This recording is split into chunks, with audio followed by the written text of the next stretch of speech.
At the beginning of the story, we are taken to a snowy mountain. We see an injured man resting in a cave. A man called this person a fool. He asked him if he believed that he will be able to escape the inescapable encirclement. The man asked the injured person to tell him where the ancient relic is hidden.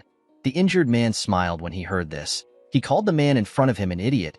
He asked him if he would give up the location if he was in the same position as him. The injured man appears to have lost both of his arms. His arms were lying next to him and his sword was on the ground. The man's partner was annoyed to hear his response. He called him an arrogant bastard. He wanted to attack our protagonist. The man stopped him. He told him that they need to contact the main squad first. The man took out a magic stone and informed the squad that they have gotten the Northern Phantom. He asked them to confirm their coordinates. The main squad confirmed their coordinates. They told him that they will be there soon. The man told our boy that he is quite persistent. He never expected him to still be alive even after his arms got cut off. He asked the Northern Phantom to tell him the reason why he is after the same relic as the Emperor. His partner said that the Northern Phantom does not have any reason. He said that he is probably trying to annoy them.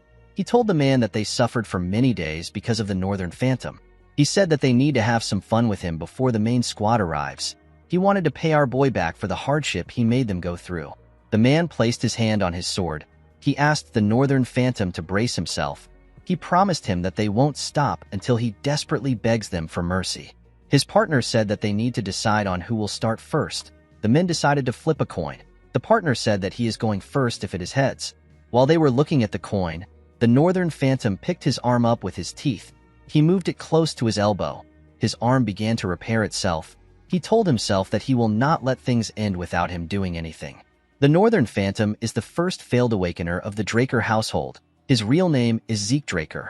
Because he was born into the Great Dragon Slayer household with a body that can't use aura, he failed to awaken. This should have been impossible for a knight. He was treated like trash and chased out of his household. This is why he did everything he could to become stronger. The moment his arm got healed, he stood up and charged at the men at the same time. The coin just landed in the partner's hand. When he opened his hand, he saw that it was on heads. He was happy to see this. While he was smiling, Zeke beheaded him. Someone once told our boy that if all he pursues is strength, he will have nothing in the end. Zeke believed that this was some bullshit only said by the strong. He knew that those who are weak will be trampled on by the strong and what belongs to them will be stolen. This was the truth of this world. The man was shocked to see that Zeke killed his partner. He quickly took out his sword. The Northern Phantom turned around and charged at him. He destroyed his sword with a single strike and cut him down. The moment he did this, he sensed someone's presence. He used his right hand to pick up his other arm. He moved it close to his elbow and began to heal it. When he saw the men from the main squad, he told himself that he won't be able to escape. The men were shocked to see how Zeke was attaching his arm back together. They realized that he was an irregular. They were grossed out by him. One of them said that Zeke will still die if they cut off his head. The moment he said this, they charged at him. They surrounded the Northern Phantom and attacked him from every angle. By the time the fight was over, Zeke had multiple swords sticking out of him. Fortunately, he managed to eliminate every single person from the main squad. Our boy spat out some blood. He realized that he was going to die soon.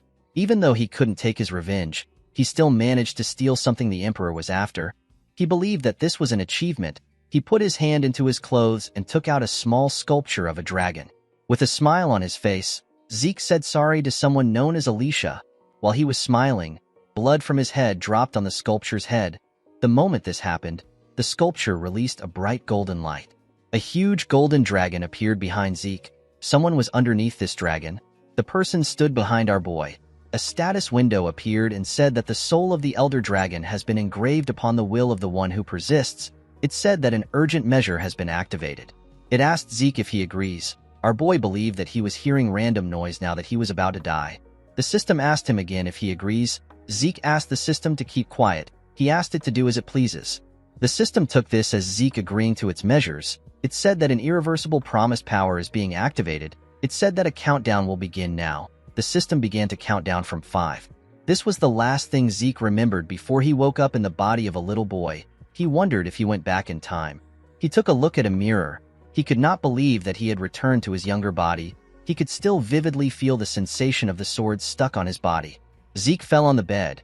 He noticed that the place looked familiar. He quickly realized that he was in the cradle. The cradle is the Draker Household Training Institution. The Draker family is the Dragon Slayer family. It is one of the top 3 great transcendent households. Tarakan Draker was the hero who saved the continent by killing the evil dragon Bahamut in the war 1,000 years ago. His descendants founded the current Draker household. Perhaps it was because they were descendants of the Dragon Slayer. But all the descendants of the Draker bloodline had the blessing of aura. They were able to easily awaken their high-level aura. They became knights.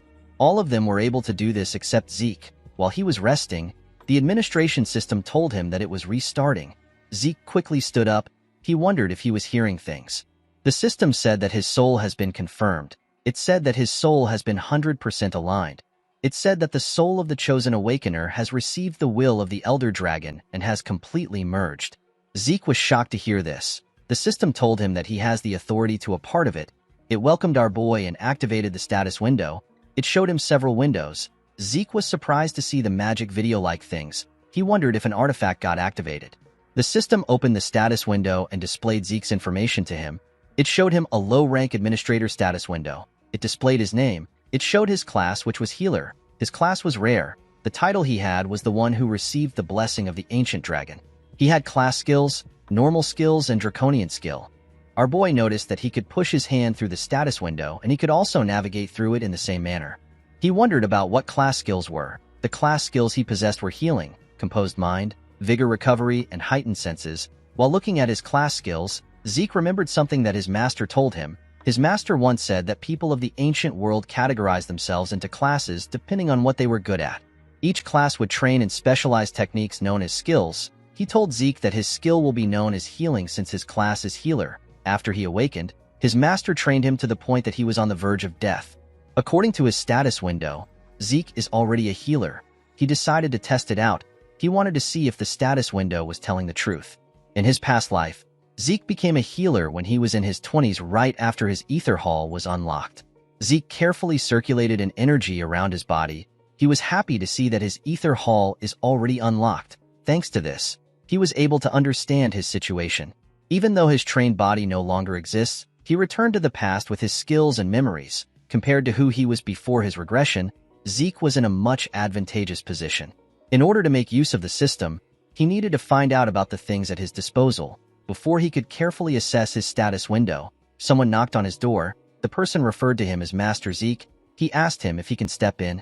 Our boy began to panic. The man outside asked him to stop acting like he isn't inside. Zeke did not know what to do. He had not yet finished reading the status window. He wondered about how he was going to turn it off. The man opened the door and stepped into our boy's room. Zeke tried to ask him to wait. The man who appears to be his butler asked him about why he is not prepared.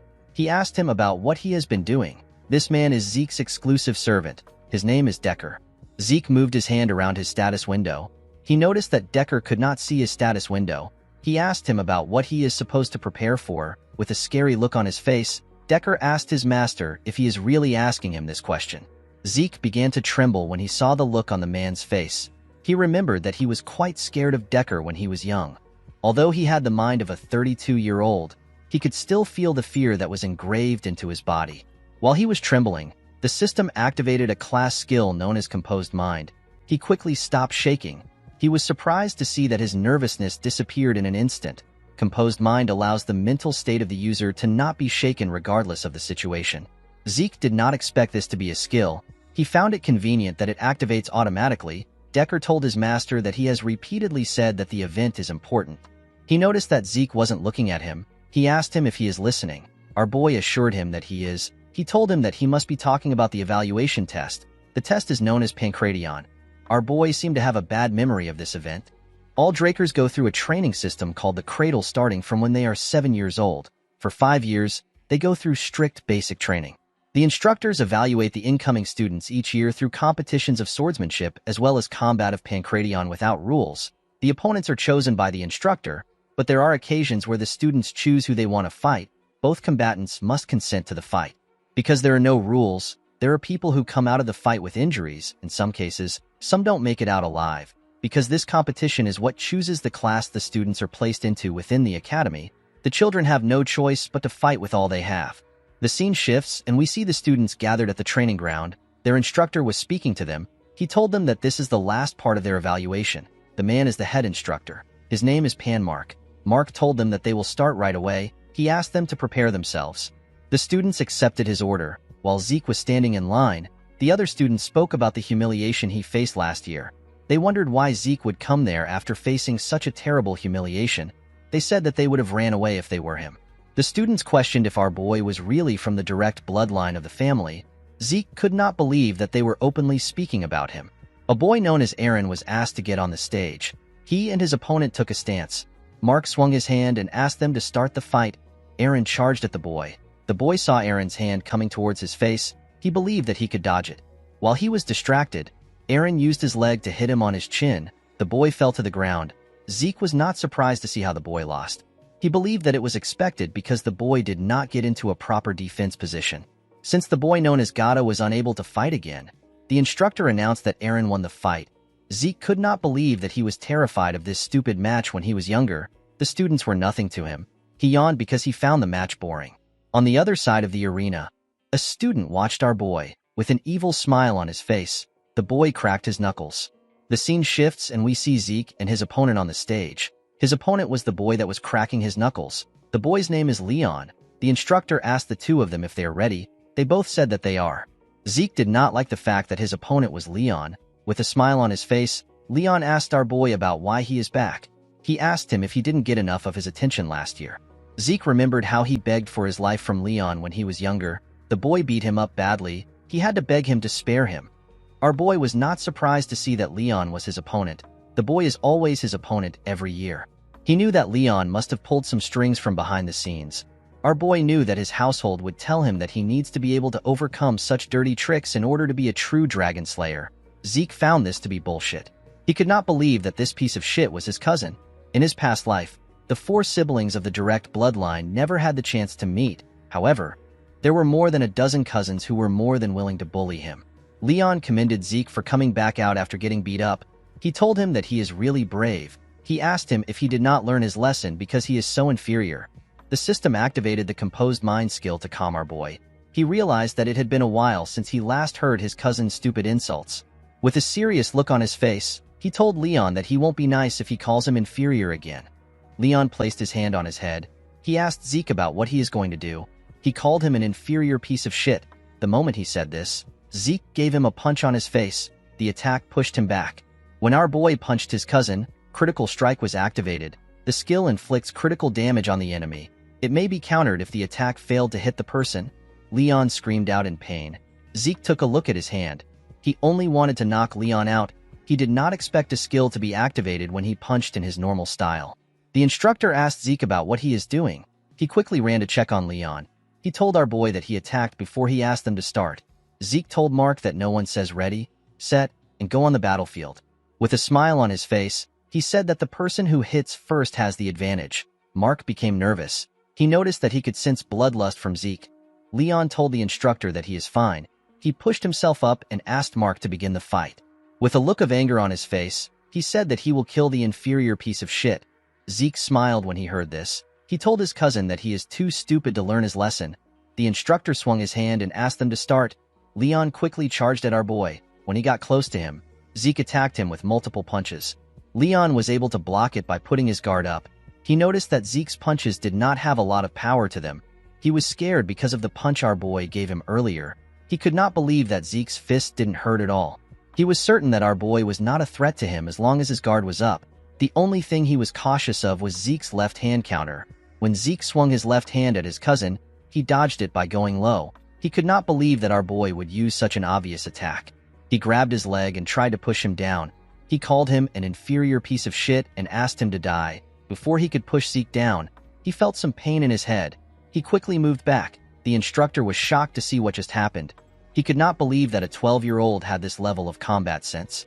The moment Leon dodged Zeke's counter and tried to take him down, Mark assumed that Leon was going to win. However, Zeke punched Leon's chin and got out of his grasp. It was Leon's fault that he let his guard down thinking that he had our boy. However, Zeke was different. He was still composed despite the fact that his counter failed. The concentration and precision needed to inflict such exact and effective damage is crazy.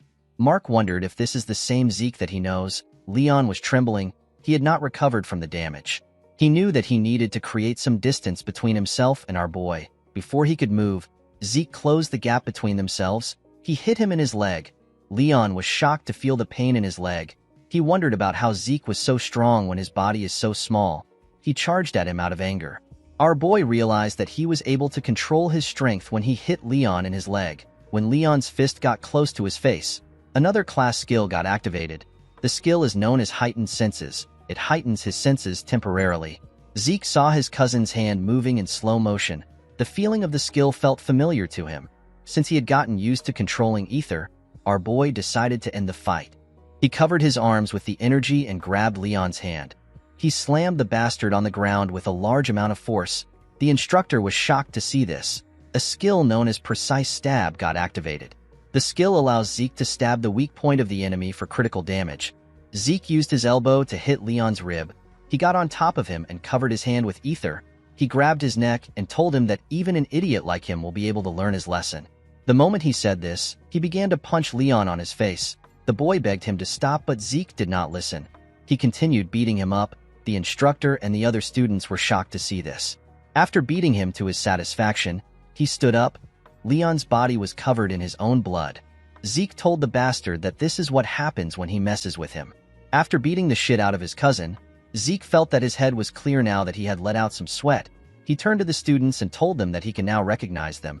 He asked them to stop eyeballing him. He asked them to come to the stage if they have something to say. A boy with red hair stood up and called out to Zeke. He told him that he will choose him as his Pancration opponent. He said that he has something to say. This boy is Jakin Vardek. He is also Zeke's cousin. Our boy told him that he accepts his challenge. He told him that the fight will be too boring if it is only him. He asked someone known as Liam Stone to join Jakin. Liam is Jakin's servant. The boy was annoyed to see that Zeke asked his servant to join him. With a smile on his face, our boy told Jakin that it is now a fair fight. Jakin asked him if he just insulted him. With a bright smile on his face, Zeke called him a dumbass and told him that he did. Jakin was enraged by our boy's words. He promised to beat him to death. He and Liam went to the stage. The instructor asked Zeke to not do anything until he asked them to start.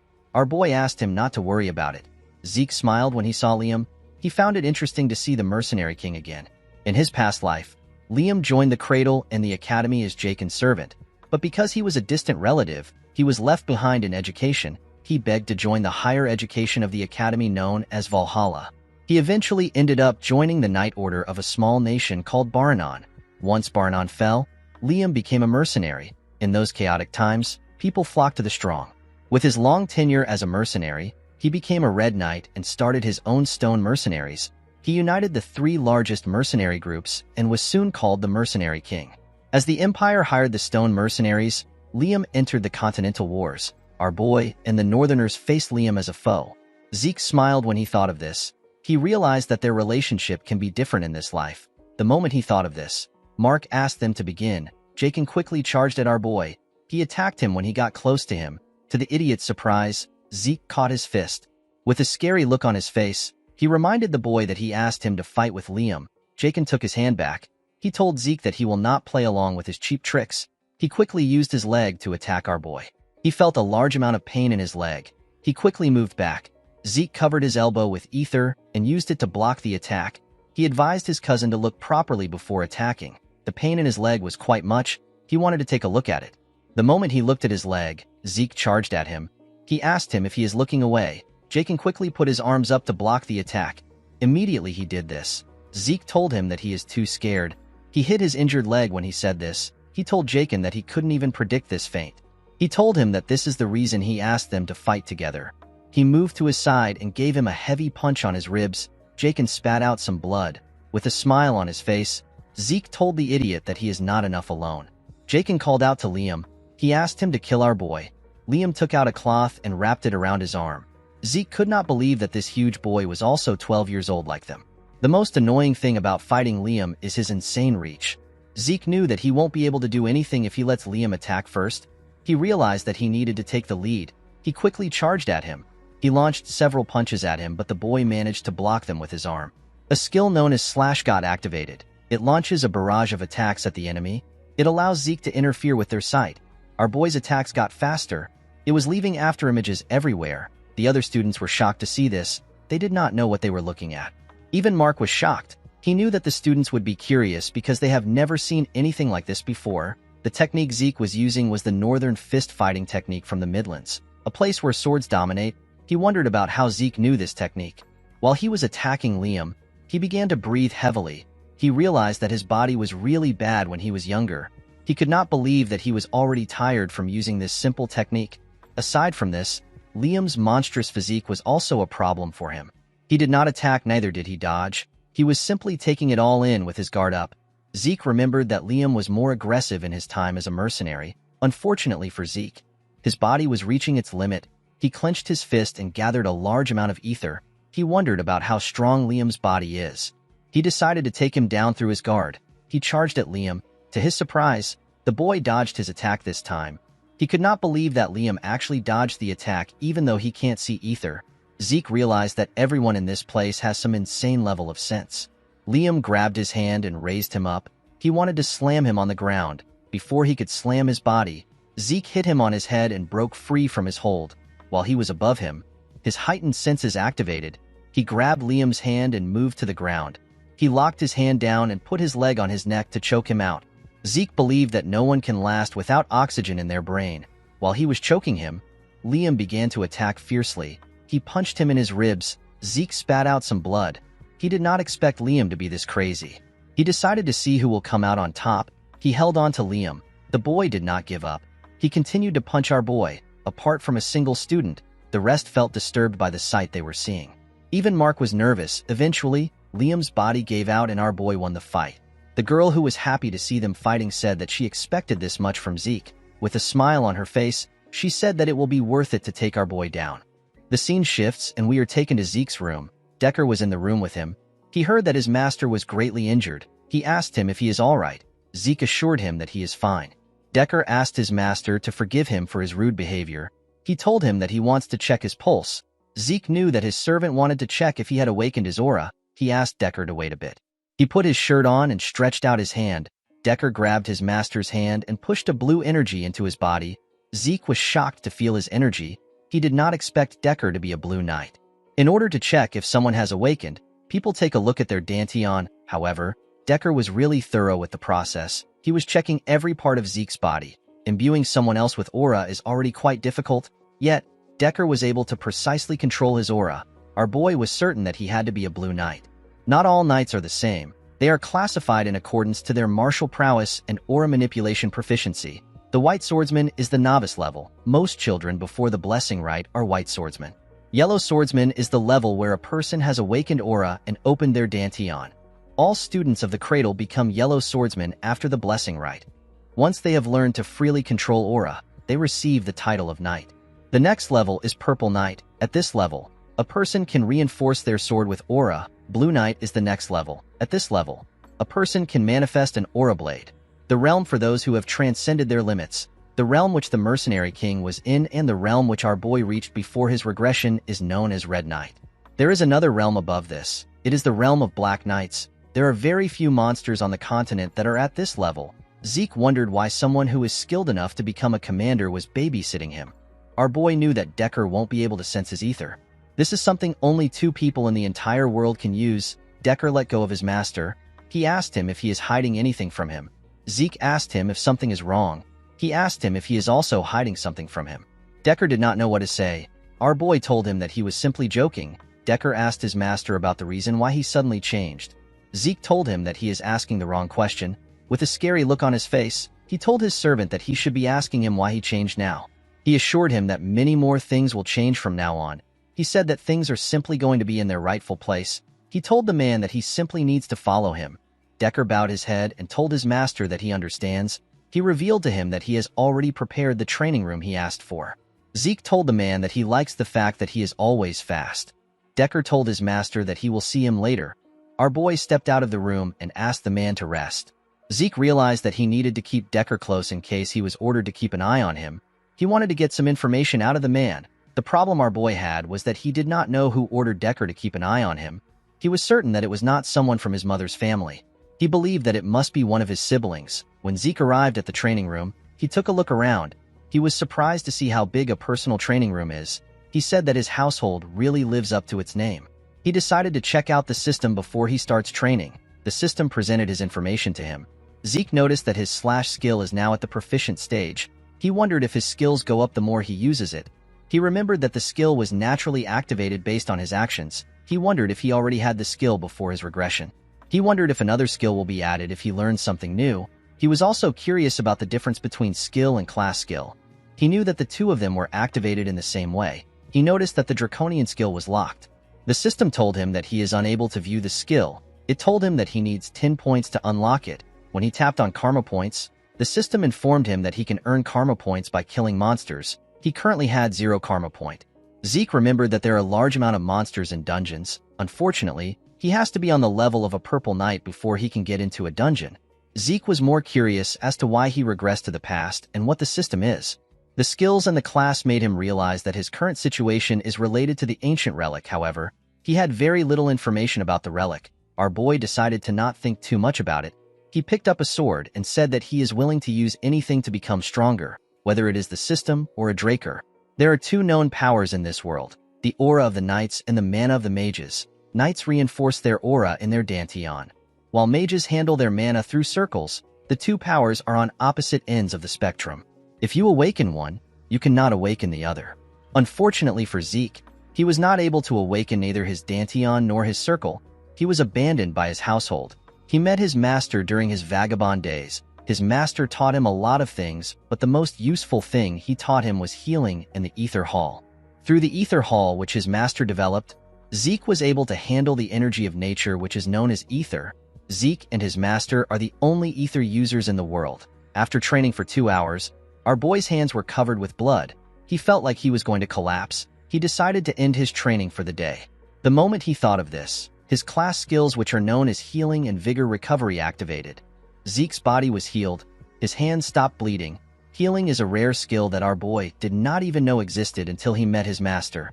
If he were to use this skill in front of people, they would treat him as an irregular. This is why he was unable to use it during his fight against Liam. He had to quickly return to his room in order to heal himself. Since he had recovered, Zeke decided to keep training. In the evening, we see our boy covered in sweat. He realized that it was already dinner time. He took a look at the training room. He had destroyed the ground with his sword slashes. He wondered about what he was going to tell Decker. A week later, we are taken to the Cradle's cafeteria. We see the students talking about how Zeke has become a completely different person. Some of them could not believe that the loser had changed. They wondered if he dabbled in black magic. One of them said that he hopes Zeke humbles the other strong students. In another part of the cafeteria, we see a large amount of food on a table. This part was quite fancy. We see the crazy girl from before eating steak. The girl is known as Raina Torrent. A boy known as Owen Zimmons advised Leon to eat even if he doesn't have an appetite. He told him that he needs his energy for the swordsmanship duel. Leon asked Owen if he is trying to piss him off. Owen told him that he was just trying to be nice. He told him that his inferiority complex is really bad. Leon slammed his hand on the table. He asked him to repeat what he said. When he hit the table, he made Raina drop her steak. The girl glared at him. The boy became nervous when he saw the look on her face. Jakin asked the group about what they're going to do. Although he didn't mention Zeke's name, they all knew that he was talking about our boy. Owen said that the Pancratian was impressive even though it was savage. He told them that Zeke will be terrible at swordsmanship. With a smile on his face, he asked his friends about what Zeke will do when he can barely hold up a sword. Leon agreed with Owen. He remembered that Zeke was so weak that he had to get a customized sword because the basic ones were too heavy for him. He said that it doesn't make sense that he lost to an inferior piece of shit. Jakin and his other friends were already tired of the idiot's inferiority complex. Leon told his friends that Zeke won against him in Pancratian by luck. With a serious look on her face, Raina asked him if he believed such nonsense. Leon became quiet. Raina stood up and told the boys that they do not have the right to be knights in the Draker household if they believe in trash like that. She walked away after saying this. A sword duel is different from a Pancratian. Real swords are used in the duel.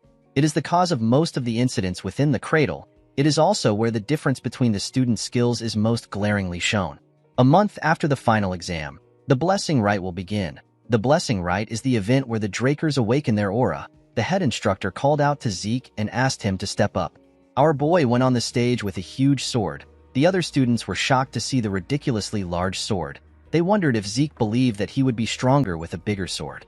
Someone called out to Zeke. When he opened his eyes, he saw Raina walking to the stage. With a serious look on her face, Raina told him that she chooses him as her opponent. Zeke pointed his sword at her and told her that he accepts her challenge. Reina noticed that our boy was easily moving a claymore. Now that she was standing in front of him, the girl could tell that this is not the Zeke who couldn't hold a sword properly that she knew. She wondered if his aura was more intimidating because he grew taller.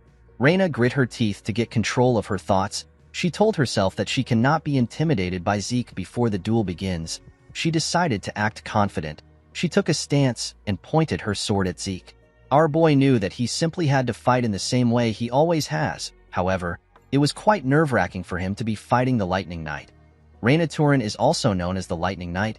She is one of the knights who made a name for herself during the Continental Wars.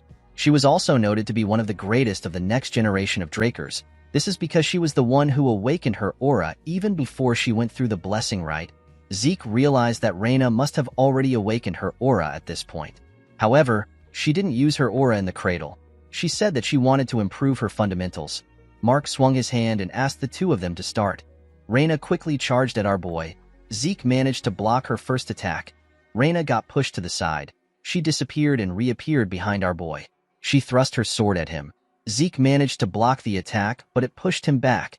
He was surprised to see that Reina was much better than he expected. Reina charged at him again. She attacked him with a lot more strength. Leon cheered for her from the side. He asked her to kill Zeke in one strike. Jakin called Leon an idiot.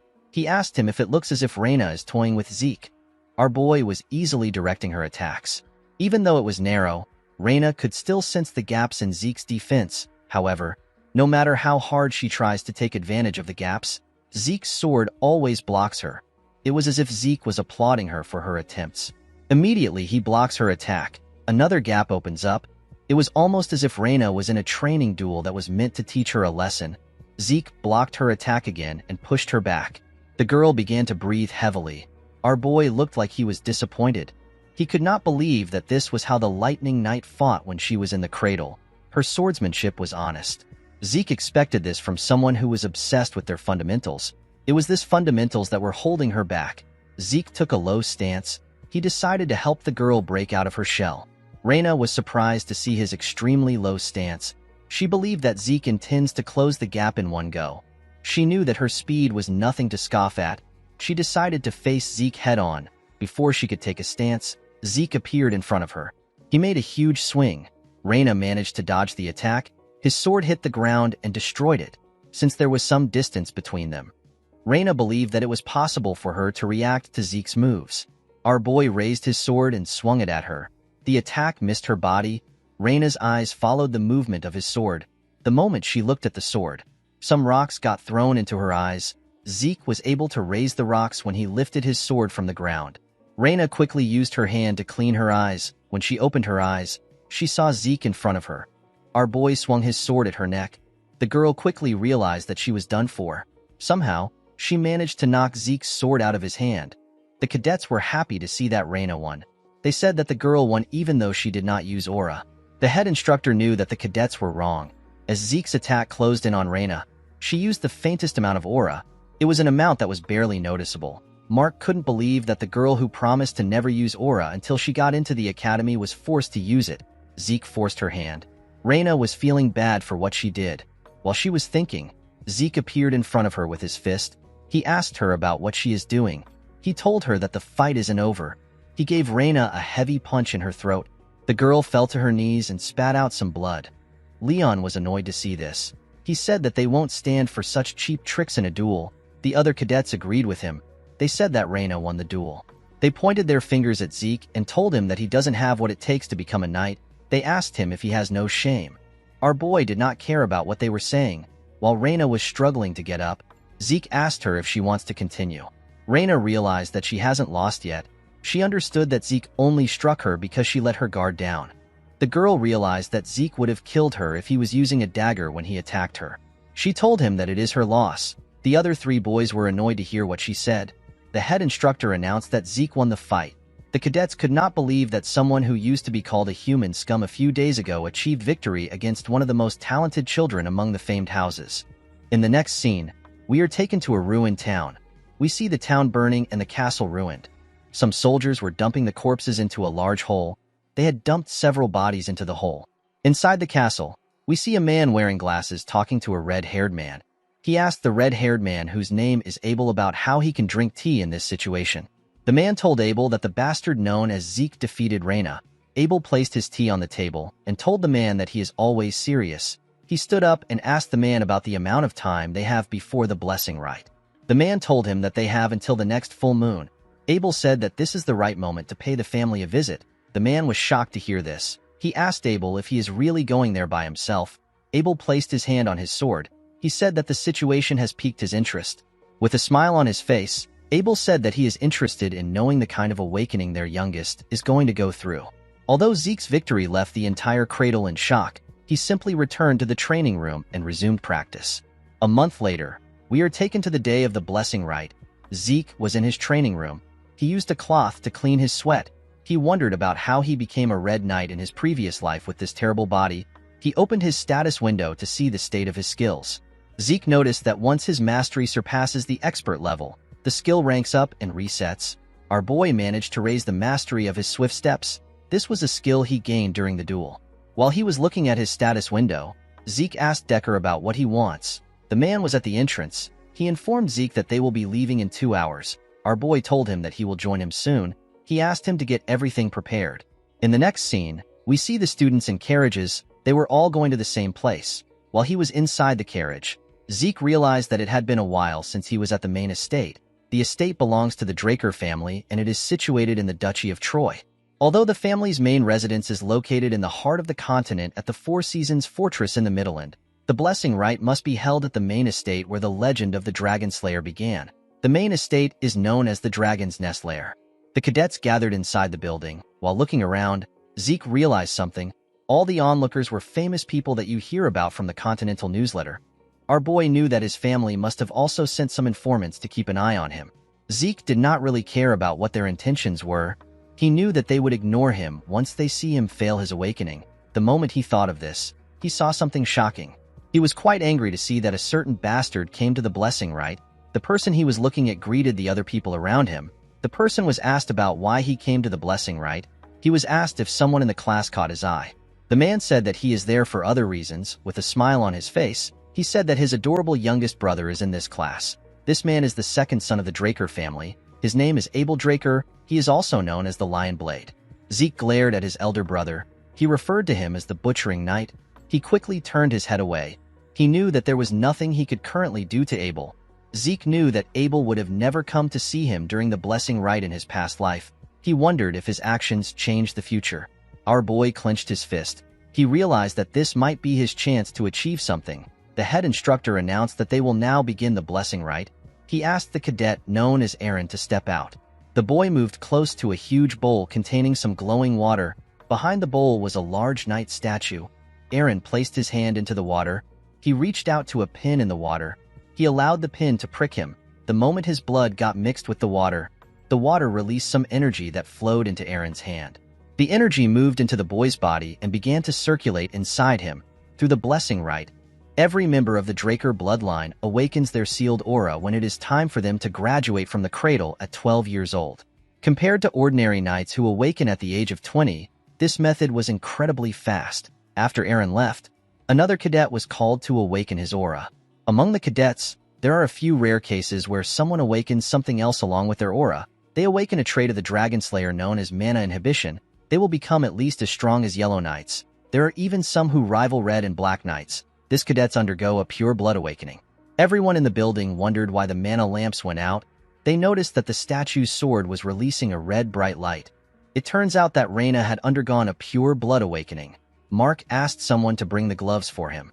Those with mana inhibition will require special gloves made by their family or else they won't be able to live a normal life. When one is able to prove that they are of pure blood descent, they are conferred the Draker name.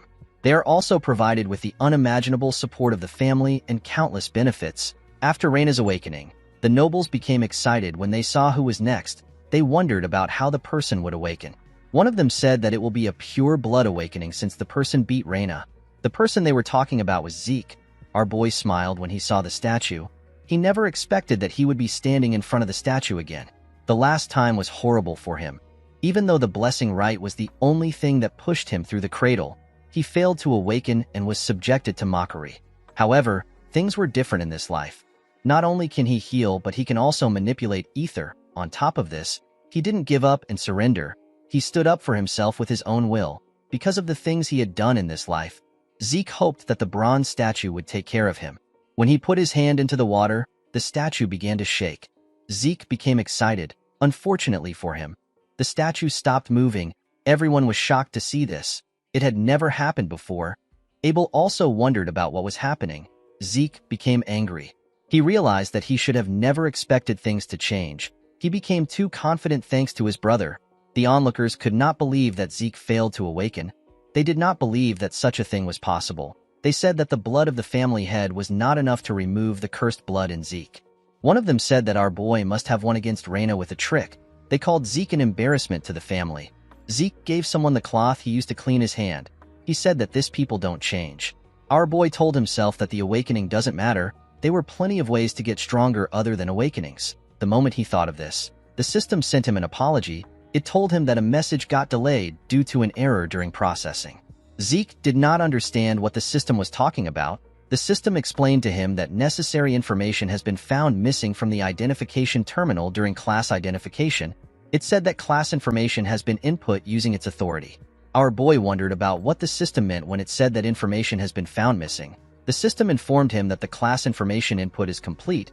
It told him that the terminal has identified his talent as a healer. It said that his class has been unlocked. Zeke obtained a rare class. He quickly turned around. He saw the statue release a red light. Everyone was surprised to see that Zeke had a pure blood awakening. The system appeared in front of Zeke again. It told him that the terminal has made a connection.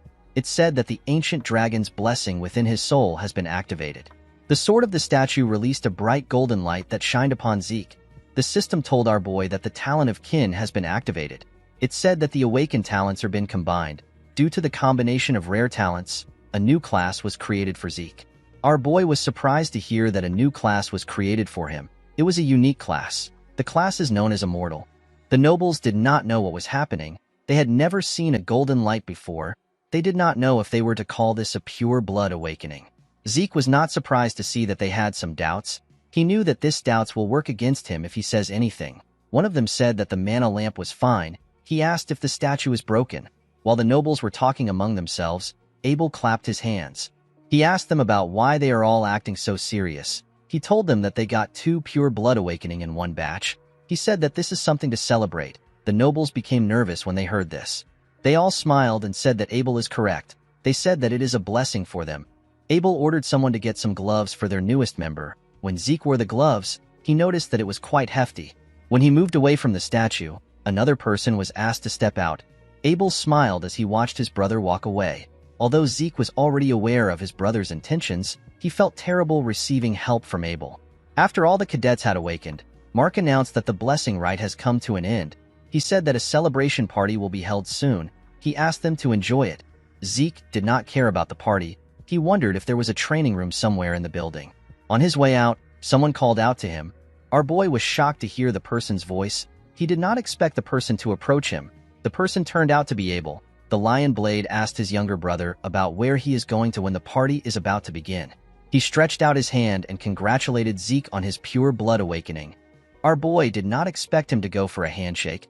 He knew that his hostility for Abel will show if he refuses. He decided to play along. When he raised his hand, he remembered something that happened in his past life. Zeke stopped moving his hand. Abel was surprised to see this. Our boy put his hand down. With an odd smile on his face, Abel told his little brother that this is awkward, even if it was for saving face. Zeke was not willing to shake his scum brother. Abel told him that it is fine. He said that he will settle for seeing his face. He tapped Zeke on his shoulder and told him that he will see him again. With a look of anger on his face, Zeke said that he will see him too.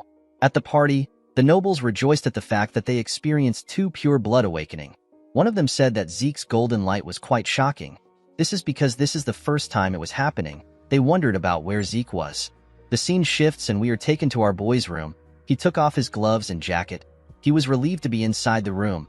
He felt suffocated in the hall. Zeke took a look around. He wondered about why he was fine. All pure bloods have the ability of mana inhibition.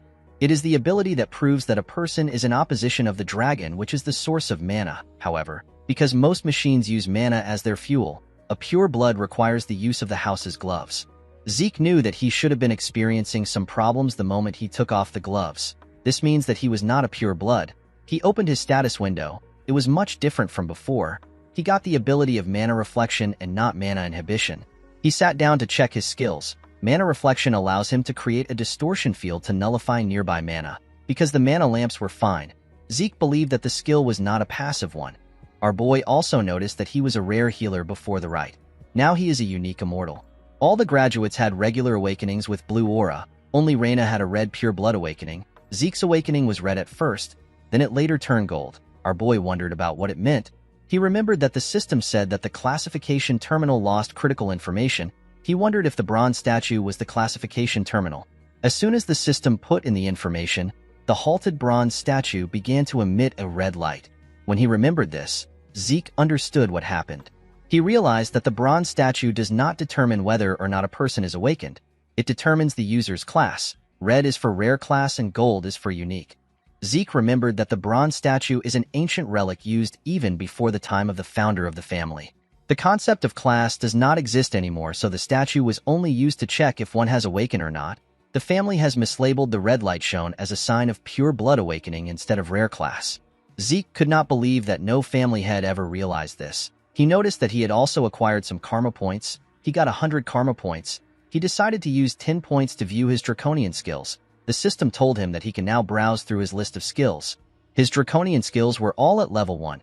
He got a skill called Dragon Eyes. The skill allows him to view detailed information of an individual after careful observation. He needed 20 points to unlock this skill. He received a skill called Might of the Dragon. The skill allows him to make his enemies surrender with his aura. He needs 30 points to unlock this skill. The third skill he received was Devour. It allows him to eat and digest a lot. It will cost Zeke 50 points to unlock this skill. Zeke understood the abilities of Dragon Eyes and Might of the Dragon, but he did not understand why he would need a skill like Devour. He decided to get something that is obviously good. He did not want to take a chance. He unlocked the Dragon Eyes and the Might of the Dragon. He believed that the Might of the Dragon was too dangerous to use here. He decided to activate the Dragon Eyes. His eyes turned gold. They looked like that of a dragon. He looked around to see what would happen. He expected to get more details from his surroundings, but nothing happened. He stood up and opened the door that led to the balcony. When he stood on the balcony, he saw something amazing. The statue in the center of the garden looked like it was right in front of him. He realized that this skill will be very useful to him. When he closed the door of the balcony, the system asked him if he wants a detailed information of the object. Zeke was surprised to hear this. Multiple windows appeared in front of him. The system told him about where the items around him were made. His carpet was made from the Room Empire and his drawer was made from the Merc Empire. While he was looking around, Zeke became tired. He quickly sat down. While breathing heavily, he wondered if all draconian skills are like this. He couldn't use them for a long time. While he was breathing heavily, the system activated his healing factor and vigor recovery. Zeke was surprised to see this. He never intended on using the skills. When he opened his status window, he noticed that all his class skills have changed into passive skills and their levels have increased by 1. His healing factor allows his body to automatically repair itself. Zeke smiled when he saw this description. The skill was too broken. Healing may seem like an overpowered skill, but it is not something Zeke can constantly use and its effects are limited. However, healing factor is infinite. Our boy decided to test out the skill. He grabbed a table knife. He used it to cut himself. The moment he did this, his healing factor got activated. When he cleaned the blood on his arm, he saw that his hand looked normal. Zeke remembered that it takes 5 years to finish the academy. With a smile on his face, he said that he will finish within 2 years. Draker Academy is the greatest knight academy on the continent. It is a place that any aspiring knight would give an arm and a leg to enroll in. The academy is located in the Duchy of Troy. It teems with life each time a new semester rolls around. At the academy, we see several students looking at Zeke. Our boy remembered that higher-ranked students in this place are no different from adults. All of them have been trained to perfection. Zeke noticed that the students from the great families have already established their authority. He believed that his family was rotten to the core. Among the countless branch families supporting the transcendent Draker family, there are 3 families that have the largest amount of influence. These families are the great families. The Turin of Strength, which is Reyna's family, is the first one. Zimmons of Wisdom is the second family, and the Vardek of Gold is the third family. Zeke decided to ignore the great families. He believed that he had nothing to do with them. He went to his dormitory. Our boy was given a high-class dormitory in the Platinum Mansion. Zeke was given a dormitory in this place because he is a pure blood. The Platinum Mansion is a dormitory furnished with a training hall, a library, and various kinds of facilities. It is only open to the highest-ranked students. Even those from the cradle can't easily get inside. Pureblood Awakeners like Zeke and Reina are given the special privilege of a floor master. They are given an entire floor at the top of the building. These floors are known as the Platinum Floors. When Zeke went into the building, a maid welcomed him. She told him that she has been expecting him. The maid told him that she will escort him to his assigned floor. When our boy arrived at his floor, a large amount of servants greeted him. Zeke felt like this was too much. He believed that no student deserved this kind of treatment, even if they are purebloods. An older servant informed him that Decker is waiting for him in his room. When Zeke stepped into his room, Decker bowed his head and greeted him. Our boy asked the man to tell him what happened. Decker told his master that he has something to deliver to him. He presented Zeke with a box. When our boy opened the box, he found some gloves inside. They were new gloves given to him for his mana inhibition. Zeke said that the new gloves are quite different from the temporary gloves. Decker was happy to hear that his master liked the gloves. Zeke picked up his sword. He told his servant that he wants to get a new sword. He asked the man about what he thinks. Decker said that it is an excellent decision. He explained to his master that the Duchy of Troy is close to the Giant's Mountain. It is abundant with good quality iron and excellent craftsmen. People even say that the first weapon of an Academy alumni is always a Trojan. Decker assured his master that he will find a decent craftsman. Zeke asked him not to worry about it. He said that he already has someone in mind. He wrote the person's name in a paper. With a smile on his face, he told Decker that he will meet the person himself. He asked the man to set up an appointment for him. He stretched out his hand and gave the man the paper. Decker quickly opened the paper. He saw the name of Galleon Halbert. He said that he has never heard of this name before.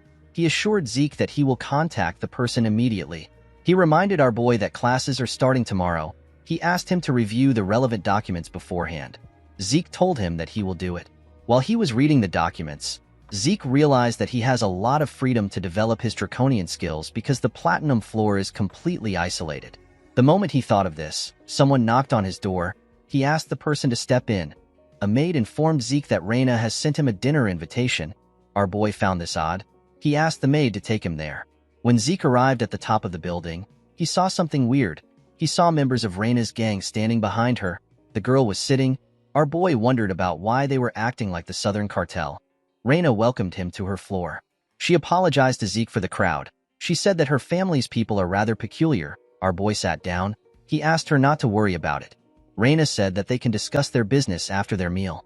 Zeke noticed that the Lightning Knight was fully utilizing her lower abdomen to control her aura. He realized that she was getting close to becoming a Purple Knight. He wondered why her swordsmanship was stuck in a rut. He believed that this was a waste of her potential. After they were done eating, Zeke could only laugh in a nervous manner.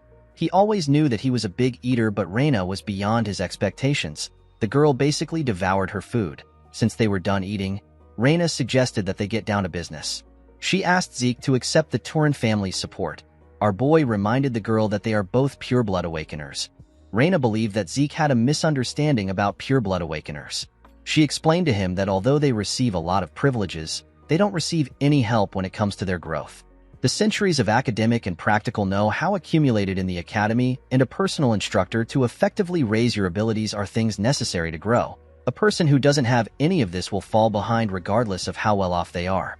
This is why support families are necessary. Even Abel, who is a pureblood awakener like them, received support from his maternal family, which is the Zimmons. Thanks to their support, Abel became the youngest person to attain the title of White Knight. He is also a Black Knight. Reina told our boy that the patriarch of her family told her that he is not receiving any support from his maternal family. She said that the patriarch did not tell her the reason for this. She decided to give Zeke another chance. She asked him to accept her family's support. Zeke quickly declined her request. Reina was shocked to hear this. She asked our boy for his reason. She told him that it will be good for him to receive her family's support. Our boy stood up. He told her that he does not need any other things than the benefits he is receiving as a pureblood awakener. He walked towards the exit. He placed his hand on a tree. He told Reina that he will give her a piece of advice to thank her for the meal. He told her that her sword has too much strength behind it. Reina did not understand what Zeke was saying. He told her that she is too conscious of the men who were behind her earlier. Zeke used his hand to shake the tree. It let out a lot of leaves. He explained to Reina that her greatest strength is the fluidity that arises from having a flexible body. He advised her to not receive attacks head-on and to not crush her opponents with her strength. He told her that fluidity will allow her to cast her opponent's attack aside and land a single delicate strike. Zeke gently controlled the leaves with his movements. He told her that she will be able to grow several times stronger if she follows his advice. Reina was surprised to hear this. After saying this, Zeke walked towards the exit. He thanked her for the meal. Reina slammed her hand on the table. She was annoyed to hear the advice Zeke gave her. The Turin family is the herald of strength. Reina believed that she was simply following her family's tradition. She told herself that she was not being conscious of others. The moment she said this, she realized that Zeke was right. Because she has always been obsessed with becoming a person fitting of the Turin name, she unintentionally projected her logic into her sword. She could not believe that Zeke saw right through her. Reina picked up a leaf that landed on her table. She remembered that everyone praised her as a genius when she was younger. Nobody advised her. Reina wondered about who our boy truly was. In the next scene, we see Zeke stretching his body. He realized that all his changed class skills have insane performances. He could not believe that he was fine even after training all night. Zeke was fine because of his class skill known as infinite stamina. Any fatigue will be offset quickly by an infinite amount of stamina. The skill is a passive skill. In his past life, Zeke saw the academy as hell itself, but now that he is a pure-blood awakener, this place is like heaven to him. Although money and power wasn't everything, they were still nice to have. While our boy was walking, someone called out to him. The person turned out to be Owen. The boy asked him if he is also part of the special class. Owen Zimmons is the third son of the Zimmons family. Plans and schemes are the specialty of this family. Owen used others to bully Zeke and cunningly maintained his own image. The boy told Zeke that he invited him for dinner last night, but he didn't reply. He asked our boy if he did not receive his invitation letter. Zeke wondered why Owen was trying to act friendly. With a smile on his face, our boy told him that he must be referring to the letter he saw on his desk. Owen asked him about why he did not reply. Zeke told the boy that he is funny. With a serious look on his face, he asked Owen to tell him why he needs to reply to every single letter. A huge boy stepped out. He told Zeke that he is being rude even though his master is showing him kindness. Zeke asked the boy for his identity. The huge idiot laughed. He could not believe that Zeke didn't know him. He said that those from the cradle aren't worth much. Our boy immediately understood that he was talking to an idiot. He turned around and told the boy that he understands he is trying to look good in front of his master. He asked him to remember who he is talking to. Before Zeke could leave, the idiot attacked him. Zeke managed to block the attack with his hand. The attack pushed him back. From the attack he received, Zeke realized that the high-ranking students are capable of basic aura manipulation. The huge idiot introduced himself as Durbin Roswell. He is also known as Durbin the Mighty Tree. He told Zeke that he will be teaching him some manners in place of his master. Our boy smiled when he heard the idiot's name. He could not believe that a cadet who isn't a knight has a pseudonym. He charged at Durbin. He called him a joke. Zeke gave the idiot a heavy punch on his stomach when he got close to him. He spat out some blood. The attack sent him flying. He got slammed to the ground and lost consciousness. Zeke asked the other students if they want to go next. He asked Owen to pick someone. Owen moved close to our boy. He told him that he likes to bask in his own glory. Zeke called the boy a joke. Draker Academy is largely split into two classes. There is the normal class where people are taught that they can overcome their lack of talent with efforts. Due to this, they follow a strict regimen from early morning to late night.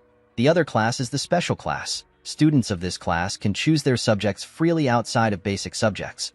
Even within the academy, the place where the greatest elites gather is the special class. Due to this, Zeke had some expectations for the class. To his surprise, most of the people in the class are just the alumni of the Cradle. Our boy believed that this was actually the Cradle class, not the special class. The instructor in the class asked the students to keep quiet. He told them that someone special has come to encourage the freshmen of the special class. He said that the person was the commander-in-chief during the Eastern Empire War 20 years ago, and he is also the hero that stopped the Empire's invasion with his resourcefulness. The students became excited when they heard this. An old man stepped into the class. The instructor asked the students to welcome Dean Howard Draker. With a smile on his face, the man greeted the students. This man is the dean of the academy. He is also a war hero. People worship him as a war hero and a tactical genius. But the truth was that the information he leaked to the enemy for his own survival just happened to throw the enemy into chaos. Howard was simply a traitor that got lucky. Zeke was aware of this fact. He remembered that Howard was the main perpetrator that got him kicked out of the academy. Our boy lost the only place where he could belong and ended up wandering around the Duchy of Troy.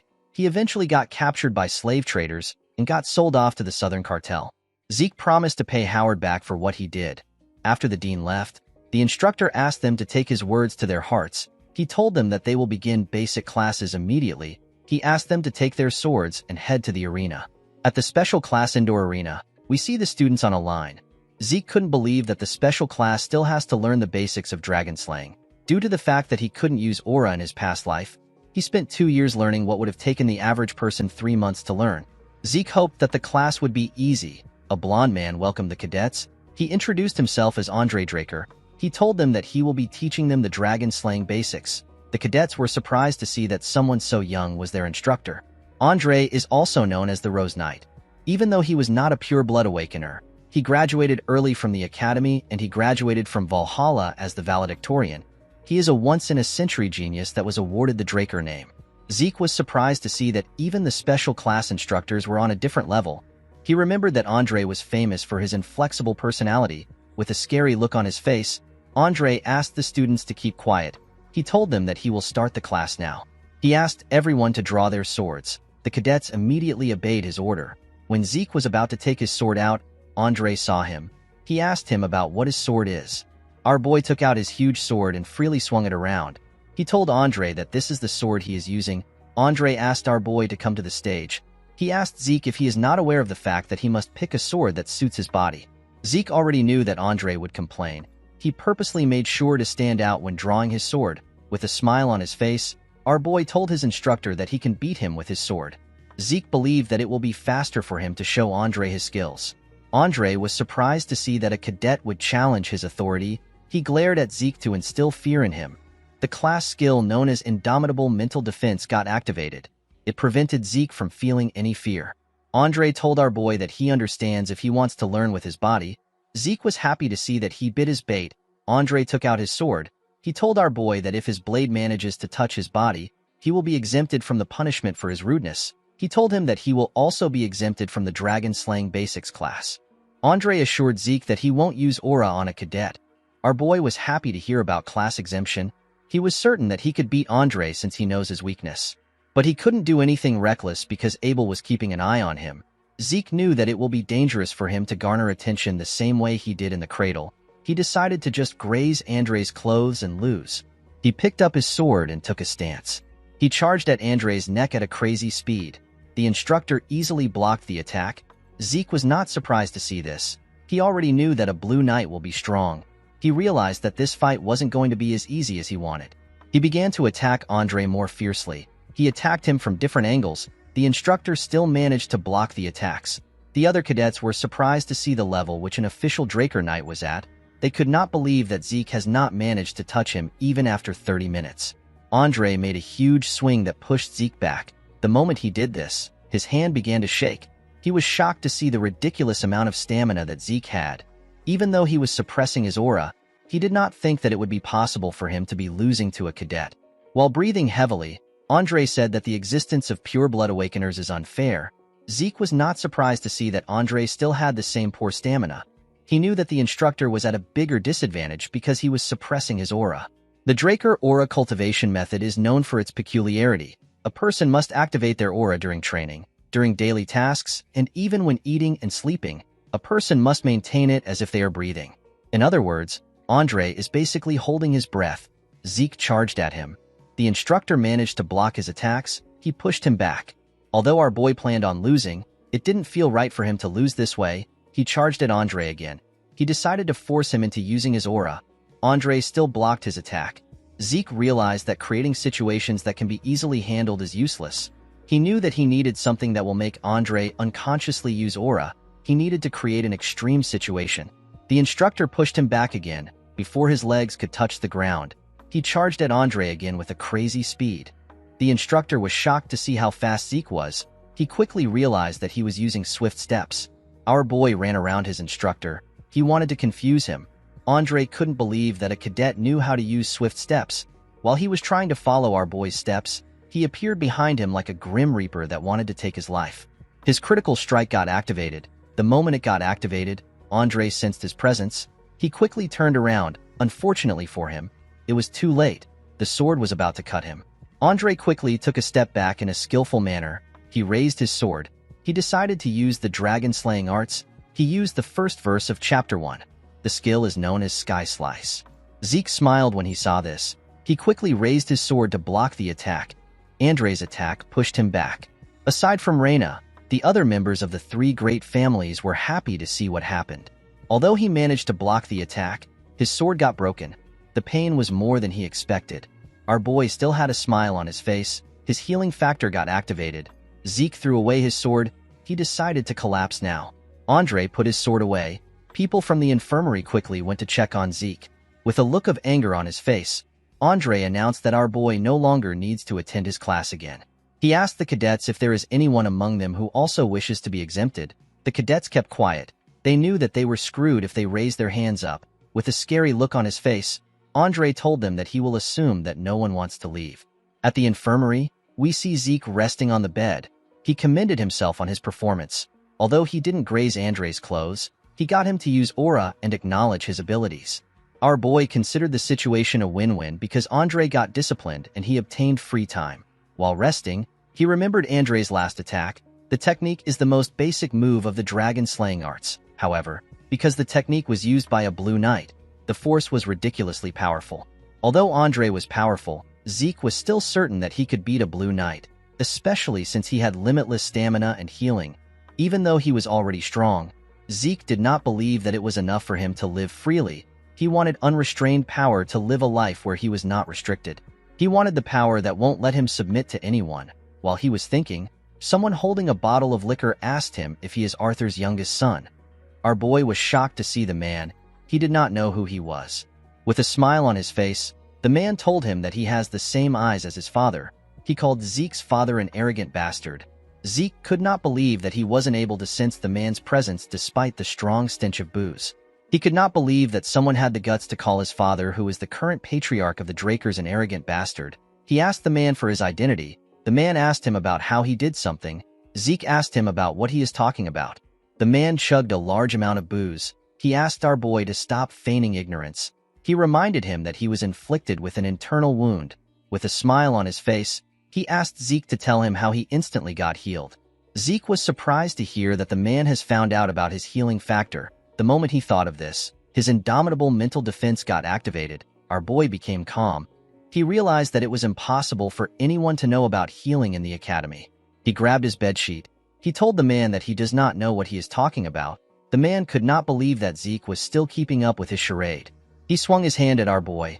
Zeke managed to react and dodge the attack. The man's hand cut through the pillow and the bed. Our boy assumed that the man was an assassin. He quickly threw the bedsheet at him. It covered the man's face. The man said that our boy has some tricks. Zeke grabbed his sword. He quickly activated his swift steps, his precise stab, and his critical strike. He charged at the man. His instincts were telling him that he will die if he does not kill the man now. To his surprise, the man stopped his sword with his hand. He commended our boy on his ability to adapt to the situation. He pushed Zeke's sword down.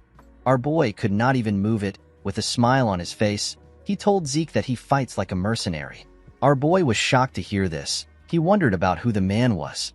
He quickly stepped back when he heard this. He wondered about why the man called him a mercenary. He wondered if the man knew something about his past life. The man played with Zeke's sword. He found it odd that a Draker abandoned his sword and stepped back. He threw Zeke's sword back to him. He told him that he is better suited to be a mercenary than a knight. Our boy caught the sword. Zeke felt something that he only felt from his master. He became certain after having a brief fight with the man. Our boy felt the overwhelming gap between their abilities. It was to the point where this man could kill him anytime he wanted. Zeke was certain that this man was at least a red knight. The man realized that our boy was using a claymore from the basic supply of the cradle. He told Zeke that he is talented. He asked him about why he is using such a weapon.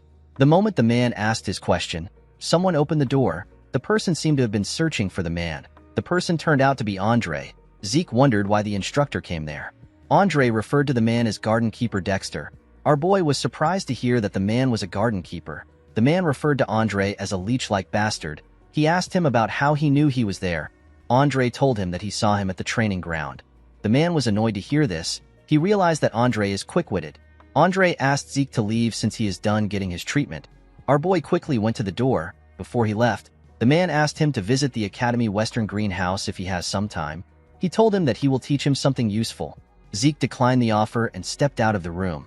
The man was annoyed to hear this. He told our boy that he has the same personality as his father.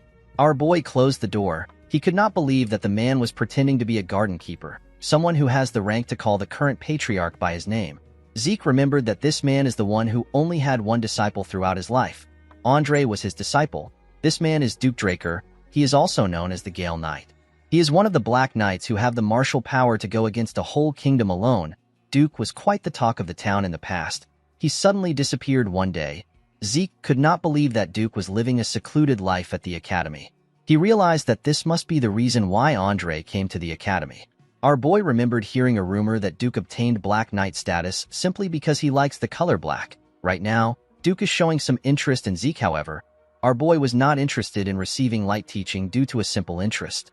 He wanted to learn Duke's secret move. He promised to change the man's interest into tenacity.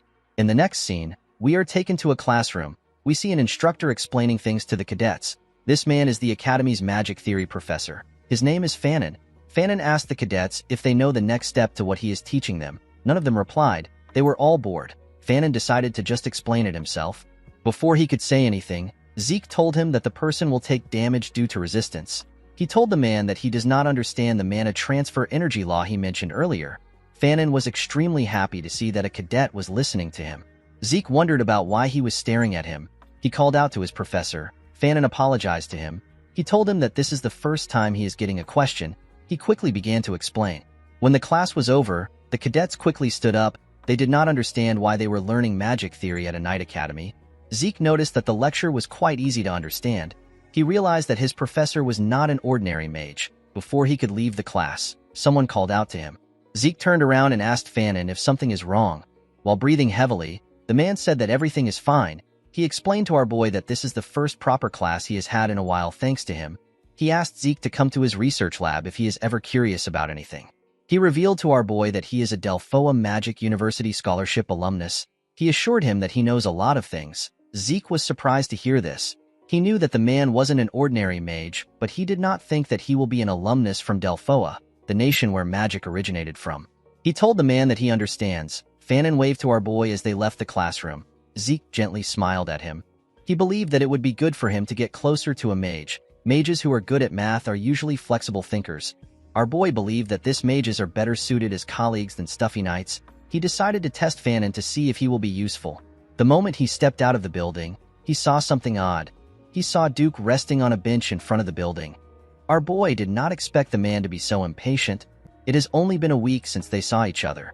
Duke asked Zeke if he is done with class. Our boy asked him about why he came. The man asked him to tell him why he did not come to the greenhouse. He believed that our boy must have understood what he meant when he told him that he will teach him some useful things. Zeke told Duke that he is not interested. Duke was shocked to hear this. He asked our boy to tell him why he is not interested. Zeke told the man that he is well aware that he is incredibly talented. He told him that he is busy with individual training. Duke told him that personal training is truly important. The moment he said this, he appeared behind our boy. He asked him if this is the answer he wanted to hear. Before Zeke could react, Duke used his hand to knock him out. In the next scene, we see Zeke wake up next to a tree. He could not believe that Duke knocked him out. He realized that 1 week was a lot of time to the man. When he looked around, he realized that he was at the Western Greenhouse. He saw Duke next to him. He was pouring some water on the plants in front of him. Zeke asked the man if he abducted him. Duke told him that he is correct. With a smile on his face, he told our boy that he is a bit interested in him. Zeke was surprised to see that the man was no longer hiding it. He realized that this man was very impatient. He quickly activated his swift steps and began to run. He believed that it was not yet time for him to learn anything from the man.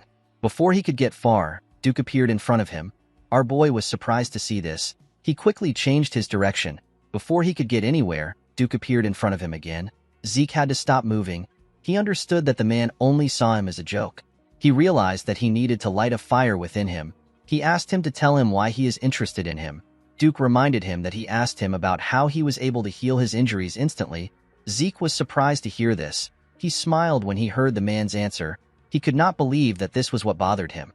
He asked Duke to make him give him an answer if he is curious. Duke thought about our boy's answer. He disappeared in front of him. Zeke was shocked to see this. He took a look around. He wondered about where Duke was. While he was looking around, a sword flew towards him. When the sword got close to his head, our boy managed to dodge it. He caught the sword hilt. He asked Duke about what he is doing. The man reminded Zeke that he asked him to make him answer. He told our boy that this is too easy for him. He suggested a bet. He told him that he will grant him any wish if he grazes his clothes. Zeke was surprised to see that both the master and the disciple bet the same way. With a scary look on his face, Duke told our boy that he has to reveal everything that he is hiding if he gives up on the duel. After fighting Zeke for a while, Duke began to wonder if our boy is really a child. They had already fought for 3 hours, and yet Zeke did not seem tired. Duke noticed that Zeke's stamina and wounds are being healed endlessly. Our boy stood up from the ground. He tried to hold himself up. His healing factor and his infinite stamina got activated. He got a hold of himself. He realized that he won't be able to win the bet even if they fight all day. Our boy remembered the skill known as Might of the Dragon. He did not use the skill because it seemed dangerous. He believed that the skill would be perfect against a Black Knight. He took a stance and covered his body with ether. He was completely locked in. With a scary look on his face, he told Duke that they can continue. The Gale Knight was happy to see the look on Zeke's face. He told him that this is how things should be. Our boy gathered his ether in his legs. He activated his swift steps and charged at Duke at a ridiculous speed. He appeared in front of the Gale Knight with his sword close to his neck. Duke smiled when he saw this. He realized that our boy was repeating the same attack pattern. Duke believed that although Zeke was fast, he was not as talented as Andre and Reyna. The one thing he found unique about Zeke was his spite. Our boy's spite surpassed tenacity. He decided to use a bit of aura to make the fight interesting. Before he could use the aura, Zeke activated the Might of the Dragon. Duke felt the pressure of a dragon coming from Zeke. The pressure made him panic. He quickly destroyed Zeke's sword with his hand. He did not understand what was going on. Our boy quickly blocked his vision by hitting his sword on the ground to create dust. Because everywhere was covered in dust, Duke assumed that it will also be difficult for Zeke to find him. The moment he thought of this, our boy jumped out of the dust. He came out behind Duke. He activated his dragon eyes and swung his broken sword at the man. Zeke felt his sword pass through the man. Duke disappeared in front of our boy. He created a large amount of dust from his movement. Zeke quickly realized that this was Duke's secret move. He could not believe that the man caused a gust from a simple dash. He realized that this is why the man is called the Gale Knight. Immediately he thought of this. Duke appeared behind him. Our boy quickly turned around when he sensed his presence. When he turned, Duke appeared in front of him. He clenched his fist and covered it with aura. He told Zeke that they can call the duel a draw. The moment he said this, he gave our boy a heavy punch. Zeke spat out some blood. The punch sent him flying. Due to the excessive usage of his skills, his fatigue surpassed the acceptable limit. The system decided to forcefully shut down his consciousness for his own safety. Before he lost consciousness, Duke said some things to him. When our boy woke up, he found himself in his room.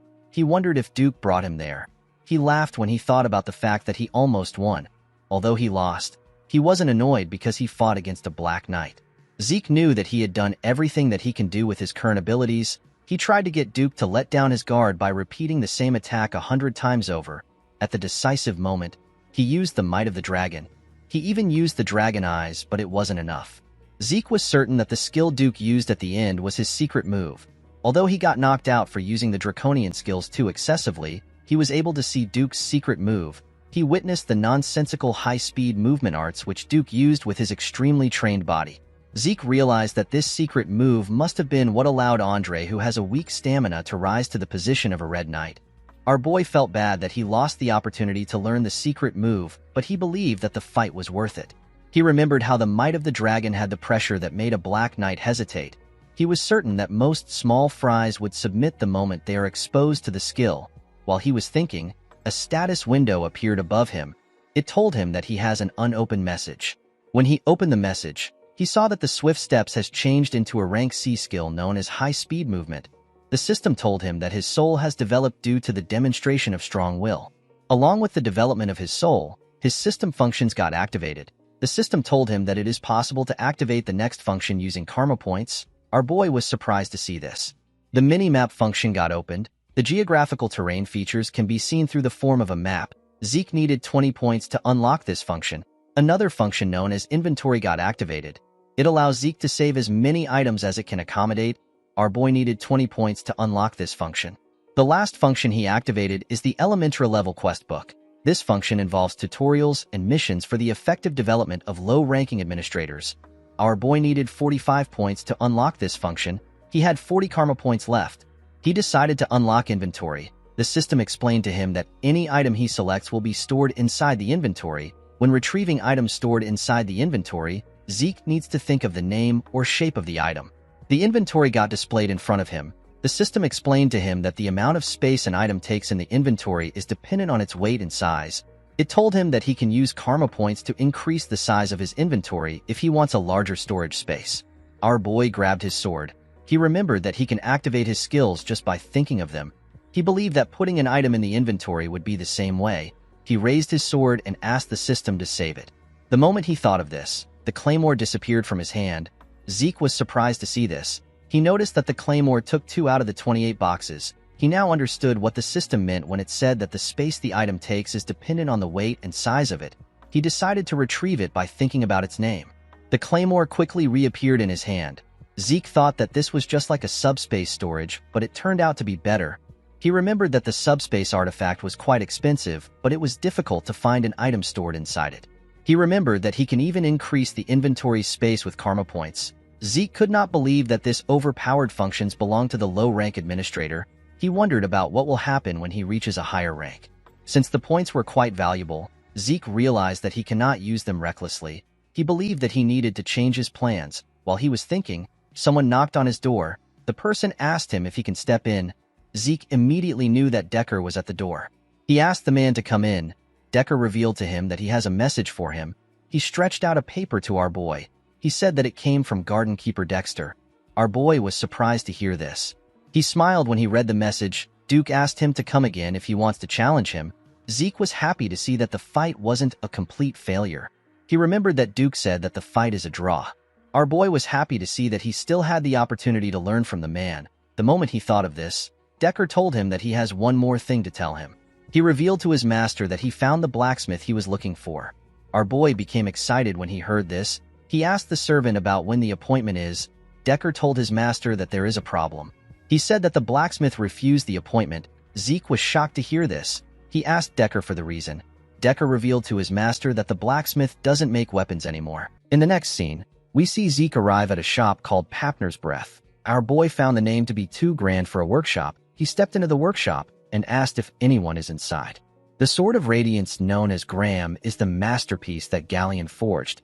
He gave it to Zeke as payment for saving his life. He is a man who deserves to be called the blacksmith of the soul. It was said that he can read the souls of the users before making their weapons. He lived up to his name by creating a sword that possessed the ability that Zeke needed the most. The sword had the ability to replace ether with aura.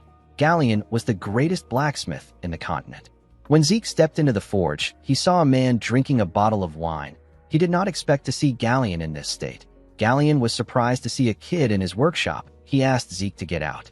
Although Galleon has always been someone who has a moody temperament, it has never been this extreme. Our boy wondered about what happened to Galleon before he met him. Zeke picked up a bucket of water and poured it on the man. He threw the bucket on the floor. With a smile on his face, Zeke asked him if he is awake now. He told him that he wants to know the reason why he rejected his commission. Galleon quickly noticed Zeke's gloves. He realized that he is a Draker.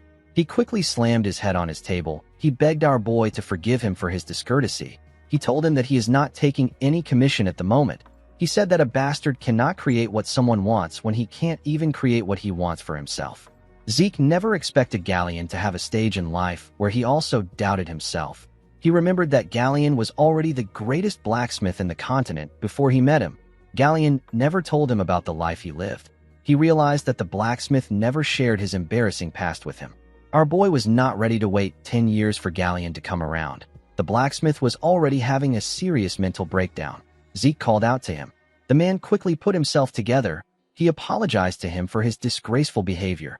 Our boy asked him not to worry about it. He told him that he wants to see some of his failures. Galleon told him that it is at the back. Zeke decided to guide the man back to the right path. The scene shifts, and we see them at the back of the building. Galleon apologized to Zeke for making everywhere clustered. Our boy assured him that it is fine. He told him that it actually looks charming. He moved forward and picked up one of the swords. Galleon asked him to be careful. He told him that the swords are still very sharp, even if they are failures. Zeke picked the swords and threw them aside. He could tell that none of these swords were failures.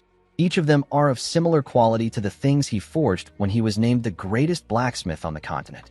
He activated his dragon eyes and took another look at the swords. He asked Galleon if there is a problem with his brazier. The man was shocked to hear this. He asked our boy about how he knew. Zeke reminded him that he asked him a question. He asked him if he utilizes his own style of smelting. Galleon was shocked to hear this. Our boy said that the man has mixed several metals to create a lighter and exquisite material. Unfortunately, the durability of the items is poor. The moment he said this, Zeke used one of the swords to hit another sword. The two swords broke. He told the blacksmith that things like this happened because the impurities weren't properly eliminated during the heat treatment process. Galleon could not believe what he was hearing. He did not expect Zeke to make an accurate analysis of everything. He did not think that our boy would be able to immediately recognize his smelting method.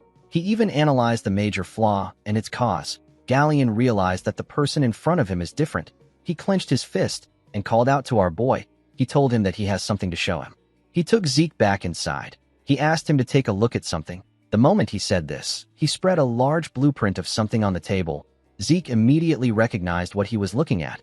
He knew that this was Galleon's secret blueprint that will be revealed years later. It is the blueprint of a magic brazier. In the past, Galleon showed our boy his brazier. He said that there is no point in hiding something from his savior. He explained to Zeke that it is a brazier where the temperature can be freely adjusted with magic. In the present, our boy told the man that his smelting method will work perfectly with the brazier. Galleon was happy that Zeke was able to understand his idea. Our boy asked him about why he is not making it when he has the blueprint.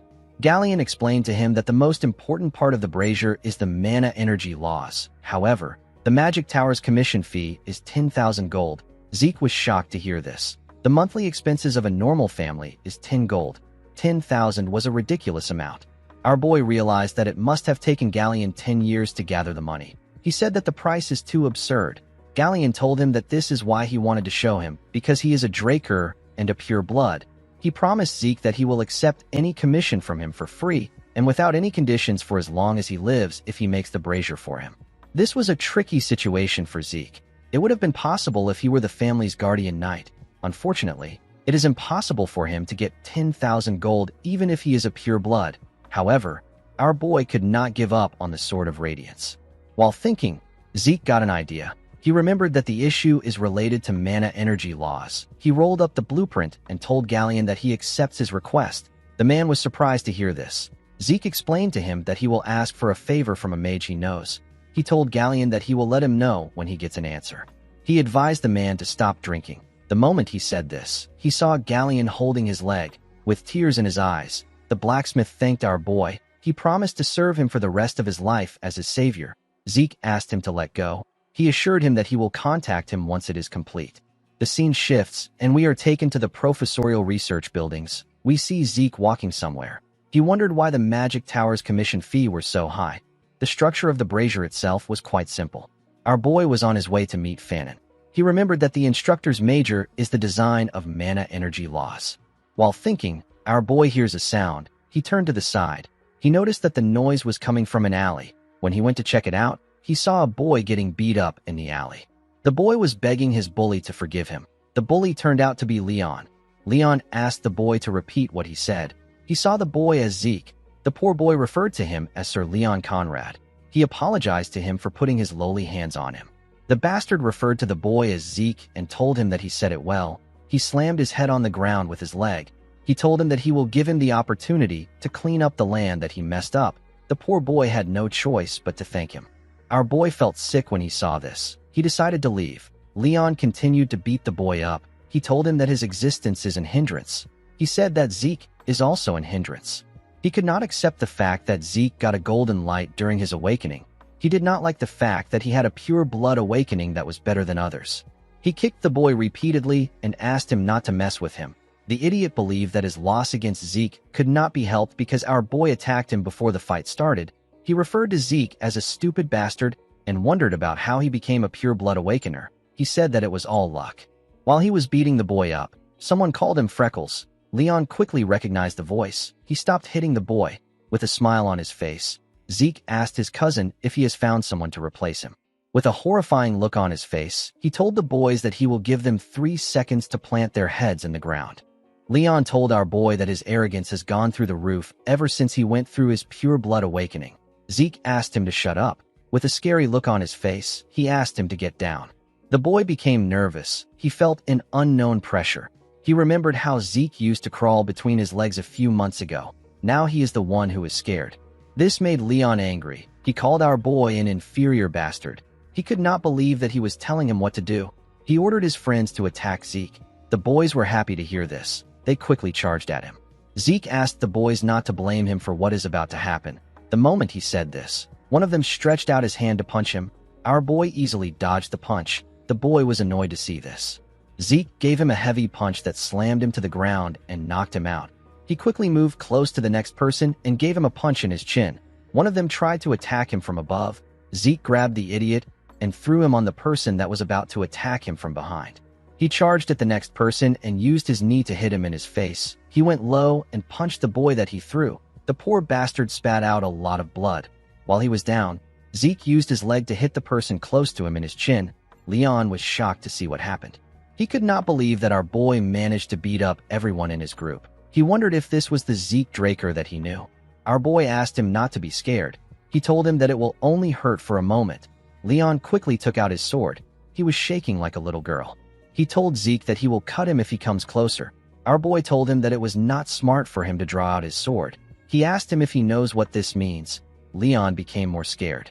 Zeke announced that he needs to draw out his sword in order to face the murderous intent of Leon Conrad, who has unsheathed his sword outside the holy training arena. He pulled out his sword and said that he will retaliate in the name of honor. He released a terrifying energy when he said this. Zeke said that the battle will end once one of them is faced with death. Leon began to tremble when he heard this. Our boy reminded him that the opponent will take no responsibility for the outcome to follow. He asked the boy who Leon was beating up to be their witness. The boy turned out to be Liam Stone. After saying this, he told Leon that they can begin. The idiot quickly dropped his sword on the ground. He said that he is sorry. He actually peed himself. He referred to our boy as Sir Zeke Draker and begged him to let him leave. He begged him to let him go. When Zeke saw this, he remembered how he used to beg Leon to let him leave. He called Leon a foolish bastard. He attacked him with a quick slash. He put away his sword and told his cousin that he will be taking his ear as payment. The boy began to scream when Zeke said this. His hand was covered in his blood. Zeke grabbed his head. He told the boy that he will take something else if he sees his ear reattached when they meet again. With a scary look on his face, he told Leon that he will be taking his head next time. He slammed his head on the ground after saying this. He stood up and turned around. Before our boy could leave, Liam stood up and asked him about why he helped him. Zeke asked him not to worry about it. He told him that he wasn't helping him. Our boy was just helping his past self. As he walked out of the alley, he wondered if Galleon's nature rubbed off on him. He could not believe that he almost said something that embarrassing out loud. The scene shifts, and we are taken to Fanon's research lab. Zeke asked the man if it is possible for him to make the brazier. Fanon said that it should be. Our boy told him that he wants him to take care of it. The man asked Zeke to wait. He told him that it is better he listens to his explanation. He told our boy that he is correct about the overall structure being simple. However, the problem is the core in charge of power output. The core is considered the heart of the machine, but the circuit has an extremely tricky restriction. Even though it is small, it requires enough power. They will also need a way to adjust output without delay. Fanon said that something like this is unprecedented. Zeke asked him if it is possible. Fanon said that it is. He explained to our boy that they have two options. He said that he can personally adjust the design with the core in mind. He told him that it will take at least 15 years to redo the design for the core. Zeke was shocked to hear this. The instructor said that it really takes a long time. He told our boy that they still have another method. He said that they can avoid designing the core and use an alternative material. Although this would save them a lot of time, the material needed is a high-compression mana stone. Zeke could not believe what he was hearing. He reminded the instructor that this is an ancient artifact that can't be made with modern technology. Fanon told him that he is correct. He said that it is extremely hard to find an artifact in the ruins. To come across a mana stone that can withstand their design, it will cost them over 3,000 gold. Zeke was shocked to hear this. The situation was not looking good for him. He knew that he will get kicked out if someone finds out that he can't use aura. 15 years was too long for him to wait. Unfortunately, he did not have 3,000 gold, but he was still not ready to give up on the Sword of Radiance. Most people think that Zeke is an aura user thanks to the events that occurred during the blessing rite. They did not know that it was merely a reaction created from ether and healing. The fact that he is unable to use aura still remains the same. Ether is considered to be a difficult power to be controlled by humans. However, excluding the skill known as the Spirit of the Soul, which his master taught him, Zeke can't use any sword skill that utilizes aura. Even with the skill, our boy can only reinforce and swing his sword around. Compared to ether, aura is easier to use and more versatile. This is why Zeke needs Graham. Our boy wondered about how he was going to get a high compression mana stone. Fanon said that the creator of the blueprint is amazing. Even if they took the complicated core into account, it is still an efficient design. He said that this brazier will be difficult to create even more than the Golden Age relics. The moment Zeke heard about the Golden Age relics, he got an idea. He could not believe that he did not think of this idea earlier.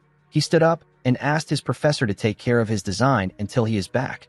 Fanon was surprised to hear this. He asked Zeke if he wants him to use the 15 years to complete the design.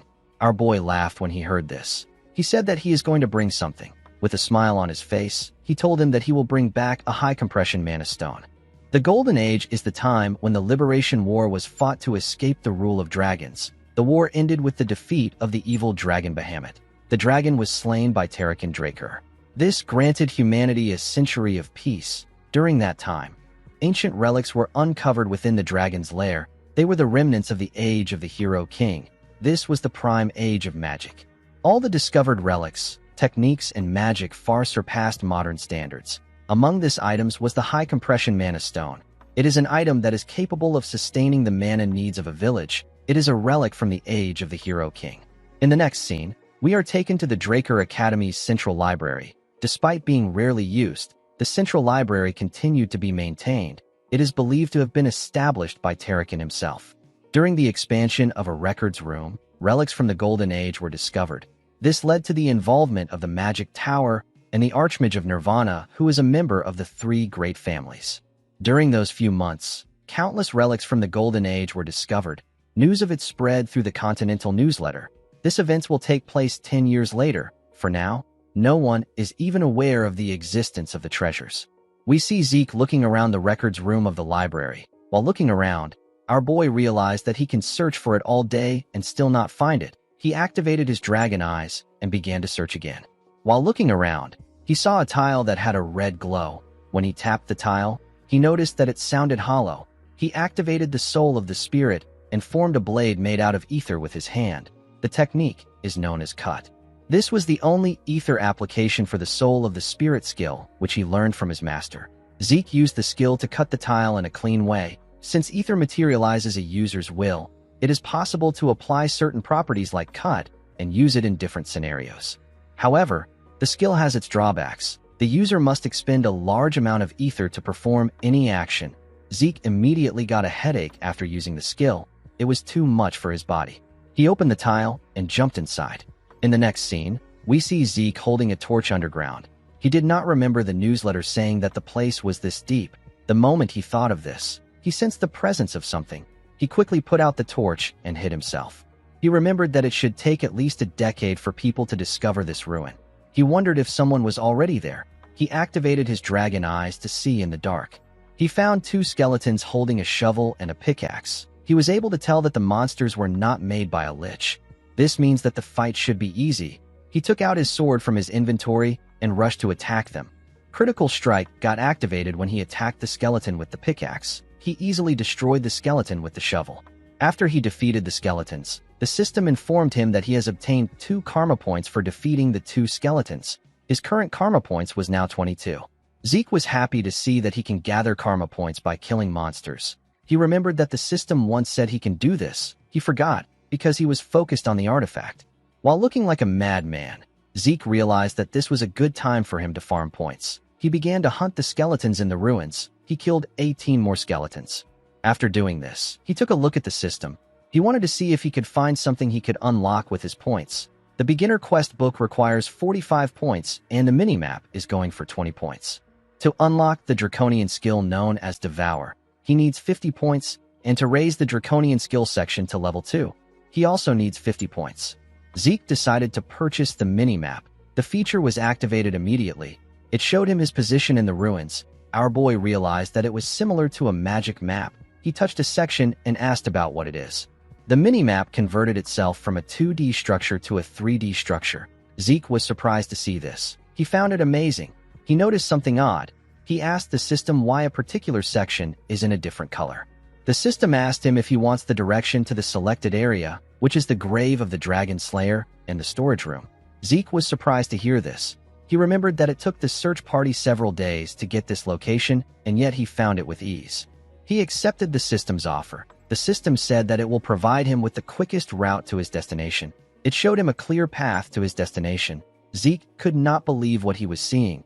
He realized that it is impossible for him to get lost. In the next scene, we see our boy arrive at the entrance of the storage room. The system informed him that he has arrived at his destination. Zeke wondered about how he was going to get inside. He placed his hand on the door. He realized that he couldn't push it to get in. The moment he thought of this, the door released some magic. Zeke quickly moved his hand away. He realized that this was a security spell. He now understood why the magic tower and the Archmage of Nirvana were involved. He was certain that it was because of the door. He realized that he would have lost his hand if it weren't for his gloves. He had no means of getting past the spell. He asked the system if it can't open the door for him. The system informed him that it has received the administrator's request. It said that it will connect with the security spell. It said that the activation of the automatic devices has been unsuccessful. It decided to activate the manual device. Zeke was shocked to see what was happening. He asked the system if it is responding to what he said. The system said that it is. It referred to our boy as Administrator Zeke Draker and asked him if he has any more requests. Zeke could not comprehend what was happening. He asked the system to tell him why it forced him to regress. The system said that it cannot answer the question. Our boy decided to ask another question. He asked the system to tell him what the administrator system is. The system said that it cannot answer his question. He asked the system to tell him who made it. The system said that it cannot answer the question again. It asked him if he has any more questions. Zeke felt frustrated that the system was not answering his important questions. He asked the system to just open the door. The system confirmed the request. It informed him that the grave of the Dragon Slayer, which is the storage room, has been opened. The moment it said this, the door got opened. When Zeke stepped into the room, he was surprised to see how large it was. He saw several treasure chests in the room. A treasure chest is a chest filled with valuable relics and treasures. Finding even one of these relics would be considered a miracle. When Zeke opened a chest, he saw gold coins and several valuable items. He could not believe that he was surrounded by hundreds of these chests. He quickly began to open them. While checking the chest, he found the item he was looking for. He found the high compression mana stone. He actually found a box filled with 4 of them. He used 1 point to create 4 more slots in his inventory. Unfortunately for him, he didn't have enough space for everything in the storage room. He decided to return to this place regularly until he graduates. Since he had found what he wanted, he decided to return back to the surface. Before he could take a step forward, he felt something. He felt an ominous energy coming from somewhere. He moved close to the wall to check the place. The moment he touched the wall, it released some magic. Zeke was shocked to see this. Before he could do anything, a magic circle got activated. The magic circle teleported our boy somewhere else. Zeke found himself in another room. He quickly called out to the system and asked it about where he is. The system informed him that he is at the home of the Dragon Slayer. Zeke looked around. He was certain that he did not hear anything about a room filled with coffins in the newsletter. He opened the mini-map to check his location. He noticed that he was not far from where he previously was. The only odd thing was that there wasn't a path connected to this room. Our boy realized that this is a hidden area that was never found. He decided to explore the place. He opened one of the coffins. He saw a knight's armor inside. The system informed him that he has found unknown Dragon Slayer exclusive equipment. Our boy found the name to be weird. He raised the armor up. He believed that the armor must be different because it is from the Golden Age. While inspecting it, he noticed a hole in its neck. The moment he saw the hole, Zeke got an idea. He took out one of the high compression mana stones. He wanted to make use of the opportunity when he inserted the high compression mana stone into the hole. The system informed him that he has installed a mana battery into the Dragon Slayer exclusive equipment. The moment it said this, the armor opened its eyes. Zeke became excited. Unfortunately for him, the armor began to shake. Our boy did not understand what was happening. Before he could do anything, the armor blew up. The system explained to him that an overload caused by equipment failure has caused the activation to fail.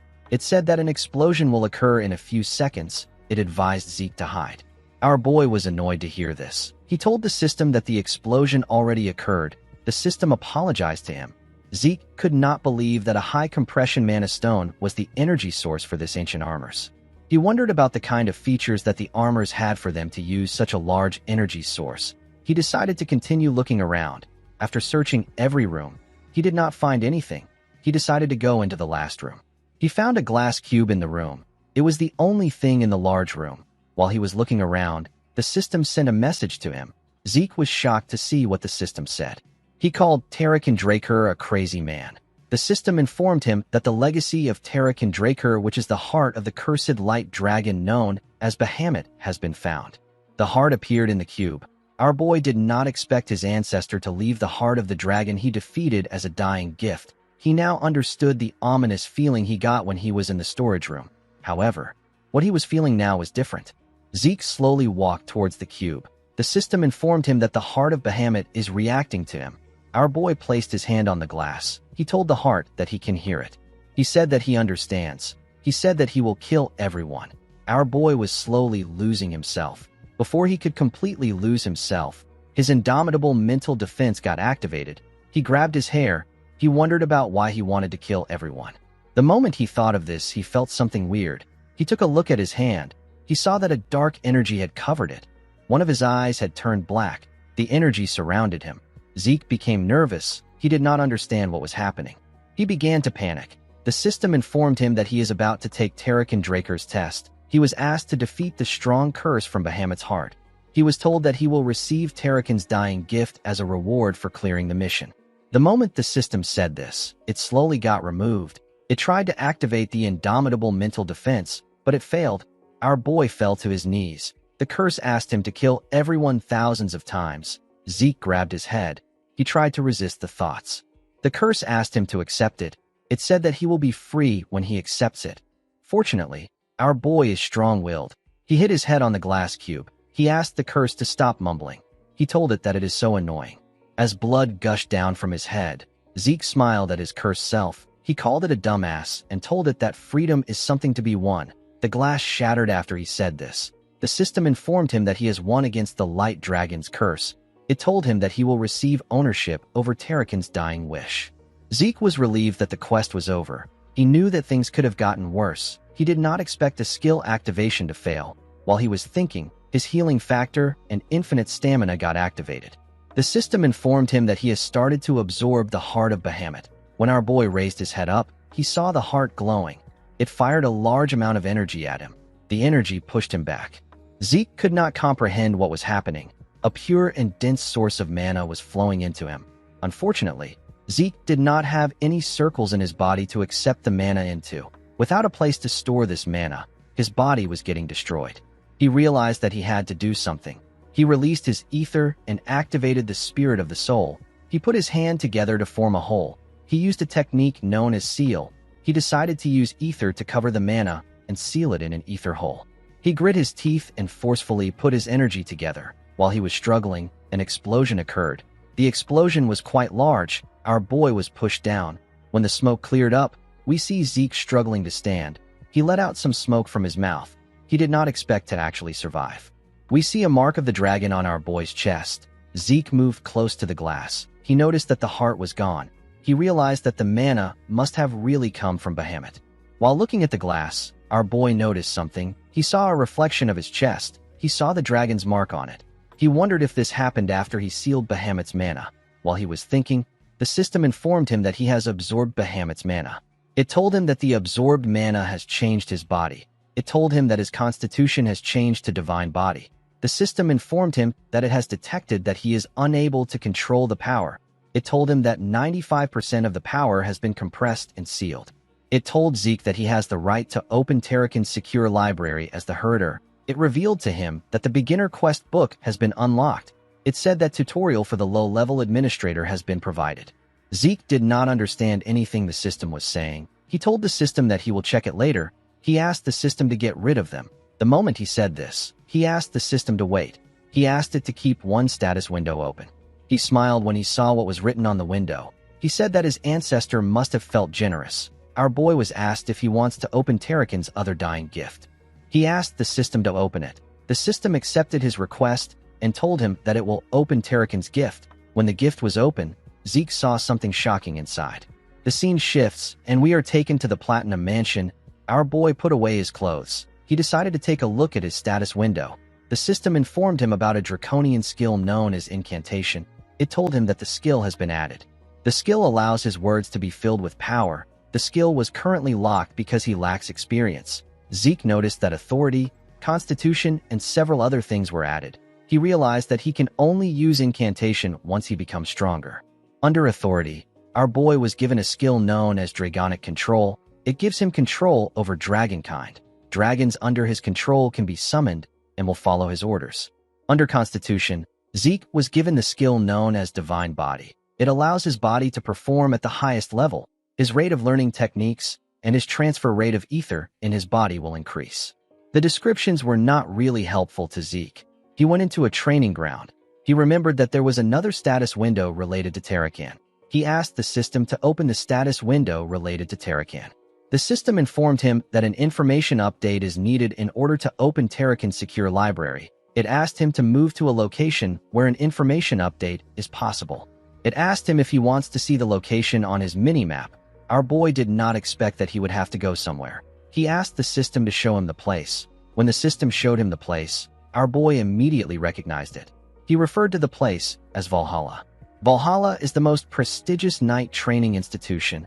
People who are not administrators like him are unable to view the place, let alone enter it. Even Zeke would have trouble entering Valhalla. He never planned on joining the institution. Since it was something related to Tarakan's dying gift, our boy decided to adjust his plans. He realized that he has to continue being a part of his family. The system informed him that the beginner quest book has been activated. It told him that his tutorial will soon start. It told him that a quest will be given to encourage his growth once the tutorial is over. Once the quest is over, he will be given a reward. Zeke realized that this is similar to the mission from an adventurers guild. It is like a mercenary assignment. The only thing he didn't know was what a tutorial is. While he was thinking, the system informed him that the tutorial will begin now. The moment it said this, the ground began to transform. Zeke was shocked to see this. He was dragged into a different place. He wondered if he got teleported like earlier. He quickly realized that this was different. He could tell that the entire area has changed. While he was looking around, monsters appeared in front of him. These monsters were orcs. The system asked our boy to defeat the monsters within the given time frame using 2 or more different skills. He will be given points, and the system store will be unlocked as a reward. Zeke was given 60 minutes. He took out his sword. The situation felt weird to him. Monsters suddenly appeared, and an appropriate reward is given. Our boy wondered if the tutorial is trying to create situations where he can take advantage of the system.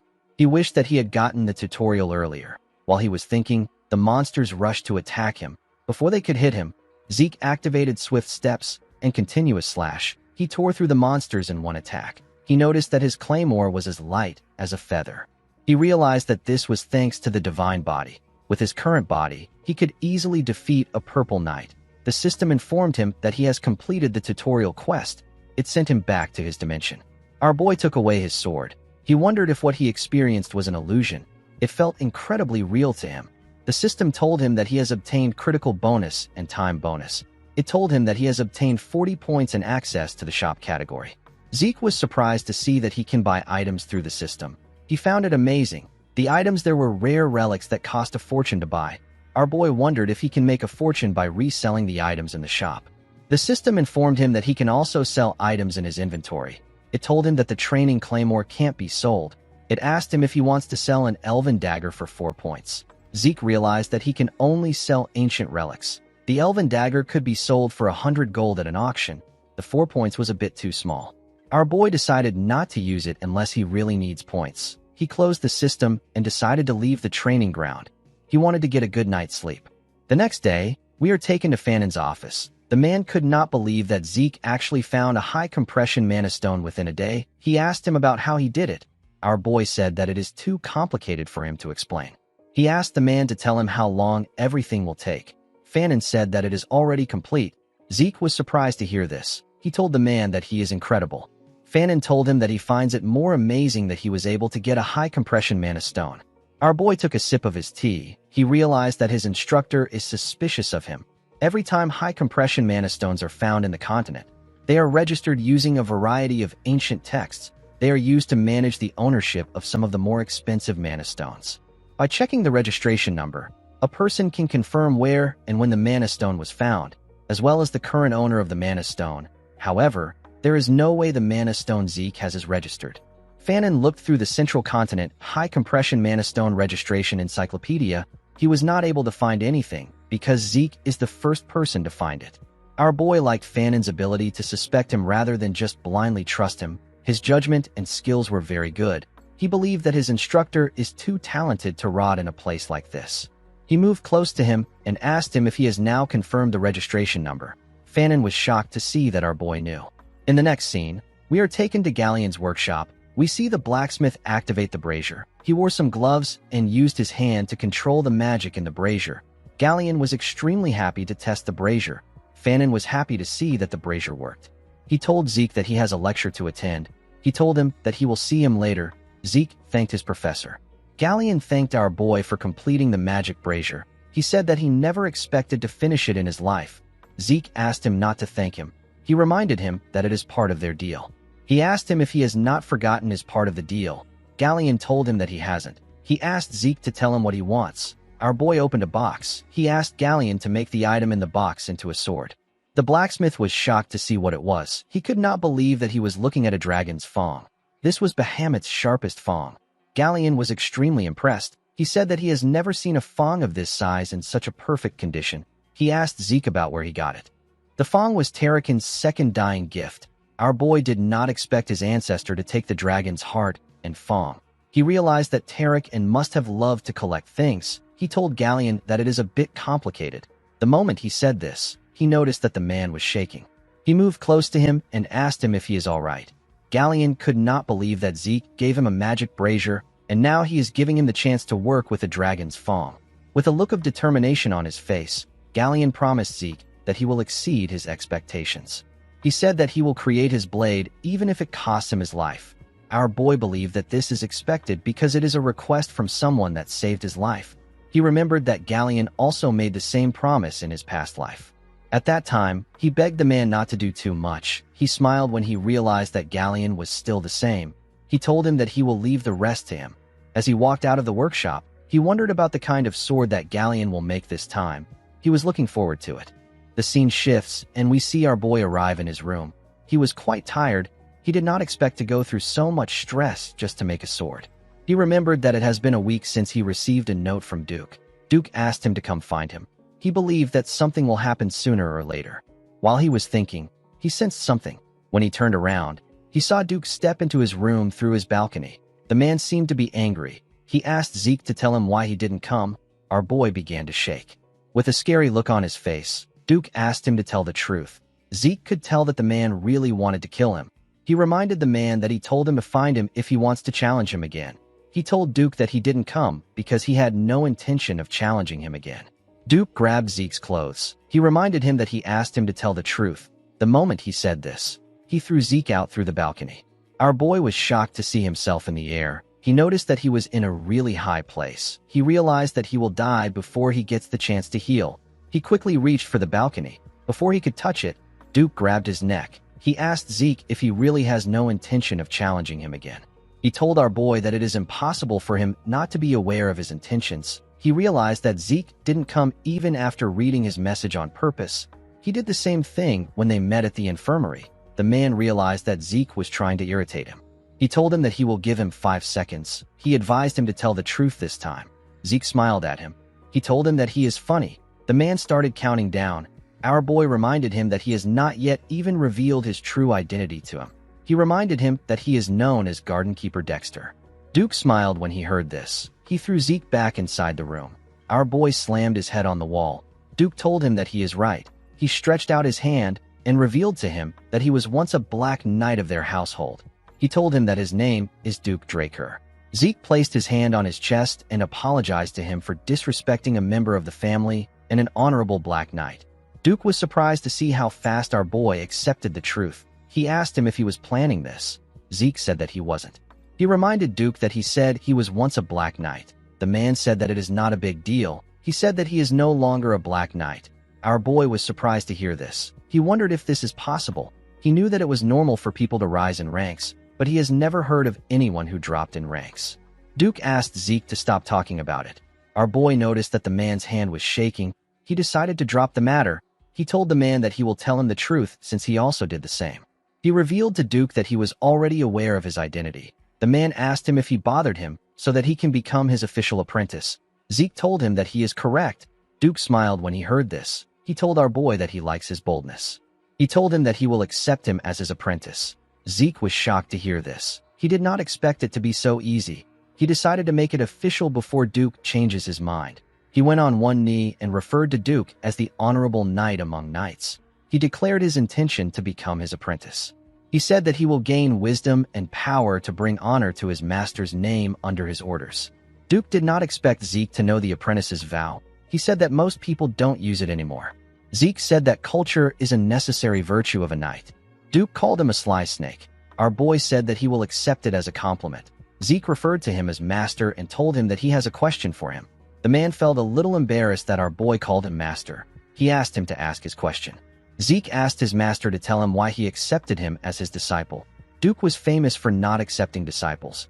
Only Andre, the man known as the genius of the century, managed to become his disciple after years of asking. Our boy did not understand why Duke would accept him so readily. He assumed that his master saw that his potential surpasses Andre's own during the duel they had. Duke asked him to guess the reason. Zeke asked his master if it is because he is a genius of the family. The man laughed when he heard this. He told our boy that his confidence is something else. He told him that he would have chosen Reina if he was looking for a genius. He revealed to Zeke that he likes his tenacity. He explained to him that talent isn't the only thing needed to reach the level of a red or black knight. Individuals who never faced any issues usually fall in the face of adversity. Zeke knew that the man was right. Most of the praised geniuses who were projected to reach the level of red knights usually fail to reach this level. They stay at the level of blue knights. Duke stood up. He asked our boy to follow him. He said that it is time for his first lesson. Zeke followed his master to the Western Greenhouse Gymnasium. He was surprised to see how large it was. He did not know that there was a gymnasium underneath the greenhouse. He wondered about what his master was planning. He has been running around the gymnasium since they arrived. Duke realized that our boy has been running for 3 hours. He asked Zeke to stop. Our boy asked him if he no longer has to run. Duke told him that he has a question for him. Our boy asked him to tell him what he wants to know. The moment he said this, Duke appeared behind him. He grabbed our boy's hand. Zeke quickly pushed his hand away. He put some distance between himself and his master. Duke took a look at his hand. He asked our boy if he has a problem with him checking his pulse. Zeke became nervous. The man said that he knew something was off from the start. He noticed it when they fought in the infirmary. He noticed it again when they dueled in the greenhouse. Even after Zeke ran 500 laps around the gym, the man could not sense a single drop of aura from him. Our boy also stopped him from checking his pulse. Duke asked him if he is unable to use aura. Zeke was shocked to hear this. He could not comprehend what was happening. Duke remembered seeing the bronze statue release a golden light. He remembered that there was an uproar about the golden light, which has never been seen. He walked up to Zeke. With a smile on his face, he asked our boy to tell him why he does not want to allow him examine his pulse. Zeke had to look away. He could not look his master in the eyes. Due to the way he spoke, our boy could tell that Duke was not suspicious. He was simply curious. Even though it is a very serious issue for a Draker to be unable to use aura, Duke was more focused on his curiosity. Our boy realized that he is lucky that he is facing Duke. He hoped to get Graham soon so that he can avoid people's suspicions about his aura. He knew that he needed to be cautious until the time he gets his sword. Zeke believed that there was no need for him to tell lies. Unlike his previous life where he was the first failed awakener in his family, Zeke was different in this life. He believed that the truth will cover up his lies.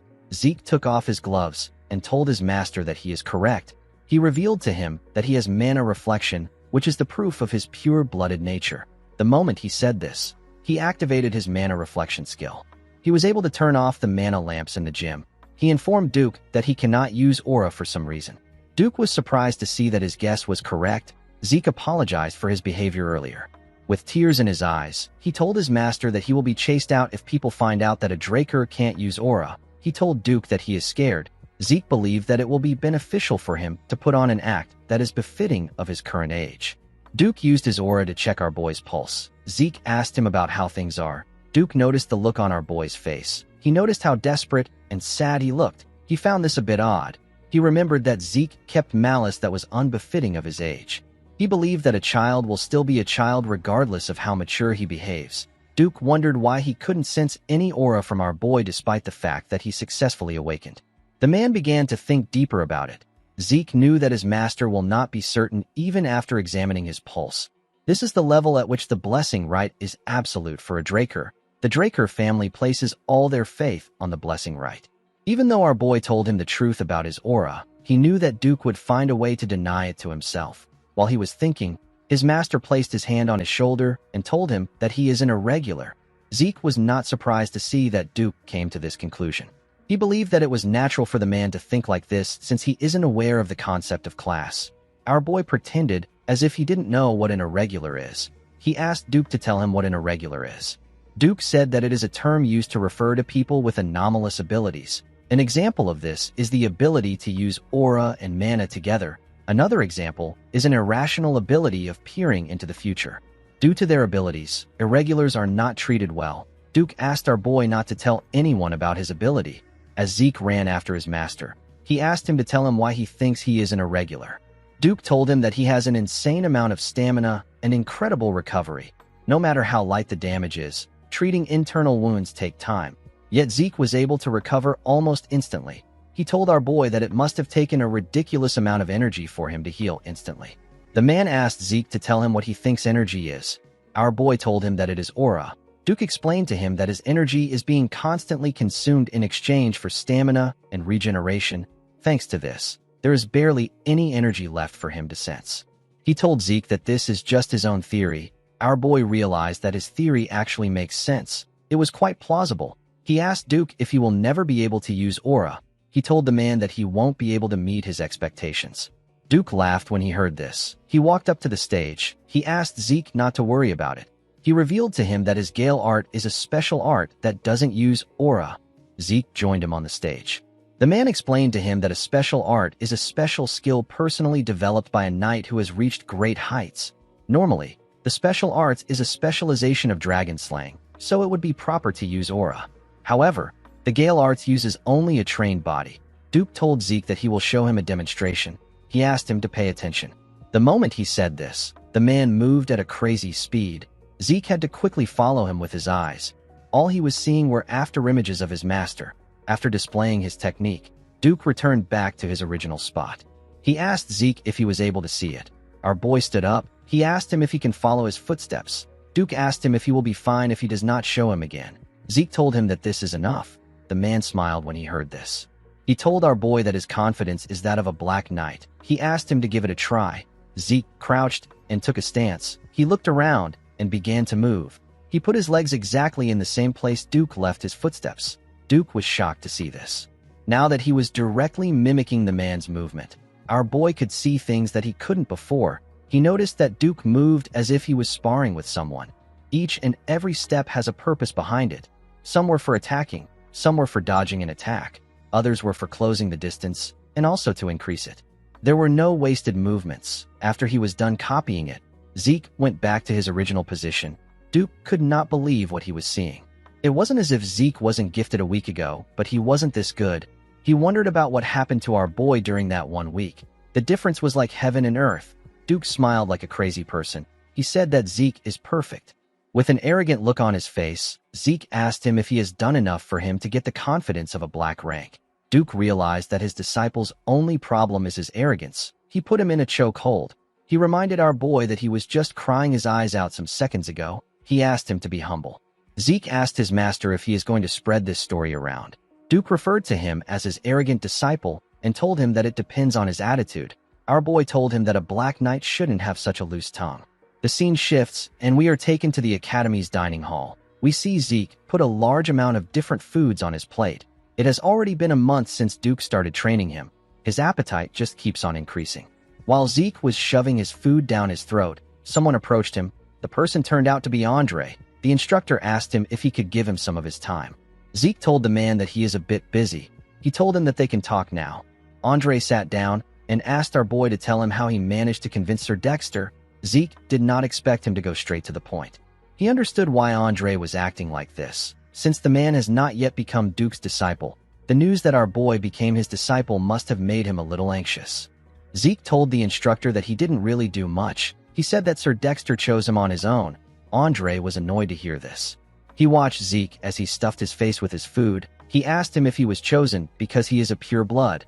Our boy was surprised to hear this. He put his cutleries down and told Andre that he has a serious inferiority complex. The man was shocked to hear this. His hand began to shake. He asked Zeke if this is all he has to say. Zeke told him that he is not halfway through. He told the man that his bloodline might have been what made Dexter interested in him in the first place. He asked Andre if he believes that Dexter is a man who will choose a disciple for this simplistic reason. Zeke told his instructor that he was able to use the man's intrigue as a foundation to become his disciple. He said that this is a testament to his own abilities. Our boy wiped his lips and threw the cloth at Andre. He asked the man to stop wasting his time patting his ego with his inferiority complex. Zeke stood up and asked the instructor to put in some efforts if he wants to be chosen. Andre did not like what he was hearing. In the next scene, we are taken to the Western Greenhouse Arena. We see someone running around the arena. Zeke asked his master if he knows what is happening. Duke said that he is also curious. He revealed to our boy that he does not know what has gotten into the man. The man turned out to be Andre. The instructor was breathing heavily as he ran. Duke explained to our boy that Andre came to beg him. He said that he is fine with being a servant as long as he can stay by his side. Duke told the man that he will take him in if he can run 300 laps without aura. This is why Andre is running around the arena. Zeke was surprised to hear the amount of laps he had to run without aura. Duke told him that Andre is a tenacious person. Our boy agreed with him. He always thought of Andre as a self-righteous nerd. He was happy to see that the man has quite the backbone. In the next scene, we see the students of the academy gathered outside. Someone asked his friend if he knows why they are there. The boy called him an idiot and asked him if he has forgotten what today is. He said that today is the day of the patriarch's visit. The moment he said this, we see a carriage arrive at the front of the school. Someone announced that the patriarch has arrived.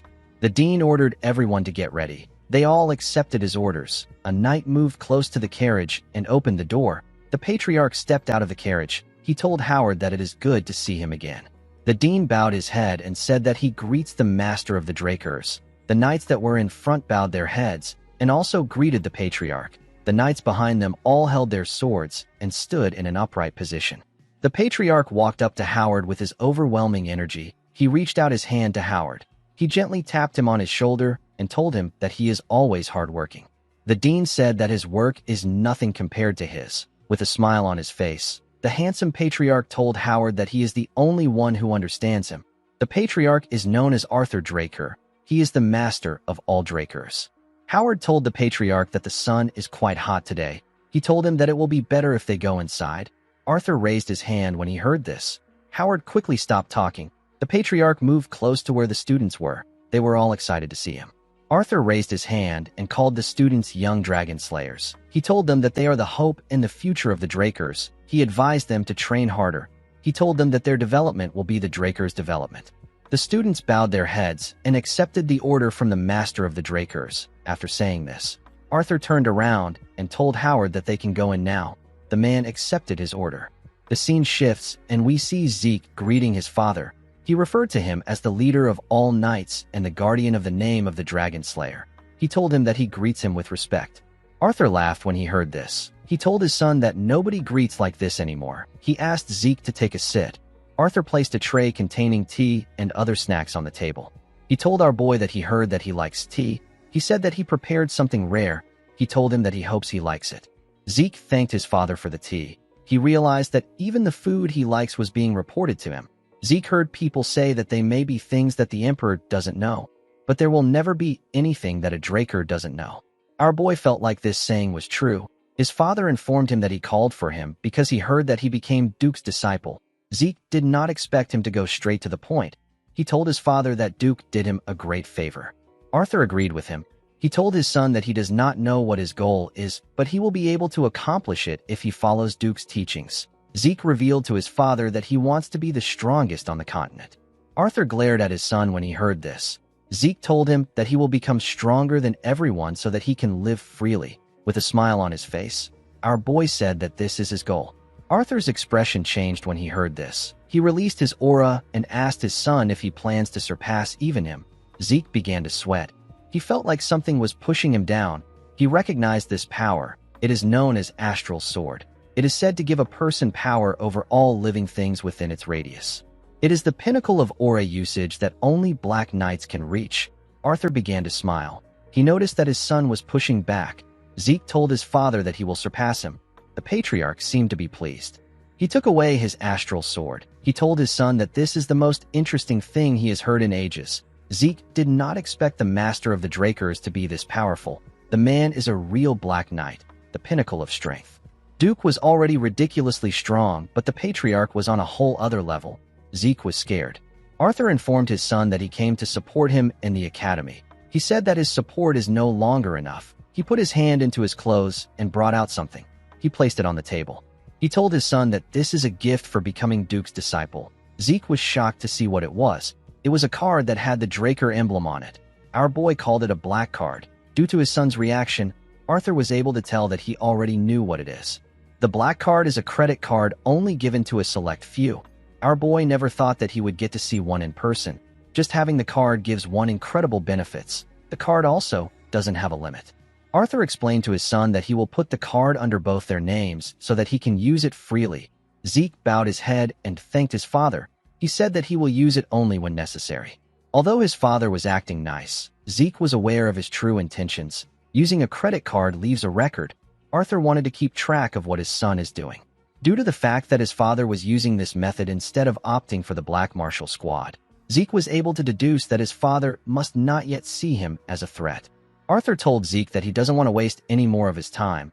He said that he must be busy training to become the strongest on the continent. He told our boy that he is excused. Zeke bowed his head and left the room.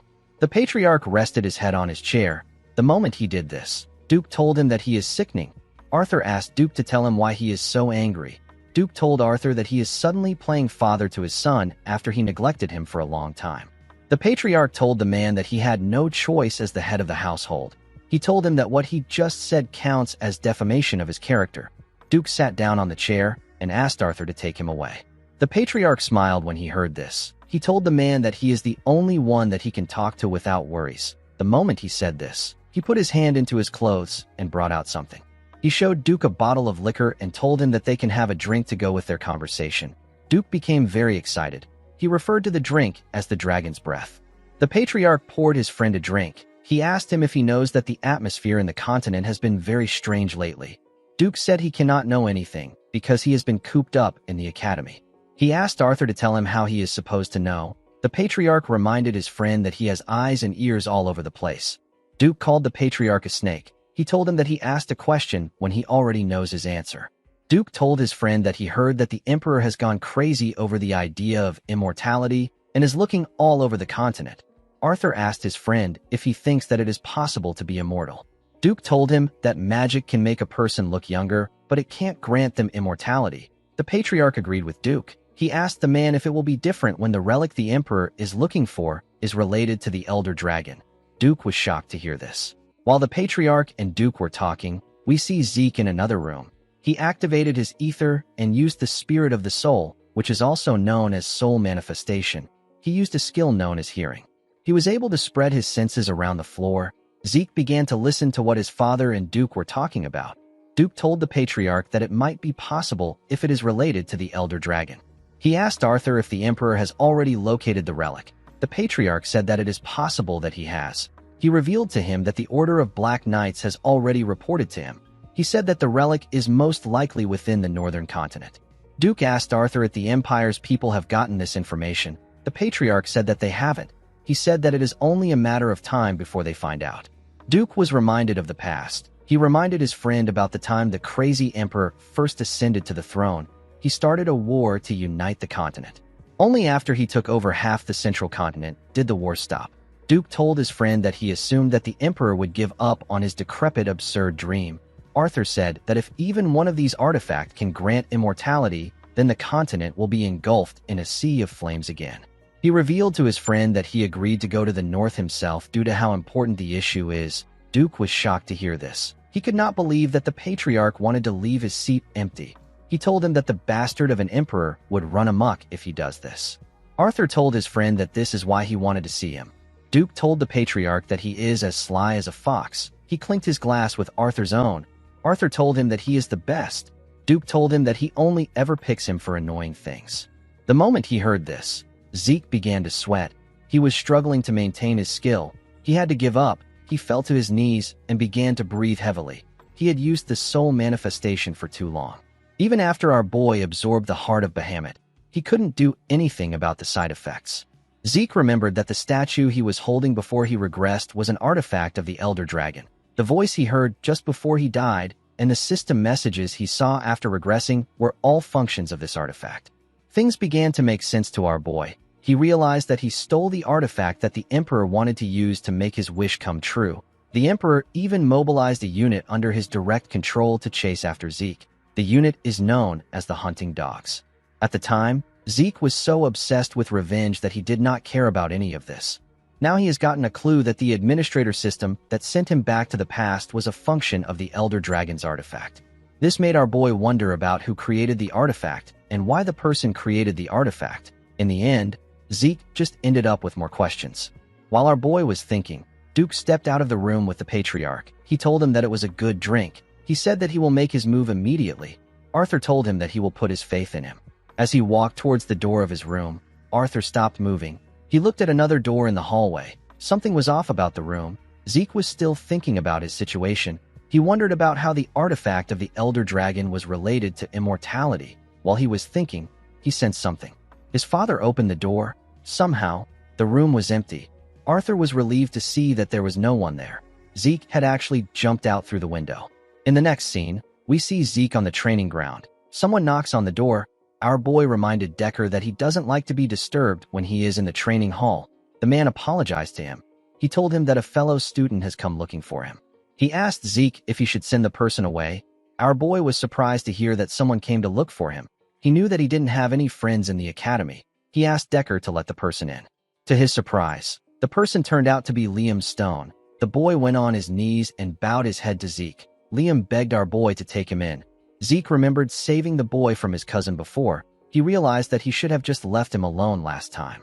He asked Liam to explain what he means. He asked him if he is trying to become his subordinate.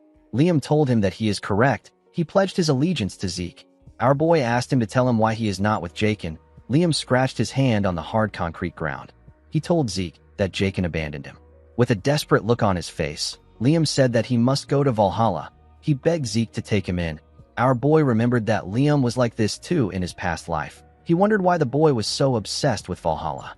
Zeke asked Liam if he is stupid. He asked him to go to the Turin or the Zimmons. He turned around and told Liam that he is not a support family. He told him that he won't be of any help to him in entering Valhalla. Zeke grabbed his sword and asked the boy to tell him how he is supposed to believe him.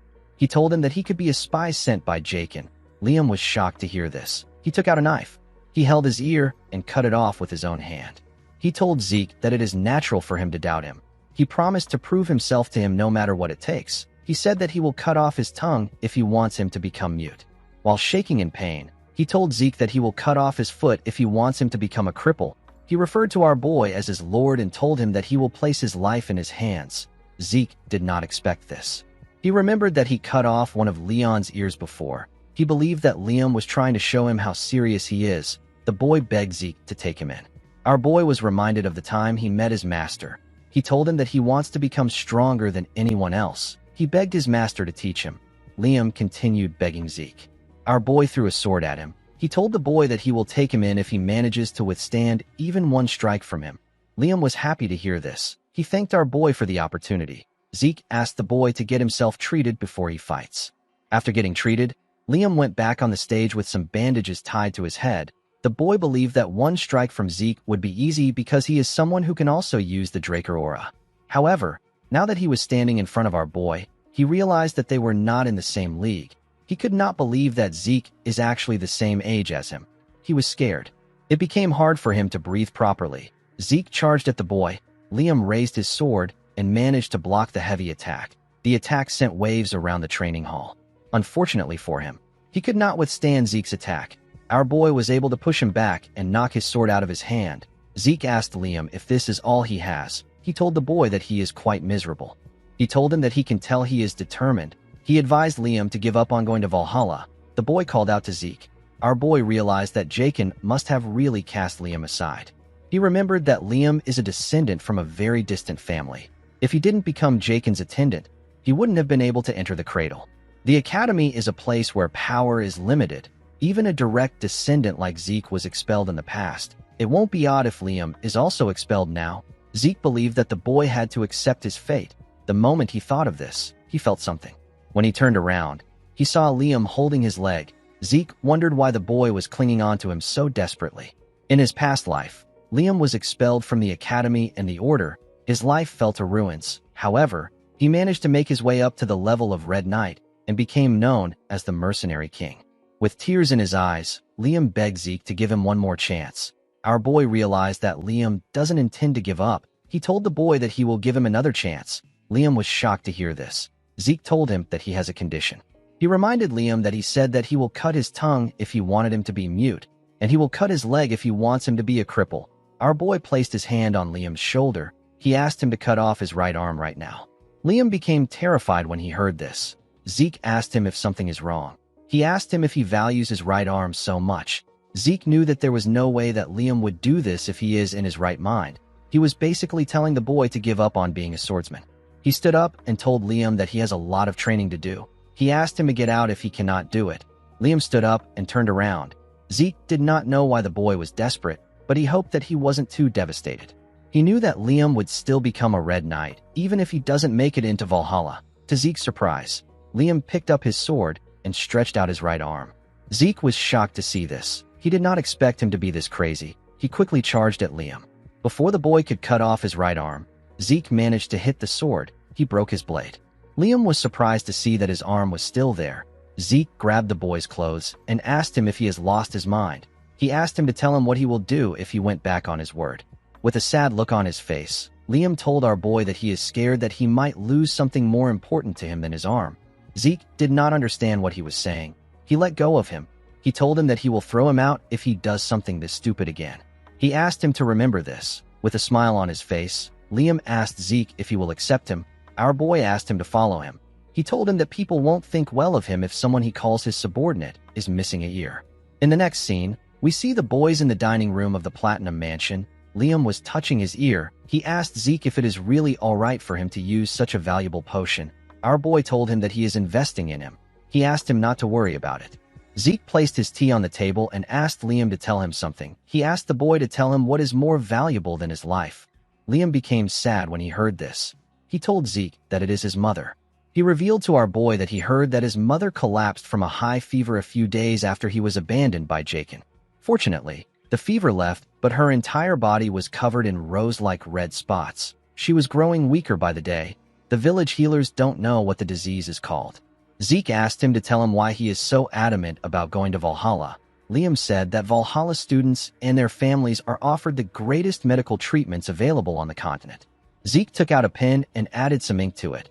He started writing on a paper. Periodic high fevers and rose-like red spots are symptoms of a certain disease. 5 years from now, the entire central continent will be plagued by the rose disease. It is a highly contagious disease with a high fatality rate. Countless people will lose their lives to this disease. Fortunately, a radical treatment will be invented, and it will put an end to the spread of the disease. When he was done writing, Zeke gave Liam the paper. He told him that it contains the method for producing the medicine that can heal his mother's illness. Our boy told him that it is not very difficult to make. He assured him that his village healers will be able to make it. Liam was shocked to hear this. He accepted the paper and thanked Zeke. He asked him about how he knows a cure when the healers didn't even know the name of the disease. The cure was invented by the genius alchemist brothers known as Al and Jeff. They invented it to cure the disease plaguing the central continent. However, the greedy Alchemist Association took advantage of the desperate people's lives to make profit. Upon learning this, the brothers publicly revealed the production method. The production method quickly spread across the continent to the point that even a warrior like Zeke got to know it. With a smile on his face, Our boy told Liam that he knows an alchemist. He told the boy that he no longer needs to go to Valhalla or become his subordinate now that he has the treatment in his hands. Liam said that this is not true. He told Zeke that his life belongs to him already. He went on his knees and bowed his head. He referred to Zeke as his lord and swore a lifelong loyalty to him. Our boy smiled when he heard his oath of loyalty. He found it reassuring that the mercenary king from his past life was now his subordinate. He told Liam that he will abandon him if he lags behind. He asked him to follow him well. Liam said that he will. In the next scene, we are taken to the dean's office. We see Owen greet the dean. He told the man that he has come to see him for a proposal. He asked Howard to tell him how he feels about raising the difficulty of the examinations this semester. Howard gently stroked his beard. He asked the boy to tell him the reason for his proposal. Owen said that the first years are quite skilled. He told him that all the children from the great families are there, and there are 2 pure-blood awakeners. He said that if the examination has the same difficulty it had last year, it will end up being a poor assessment. Howard told the boy that what he said makes sense. He told him that he is truly a child of Zimmons. He said that he will consider his proposal positively. Owen bowed his head and thanked the dean. He left his office. Howard turned to the window. He said that the apple doesn't fall far from the tree. He said that Owen thinks just like someone. He realized that he needed to nip the issue in the bud in order to avoid future problems. In the next scene, we see the students gathered somewhere. They were there for the semester exam. They came for dungeon exploration. The Dungeon Exploration Exam is a semester exam only done at the Draker Academy in which groups of 2 people have to escape a dungeon within a given time. There is a multitude of difficulties when it comes to these dungeons. Each group is assigned one at random. Zeke asked Liam if he is nervous. The boy said that he is a little nervous. Our boy told him that this is natural. He said if a person is too nervous, they can make a mistake, and if they are too relaxed, they can become arrogant. He said that a suitable amount of tension will guard against both these outcomes. While he was talking, we see Raina trying to calm her nerves. Zeke and Liam were asked to step out. Someone stopped them from entering a dungeon.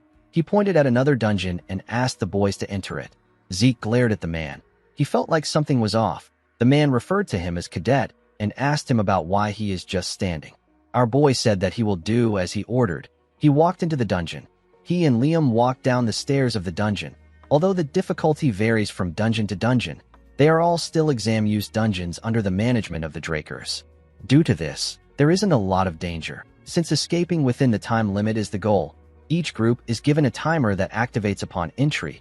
Each timer is given 96 hours. Because basic battle abilities are graded as well, a group can earn extra points by bringing the heads of the monsters they subjugated.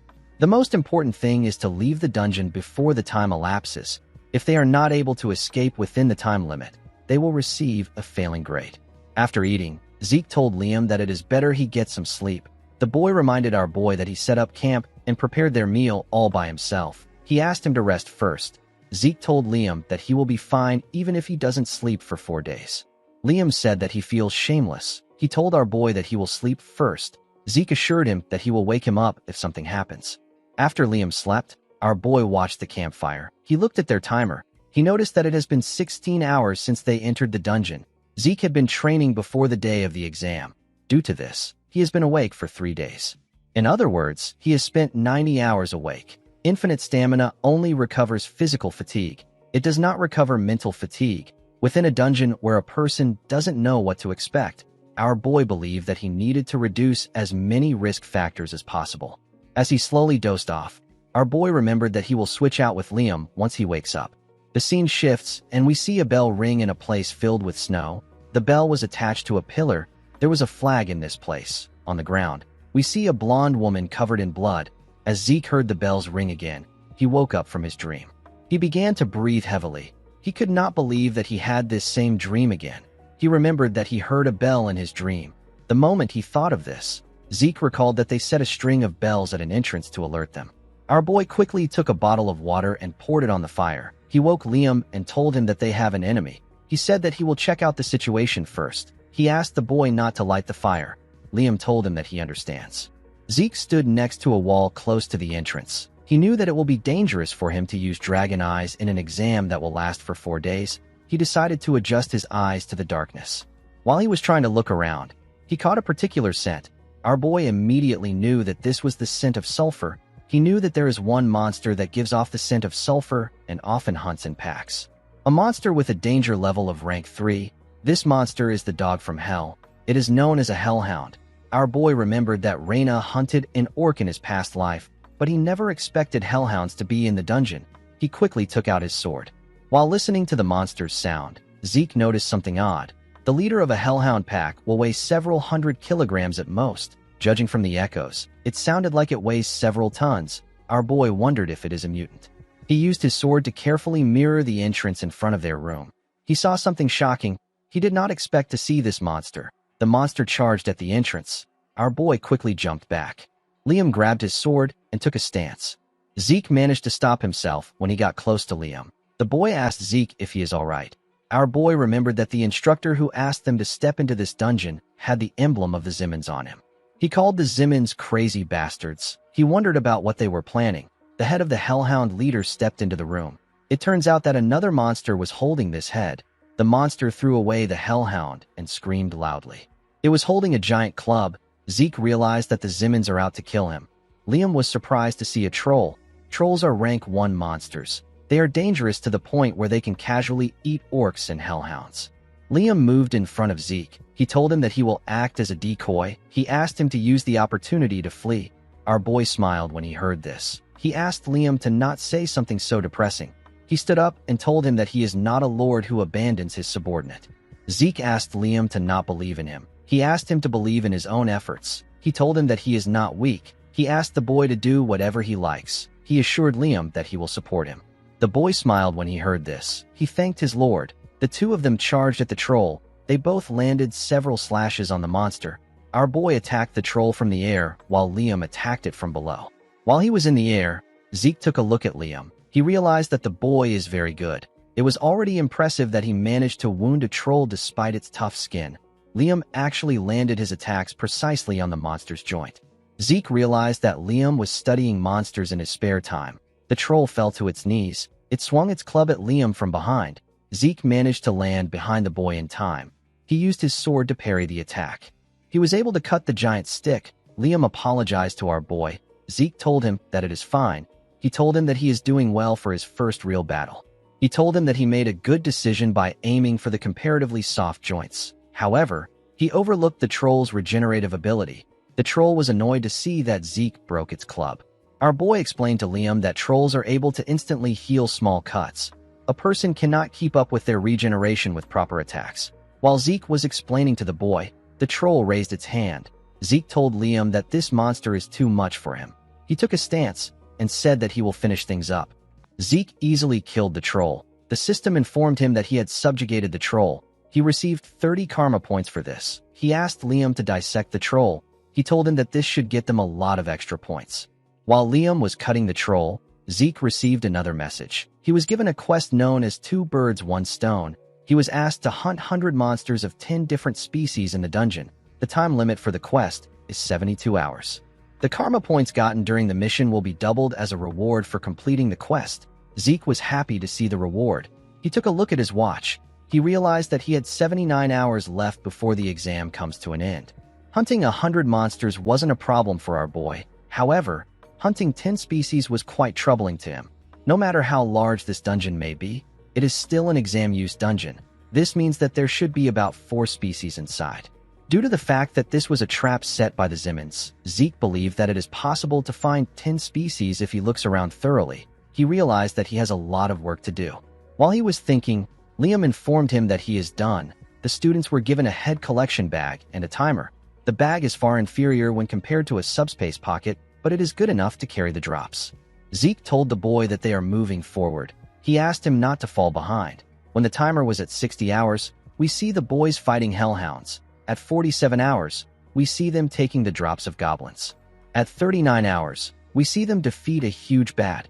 As time went on, the boys decided to rest. Since they have hunted many monsters, Zeke asked Liam if he has gotten used to real combat. The boy said that he is not sure.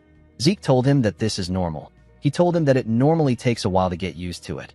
Our boy took a look at his system. He saw that he had 50 minutes left. He had hunted 9 species already. Zeke took a look at the dungeon's layout. He noticed that he had already looked everywhere. He said that the Zimmons are really useless. He believed that they should have prepared one more monster for him. While thinking, our boy sensed something. The cave they were in began to shake. The ground began to crack. Zeke drew out his sword and ran towards Liam. He ordered Liam to leave the bag. The boy was surprised to hear this. Zeke managed to get close to Liam in time. He quickly cut the rope that the boy tied to his clothes. The moment he did this, something came out of the ground and ate the bag. Blood splashed all over the place. Liam was shocked to see this. He noticed that Zeke's arm was covered in blood. He asked Zeke if he is all right. Our boy asked him not to worry about it. He told him that it is the blood of the monsters. He asked Liam not to interfere in the fight. He told him that he won't be able to pay attention to him. The monster that came out of the ground was a giant worm. Zeke did not expect to see a dungeon worm. A group of 8 purple knights who are well-trained are needed to subjugate a monster like this. The monster moved in front of Zeke and screamed at him. Our boy did not expect the Zimmons to be this prepared. The monster charged at Zeke. Liam quickly called out to his lord. He grit his teeth out of anger. He knew that he will be a burden to Zeke if he interferes now. He turned to his bag and went to check something inside. Our boy was able to protect himself from the worm's teeth with his sword. He was able to jump out of the monster's path. The dungeon worm passed by his side and went underground. Zeke became nervous. Even a blue knight wouldn't want to encounter this monster in a place like this. This is because it consumes the earth when it is moving. Zeke knew that he will be buried alive if he takes too long to subjugate this monster. The moment he thought of this, the worm attacked him from behind. Zeke was able to sense its presence and dodge its attack by bending his head. He took a stance and stabbed the monster from the side. He dragged his sword on its body and made the cut longer. He wanted to cut the worm in half. Before he could reach the tail, the worm raised it and turned around to face our boy. Zeke did not expect it to do this. The monster tied the rest of its tail around our boy. It squeezed him tightly. Our boy spat out some blood. While the worm was trying to choke Zeke, Liam stabbed it from behind. The worm screamed out in pain. As he healed his body with his skill, Zeke noticed that the pressure was a bit weaker. He was able to jump out of the monster's grip. Liam asked him if he is all right. Zeke asked the boy to tell him what he did. Liam revealed to him that he applied an anesthetic to his sword. Our boy remembered that the main ingredient in an anesthetic is belladonna. For a human, it simply weakens their senses. However, it is a deadly poison for a worm. In this urgent situation, Liam recalled that worms are incompatible with belladonna, and he quickly adapted by using anesthetic as a substitute. Zeke believed that Liam's judgment and adaptability reflect his title as Mercenary King. He realized that he made a smart choice when he took Liam in. He asked the boy to stab the worm with his sword again when he gives him a signal. Our boy ran to the top of the monster. He jumped and called out to Liam. The boy stabbed the worm when he heard his name. The monster screamed out in pain. While it was screaming, Zeke appeared in front of it. He activated his soul manifestation. He used a technique known as lacerate to cut down the worm from the top. The moment he landed on the ground, the dungeon worm split apart. The system informed Zeke that he has completed the sudden quest. It told him that the karma points he earned will be doubled as a reward. It also provided him with 2 random boxes as a reward.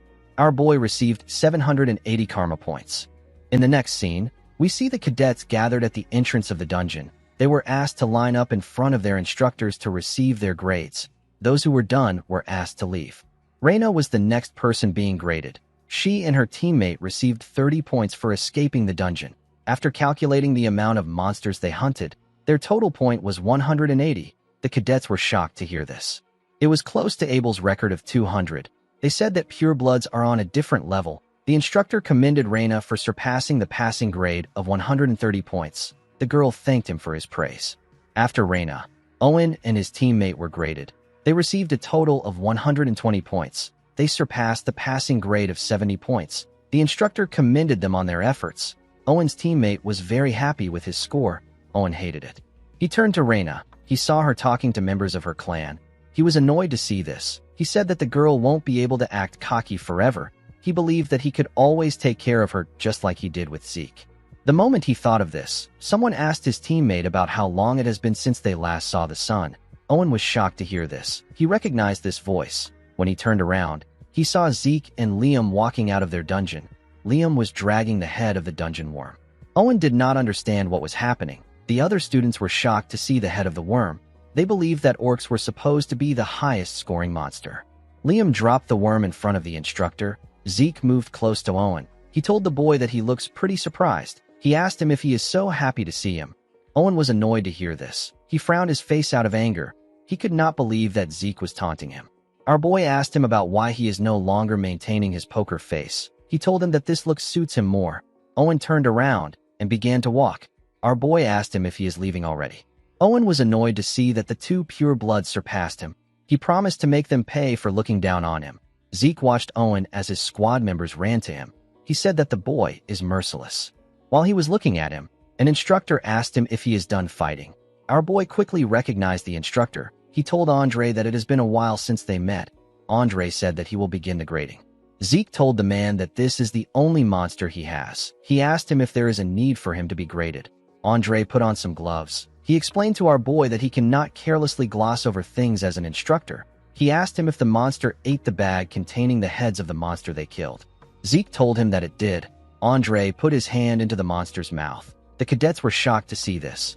Our boy realized that he got lucky. They lost all the heads they gathered in the last 4 days because of the dungeon worm. Since they couldn't afford to receive a failing grade, they had to take the head of the dungeon worm with them. Zeke knew that no other instructor would inspect the flesh and skin stuck between the teeth except Andre. After he was done inspecting, Andre confirmed that they hunted gremlins, goblins, hellhound, hobgoblins, orcs, and a troll. The other cadets were shocked to hear this. They could not believe that Zeke and Liam fought a troll. Andre was able to tell that there were dozens of heads. He said that he can't count the dozens of heads because it would be unfair. He said that he will count each monster species as one head. Although the troll and dungeon worm are not included in the examination criteria, records state that a troll is as strong as 3 orcs and a dungeon worm is as strong as 6 orcs. Andre decided to give the boys 90 points for the troll and 180 points for the dungeon worm.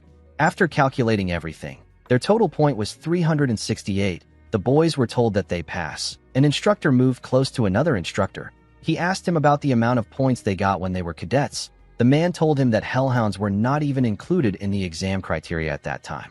The other students could not believe what they were hearing. One student belonging to the Zimmons family said that this isn't fair. He told the instructor that Zeke's only proof is the head of the dungeon worm. The instructor reminded him that the dungeon worm alone is worth 180 points. The boy asked him about what this means. The instructor asked the other cadets to think about things carefully. He asked them if they would have been able to fight against a dungeon worm or a troll. The cadets wondered if Zeke was always this strong. Our boy did not like the fact that they were making a lot of noise. It was different from how he used to be mocked in the past. Zeke didn't feel bad, but he did not like the fact that he had done something to stand out again. He could not believe that the Zimmons went as far as to manipulate the exam use dungeon just to eliminate him. He wondered if this was Owen's decision alone. He quickly realized that the boy was not powerful enough to mess with the Academy's examination. He understood that it was the Zimmons as a whole that made this decision. Our boy realized that he was being observed more than he thought.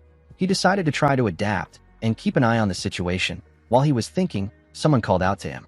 The person turned out to be Reina. The girl walked past him and told him that he wins this time. Zeke watched her as she walked forward. He did not understand what she was talking about. He did not know what he won. The scene shifts and we see Zeke on the training ground. He decided to check his system. He took a look at a draconian skill known as gluttony, which allows him to eat a lot and digest a lot. Zeke had been ignoring this skill because it looked useless. However, now he has 780 points. He could easily invest 50 points. The system asked him if he will activate the skill. Our boy told it that he will. He noticed something shocking. The skill description had changed. The system explained to him that when he is in a state of gluttony, he will be able to eat and digest anything and convert it into energy. If he consumes a monster with bloodline abilities, he will be able to absorb that monster's ability. Zeke smiled when he saw that he could absorb the ability of a monster. He realized that he should have activated this skill before he went for the exam. He decided to test the skill. He wanted to see what energy conversion is like. He brought out a piece of meat from his inventory. The moment he did this, the skill got activated. Something pulled the meat from his hand. Our boy was surprised to see this. When Zeke turned around, he saw a dark shadowy entity arise from his shadow. The shadow was swallowing the meat. Our boy did not know what he was looking at. It was as if the jerky was being swallowed by a bog. While he was looking at the shadow, the system informed him that he has recovered energy from the energy he absorbed. A small golden light shined around him. Zeke noticed that his migraine was gone. It was as if he took a nap. Although it was small, he could feel that his mental fatigue has been reduced as well. He also felt like his whole body has been rejuvenated, his mental fatigue, physical fatigue, and even his ether has recovered a little. Zeke reactivated the skill. He began to pour more meat into the shadow. He realized that it was worth the 50 points. With this one skill, he will be able to reduce the risk of all his other skills. He can recover his mental fatigue with gluttony, and thanks to his infinite stamina, he can't feel physical fatigue. Our boy realized that he can train for 24 hours without the need for food or sleep. He decided to start right away. Before he could do anything, someone knocked on the door. He told Decker that they already spoke about this last time. He reminded him that he asked him not to disturb him when he is in the training hall. The man informed him that he has brought some important news. He revealed to Zeke that his sword has been completed. Our boy became excited. In the next scene, we are taken to Galleon's shop. Zeke told the man that he heard his sword is complete. Galleon asked him to give him a moment. In his past life, Galleon gave our boy something made of mithril and pure iron. This was the Sword of Radiance. It is a famous sword that anybody would recognize its excellence with just a glance. Even though he gave him a dragon's fang as material for the sword, he still thought that Galleon would give him something that has a similar appearance to Graham. Unfortunately for him, the blacksmith gave him something else. This new sword was dark, and it did not look anything like Graham. It had a unique energy around it. Zeke picked it up to check it out. Only judging by its appearance, it was not a very pretty sword. He asked Galleon if he did not sharpen it on purpose. The blacksmith told him that it is supposed to be like this. Zeke placed the sword down. He asked the blacksmith if this is the sword that he believes suits him best. Galleon told him that he is correct. He found Zeke to be weird. Most people would have been bewildered at his words, but our boy easily understood what he was getting at. Galleon realized that Zeke was the only one fitting to do something. He revealed to our boy that the sword doesn't have a name yet. He said that he has tried to name it, but no matter how hard he tries, he can't think of a good name. He asked Zeke if he can name the sword. Our boy was surprised to hear this. He did not expect Galleon to ask him to do this. In his past life, Galleon came up with Graham the Sword of Radiance by himself. Our boy found it odd that Galleon can't think of a name. He believed that this sword was Graham in a different form because he provided Galleon with a dragon's fang. Our boy realized that he has to think of this sword as something entirely different from Graham. He put his hand into his pocket and took out something from his inventory. Galleon was shocked to see what Zeke took out. He was shocked to see our boy holding a dagger. Our boy used the dagger to cut his hand. Galleon asked him about what he is doing. The moment he cut his hand, his healing factor activated. His healing factor is a skill that is active at all times. Regardless of this, it is still Zeke's skill. Our boy believed that he should be able to control it. The system confirmed his request. It told him that the passive activation of his class skill has temporarily been delayed. Zeke's arm stopped healing. He placed it above the sword and let his blood drip on it. Galleon quickly realized that this is the sword naming ritual. The sword naming ritual is a traditional dwarven rite in which one grants a weapon a name. The owner will infuse his blood with his energy and aura or mana and have it drip onto their sword to initiate the ritual. Once the ritual has begun, the initiator will enter into the depths of their unconscious mind and spend time there endlessly until they pick a name. Galleon took a look at the sword. He could not believe that Zeke knew about this ancient dwarven ritual that has long been forgotten because of how dangerous it is. He did not know how this was possible. Zeke fell into his mind. Hundreds of characters appeared in front of him. Of the countless names whirling around him, he must pick one name that will stay with him. For the sake of his new sword, he must pick a new name. As Zeke fell deeper into his mind, he saw more names. When he reached a point in his consciousness, our boy found the perfect name. He named the sword the Stygian Blade Bahamut. When he opened his eyes, the system informed him that it has registered Bahamut as an item. Bahamut and thousands of other blades appeared before him in his consciousness. Zeke could not believe that he chose the name of an evil dragon. He wondered if his mind is okay. In the next scene, we see Galleon help Zeke wrap his hand with bandages. He told our boy that he is amazing. He told him that he knows about a ritual that even dwarves barely know about. Zeke told him that he came across it while studying dwarven history. Galleon asked our boy if he can rest there for a moment. He told him that he has something he wants to give him. Zeke asked him not to worry about it. He told him that he can take his time. The man thanked him for his patience. Our boy took a look at his arm. He remembered the system telling him that he has temporarily stopped his healing factor skill. The fact that he could suppress the activation of a passive skill was a big deal to him. This means that he will be able to avoid other people having to find out about his abilities just like Duke did. Our boy believed that there was no need for him to show all his cards, although he felt bad for Galleon. Zeke was still going to take off the bandages when he returns to the academy. While thinking, our boy realized that he needed to check out the sword. According to the system, Stygian Blade Bahamut is a blade forged in the mana of the blue flame by an outstanding craftsman with soul vision using the strongest Fong of the cursed light dragon. The properties of the sword are indestructible and aura conversion. It also had some special notes which will be released depending on Zeke's growth. Zeke was surprised to see this. He had never heard of a weapon like this before. Although it was made with a dragon's Fong, our boy did not expect it to be indestructible. This was just unbelievable. Our boy picked up the sword and smiled when he looked at it. He was happy to see that the sword possessed the most important thing he needed. The sword had aura conversion. The reason Zeke overexerted himself to create magic circuits for Galleon when commissioning this sword was partly because of his incredible abilities and also because of Graham's core ability, which is aura conversion. Mana, ether, or any other kind of energy will be converted to aura thanks to this property. Our boy closed his eyes and activated his ether. He pushed the energy into the sword. The sword immediately converted it into aura. As someone born without the ability to use aura, this is what allowed him to reach the level of Red Knight. While Zeke was circulating his energy, Galleon stepped into the room with something. He apologized for spending some time to find it. The man was surprised to see our boy's aura. Zeke welcomed him back. Galleon noticed that the sword is wrapped around a clear aura. He could not believe that our boy has already overcome what Purple Knights struggle with. Zeke told the blacksmith that he has made a truly absurd sword. He commended him on his work. The man said that it is nothing when compared to the furnace. He presented Zeke with a sheath and asked him to take a look at it. Zeke found it odd that Galleon was asking him to look at a sheath. Galleon revealed to him that the sheath was personally crafted by his master. Our boy realized that he has never heard anything about Galleon's master even in his past life. He took a look at the name written at the back of the sheath. The sheath was made by someone known as Golan Jobert. Zeke was shocked to see this name. It is the name of a person who is at the pinnacle of blacksmithing. Golan Jobert is currently the greatest blacksmith on the continent. He is unrivaled even among dwarves. Golan's creations were all created near perfectly and bear special abilities. Collectors will pay hundreds of gold to get their hand on these creations. Zeke told Galleon that he did not know that he was Golan's disciple. The man was surprised to hear this. He realized that our boy read the name on the back. He asked our boy if he can also read Dwarven language as well. Zeke told Galleon that this must not be a simple sheath if it was made by Golan.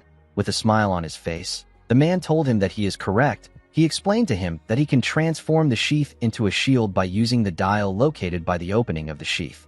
The moment he said this, he moved the dial and turned the sheath into a shield.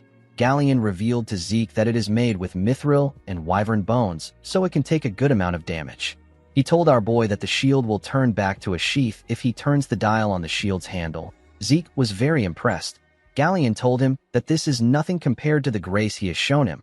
He asked Zeke to take the sheath. He told him that it is a gift. Our boy told Galleon that he could have just sold the sheath to make his furnace. The man said that he cannot sell his master's work to just anyone. Zeke revealed to him that he could have sold it for several hundred gold coins. Galleon was shocked to hear this. He asked our boy to just accept it. Zeke noticed that the sheath was smaller than the sword. He believed that Golan must have some special ability that will make the sword fit in. The moment he put the tip of the sword into the sheath turned to fragments and created a shape that perfectly fit the sword. This far exceeded Zeke's expectations. He thanked Galleon for giving him such a valuable gift. The man told him that he is happy he likes it. In the next scene, we are taken to the training hall. We see our boy wearing a gauntlet. He noticed that the gauntlet was made from a light and durable material called meteoric iron. It doesn't have any properties. Zeke was told that the properties will activate when he wears a full set of meteoric iron.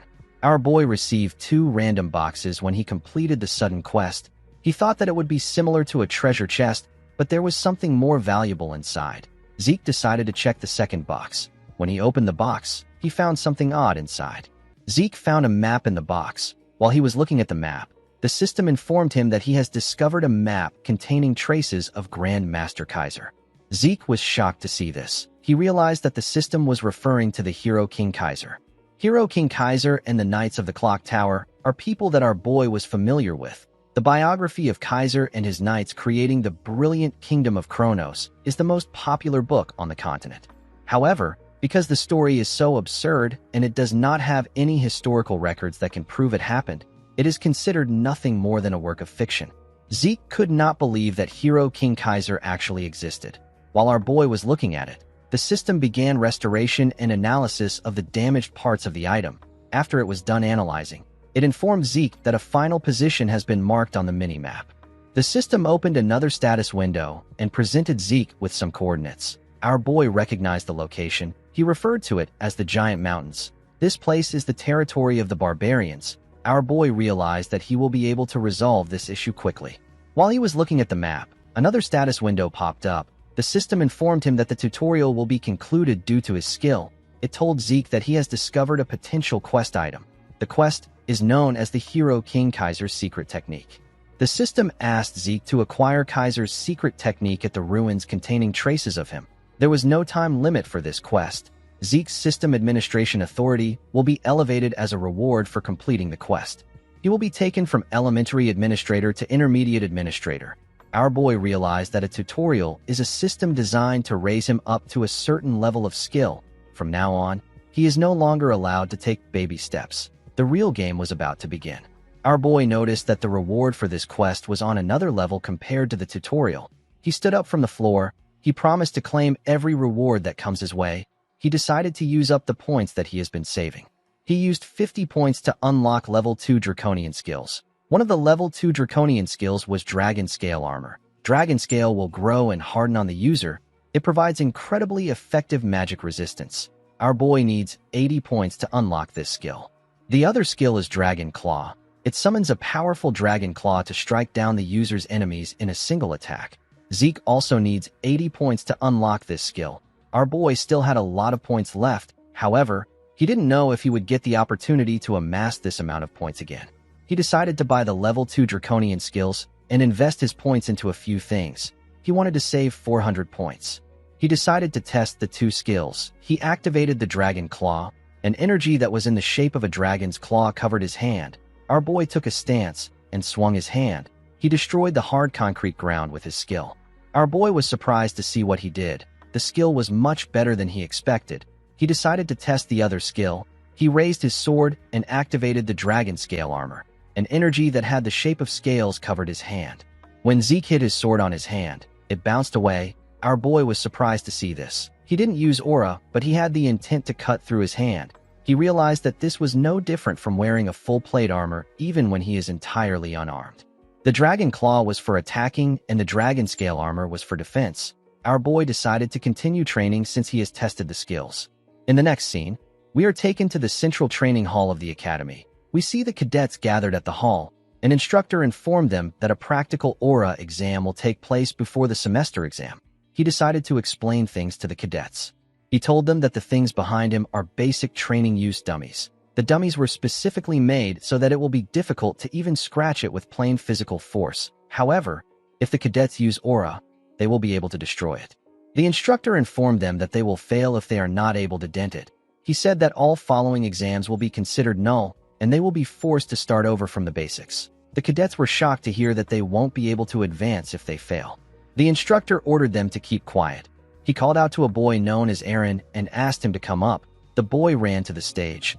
Owen believed that it was natural for the people called first to be flustered. However, it is different for him. This practical is similar to the aura training he familiarized himself with at home. The Academy's aura education is something that the Zimmons have already established. Owen believed that even the purebloods won't be able to match him in aura control. While he was thinking, he was called to the stage. He was asked to start. The boy drew out his sword with a smug look on his face. He took a stance and released his energy. It shined brightly. The students were shocked to see that Owen had achieved sword resonance. The instructor who was jotting down information about the cadets was quite impressed with Owen.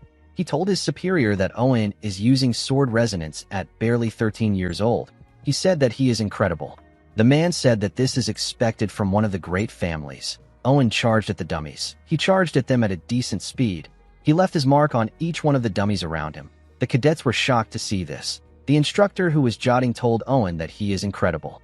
He said that this is expected from Azimans. He tapped the boy on his shoulder and told him that he will soon surpass Abel. The boy was annoyed to hear this. He pushed the instructor's hand away. The man asked his senior if he did something wrong. The senior said that ill-mannered. The boy frowned his face as he walked down the stage. After Owen, other students took their turns, but they barely scratched the dummies. The junior instructor asked his senior about why everyone was having such a hard time. The man said that they were intimidated by Owen's performance. Even though he said this, there wasn't a single student who failed. Seeing how every single student has been able to pour aura into their swords without fail, the instructor became convinced that the special class was truly different. However, even in a place filled with geniuses, there were still those who were superior to their peers. Reina told the senior instructor that she has a request. The man asked her to tell him. The girl said that she wishes to be graded according to the dragon-slaying arts. The instructor informed her that this grading criteria is for higher-ranked cadets. The girl assured him that she is aware of this. Owen told himself that Reina's conceit knows no bound now that she is a pure-blood awakener. Pouring aura into your sword and being able to use the dragon-slaying arts are two entirely different things. Merely maintaining aura in the sword requires an incredible amount of concentration.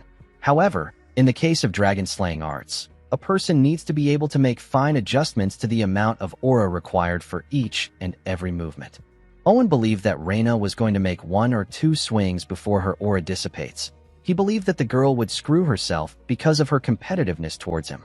The instructor informed Reina that the condition for failure is harsher. He asked her if she is fine with this. The girl said that she is. The instructor decided to grant her request. The girl bowed her head and thanked him. She took a stance and raised her sword. All the cadets focused their attention on her. Reina put her aura into her sword and swung it at a dummy. She easily cut through the dummy. The girl began to tear all the dummies apart at a crazy speed. She sliced through them as if she was cutting paper. When she was done, she put her sword away. There was no dummy left on the stage. The students were shocked to see this. They believed that Owen was going to be the best when it came to aura control, but he couldn't even compare. The students knew that none of them could rival the girl. Owen grit his teeth out of anger. He could not stand this. While breathing heavily, Reina took out her sword and pointed it at someone among the cadets. Owen assumed that she was pointing at him. He believed that she wanted to mock him. The boy quickly realized that he was wrong. He turned around in fear. He realized that Reina never had any interest in him from the beginning. She was only focused on Zeke. Our boy did not expect her to point at him. He couldn't ignore her since she was glaring intensely at him. He decided to meet up with her expectations a bit. He told the instructor that he will also like to be graded according to the dragon-slaying arts criteria. The junior instructor was annoyed to hear this. He asked Zeke if he is taking the dragon-slaying arts lightly, because Reina did it so easily. He informed our boy that Reina is a pure blood. The senior instructor cut him off and told Zeke that he will be given the same conditions as Reina. He asked our boy if he is fine with this. With a smile on his face, Zeke told him that it is good with him. The junior instructor asked his senior to tell him why he accepted Zeke's request. He said that all attendance has been processed, and he has never seen Zeke attend the class even once. The senior revealed to him that our boy won a bet against instructor Andre. He told him that he doesn't know about it because he was just assigned there recently. He revealed to his junior that Zeke is the Golden Light Pure Blood Awakener. He is also the unprecedented recruit who broke Abel's record in the dungeon escape exam. The senior told the man that he is looking at Zeke Draker. Our boy closed his eyes and circulated his ether. The system informed him that Bahamut has detected ether. It told him that the sword's aura conversion ability has been activated. Zeke covered his sword with aura. It was a bit difficult for him to control his strength. He was able to put in the right amount of aura. When our boy raised his sword, Reina was startled. She recognized the technique he was about to use. Zeke took a stance and raised his sword up. He decided to use the first verse of Chapter 1 of the Dragon-Slaying Arts. The technique is known as Sky Slice Stance. Reina realized that our boy technique was comparable to hers. She quickly realized that she was wrong. It was actually on the same level as Andre's technique. Zeke easily tore through the dummies at a crazy speed. He moved very fast with his huge sword.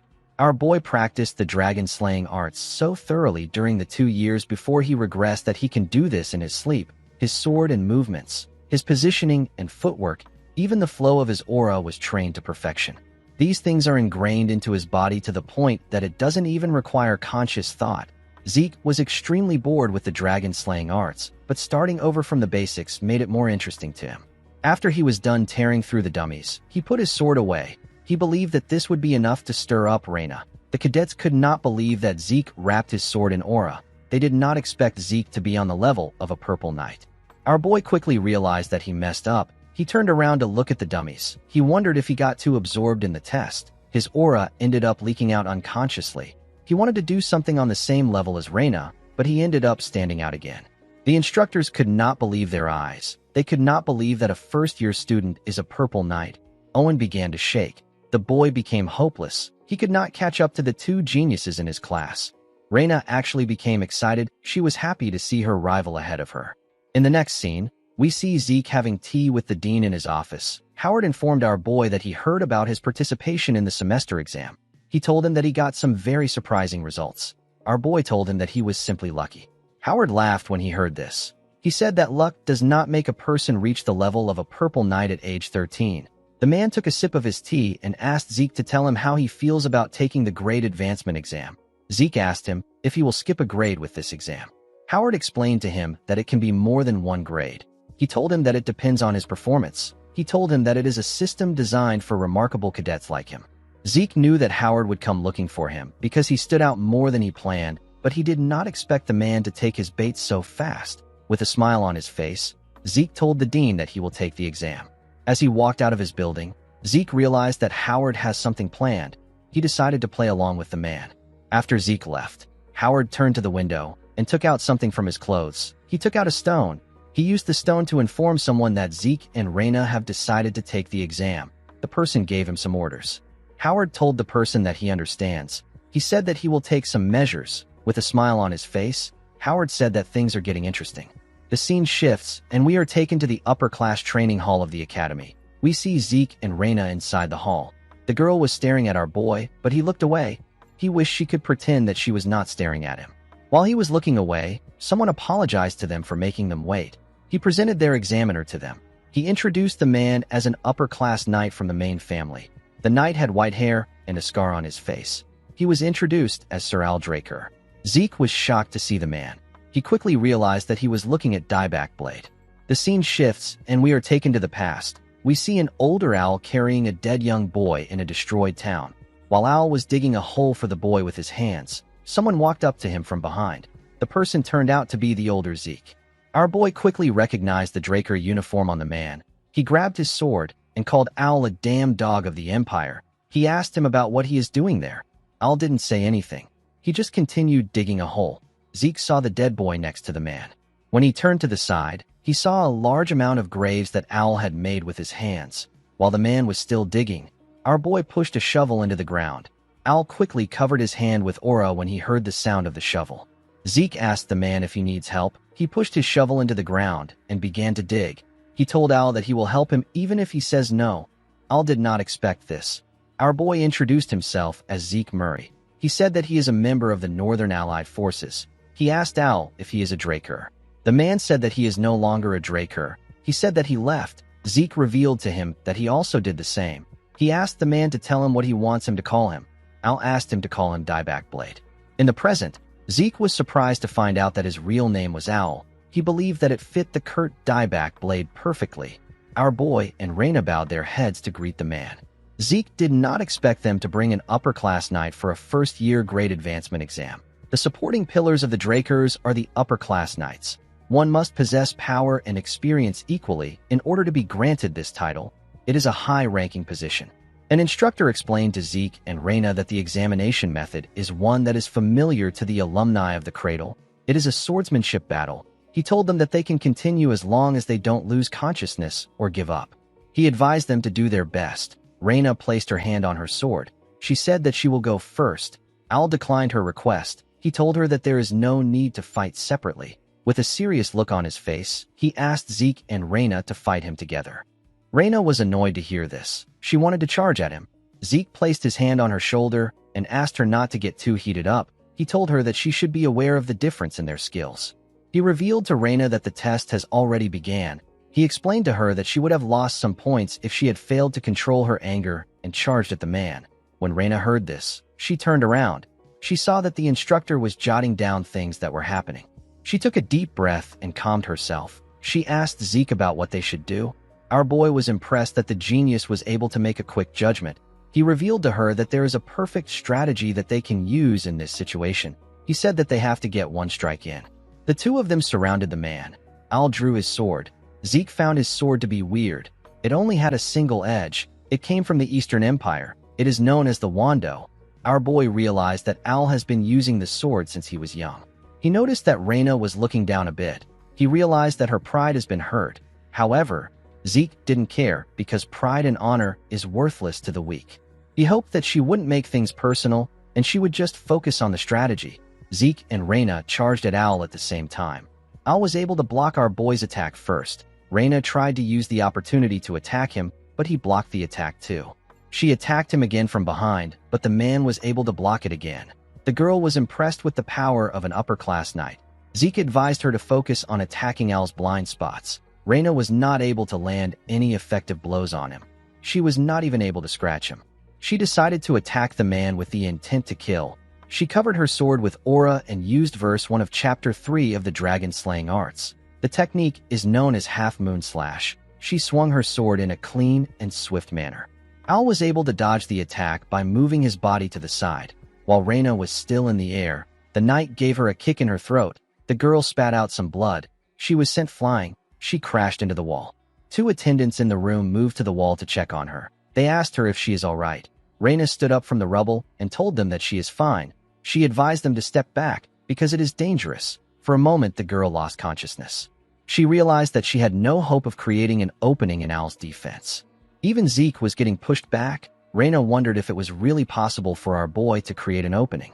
Earlier before, when Zeke was explaining his plan to Reina, the girl said that she cannot participate in such a shameful strategy. She asked our boy if he intends to tarnish an honorable duel. Our boy asked her if honor puts food on the table. He tapped her on her shoulder and reminded her that this isn't a match between knights. He said that it is an exam. He told Reina that they are testing their ability to kill. The girl told him that she understands. She knew that she was the one who asked Zeke for his help. She asked our boy if he really believes that his strategy will work. She reminded him that Al is an upper-class knight. Zeke explained to her that they have to create a situation where the plan works. He reminded her about the fight that they had when they were in the cradle. He asked her if she knows why she wasn't able to dodge the rock. Reina said that it is because she didn't expect him to use such a method. Zeke told her that she is correct. He said that it is the same thing with Al. He asked her to just wait for his signal. He assured her that it will work. He told her that a small opening is all they need. Our boy charged at the man again. He used the Gale Art's shadowless step to charge at Al. He created several afterimages of himself. Al looked around. He quickly realized that this was Duke's technique. He was actually able to sense Zeke and block his attack from the side. With a smile on his face, our boy told Al that he has to get serious from now on. The moment he said this, the lights in the building went out. Al did not expect this. He immediately realized that they were taking advantage of a pure blood's trade of mana interference. He knew that Reina was the one responsible for this. He pushed Zeke back. Our boy charged at him again in the darkness, but the man was still able to block his attacks. He believed that this was a childish ploy. He could not believe that they expected that they would have an opportunity to defeat an upper-class knight like him by simply obstructing his vision. While he was blocking the attacks, the man got a strange feeling. He did not understand how Zeke was able to move within this pitch darkness where even he could barely sense the things around him. It was as if Zeke's vision was unperturbed. Our boy was using his dragon eyes. He put some distance between himself and Al. He decided to use his dragon claw. He has been looking for an opportunity to use the skill. He knew that Al isn't the type of person who would go around talking about what he experienced in a fight.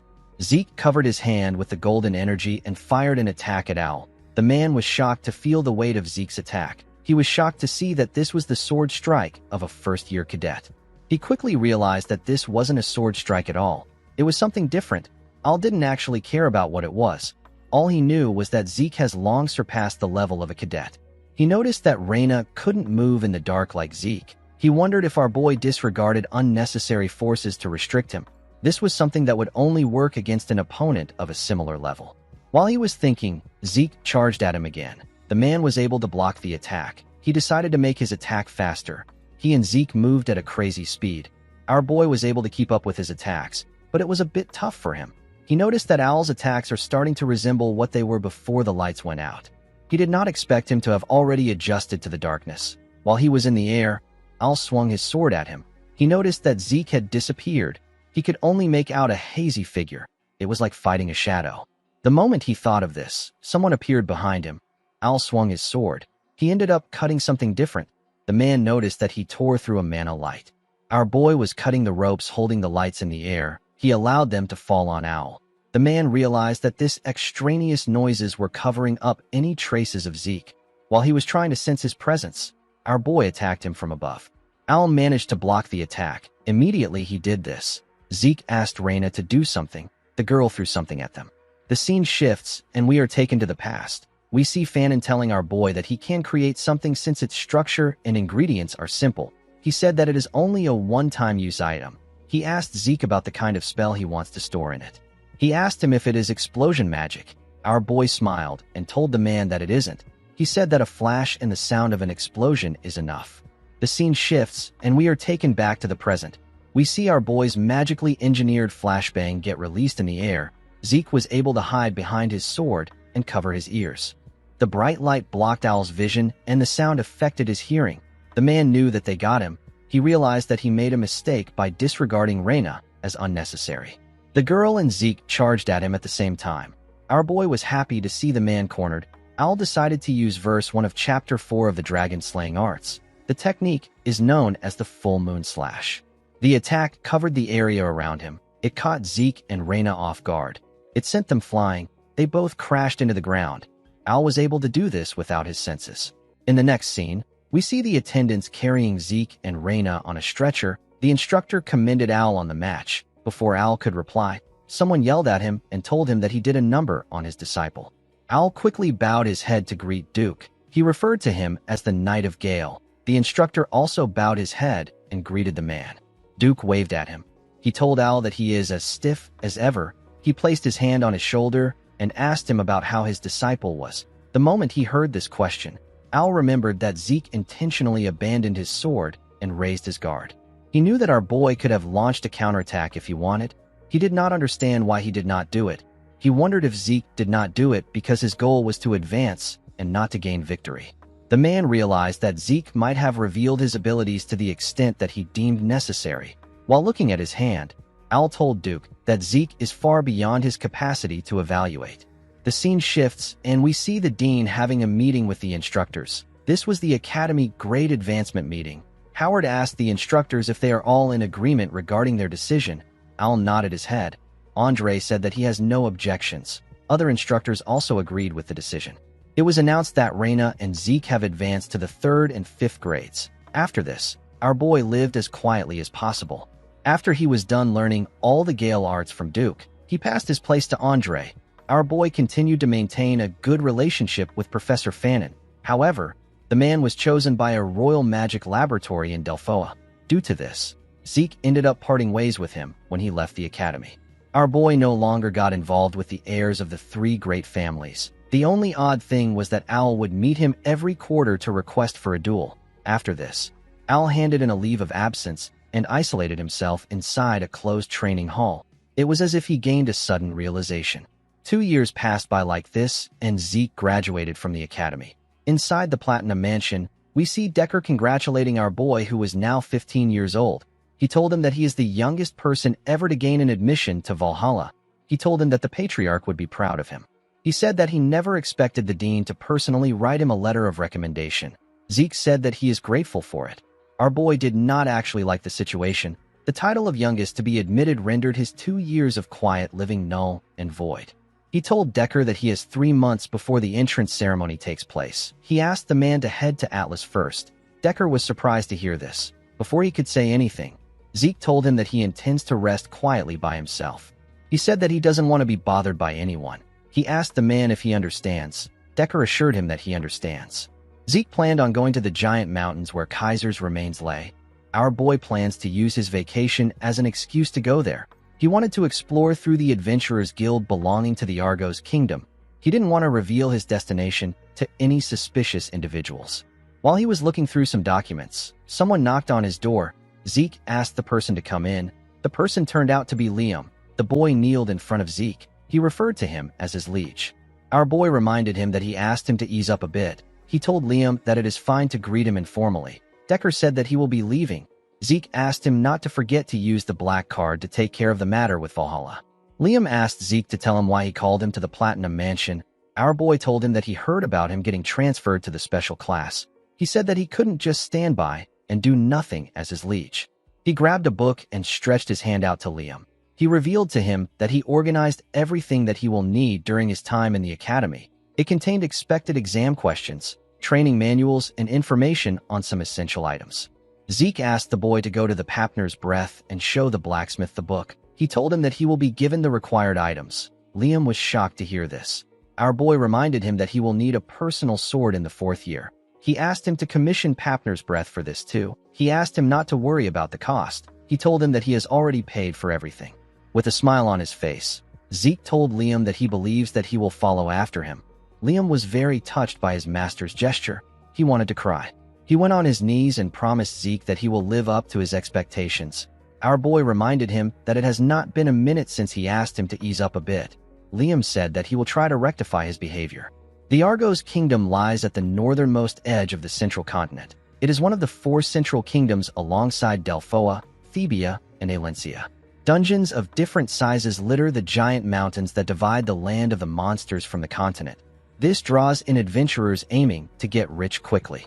The first king of Argos recognized this and chose to make his kingdom's central business one that ties adventurers and dungeons together. With the support of the royal family, the giant mountains have been divided into hundreds of regions with shipping routes and bases constructed and managed by the Argos Adventurers Guild, which has now spread across the continent. In the next scene, we are taken to an Adventurers Guild. We see people getting registered in the guild. We see someone register as Zeke Murray. The person was asked to submit his documents to the issue desk to receive his registration certificate. The person turned out to be Zeke. Our boy was wearing a wig and magic lens for his eyes. He knew that it will be best for him to get an adventurer certificate in order to operate in peace. Going around as a Draker would cause him to stand out. Zeke decided to start his treasure hunt immediately. He got his certificate. He went to a place where several carriages were in order to get a ride to his destination. He ended up joining other people in the carriage. Our boy was relieved that he was able to get a caravan during such a busy season. While he was resting, someone asked him if he is an adventurer too. With a smile on his face, the man told Zeke that he looks nervous. He asked him if this is his first time going into a dungeon. One of the man's teammate moved close to our boy. He asked him if he wants to join them. He said that they are actually veterans despite how they look. The man and the woman next to him smiled at Zeke. Their teammate said that dungeons have been dangerous recently. He told our boy that he will be monster food if he makes a mistake down there. Zeke realized that trash like this will always be everywhere he goes. With a smile on his face, the man asked Zeke if he knows that the first party to go into the dungeon takes half of the adventurer's livelihood. Our boy was already familiar with this tactic. People like this use new adventurers as monster bait or sell them off to slave traders. While he was thinking, Zeke sensed something coming from the mountains. He stood up and asked the idiot next to him to shut up. The idiot was surprised to hear this. He asked our boy if he offended him in some way. Zeke moved close to the driver. He informed him that there are monsters 500 meters behind them to their left. He said that it is a group of orcs. He asked the driver if the place is infested with monsters. The man was surprised to hear this. He said that the route is safe. The idiot laughed at Zeke. He called him a little rookie and asked him not to be nervous. He explained to him that the routes of the main branch Adventurers Guild are managed directly by the kingdom. He said that even wild animals cannot get inside this safe zone. Our boy asked the idiot to explain what is behind him. The moment he said this, a orc appeared and screamed at them. A small amount of orcs destroyed the trees around them and attacked the carriage. They easily destroyed it. They killed the people inside the carriage with their giant clubs. Unfortunately for the poor idiot, the carriage fell on his legs. While he was struggling, an orc walked up to him. The man called for help, but no one answered. The orc squashed his head. Zeke hid behind a tree and watched as the orcs tore the carriage apart. He realized that the base was not operating properly for there to be orcs roaming around in a safe zone. When our boy arrived at the base, he saw dead bodies everywhere. He did not expect the Argos soldiers to lose. With this much manpower, most monsters wouldn't even stand a chance. While looking at the bodies, Zeke noticed something odd. He saw the cuts on the bodies. He quickly realized that the soldiers didn't lose to the monsters. They were actually killed by humans. The humans intentionally left massive damages on the bodies to make it look like a monster attack. However, if this was truly done by a monster, the cut wouldn't have been so clean. On top of this, there is almost no trace of resistance. The men were killed in a clean manner with a single attack. Our boy realized that the people who did this must be on the level of a purple knight. He knew that he will create some misunderstandings if he stays there any longer. He decided to leave. Finding traces of Kaiser was his top priority. As he walked deeper into the forest, Zeke saw a basket filled with human skulls. He knew that this is a symbol that marks the barbarian territory. The mini-map informed him that he is almost at Kaiser's ruins. While looking at the skulls, Zeke wondered about what the Empire's hunting dogs were doing there. They were hiding behind some trees and watching our boy from afar. The hunting dogs were recruited from the greatest talents among the Empire's knight trainees. They are a unit under the direct control of the Emperor. They are trained in tracking and assassination techniques. Presently, they are hidden from the eyes of the public. Only those in the highest positions are even aware of their existence. However, they will make a grand entrance in the public eye as the main fighting force during the Continental War waged by the Empire. On his way here, Zeke had been watching their movements. He could never forget their unique tracking techniques. This is because they were the ones who killed him.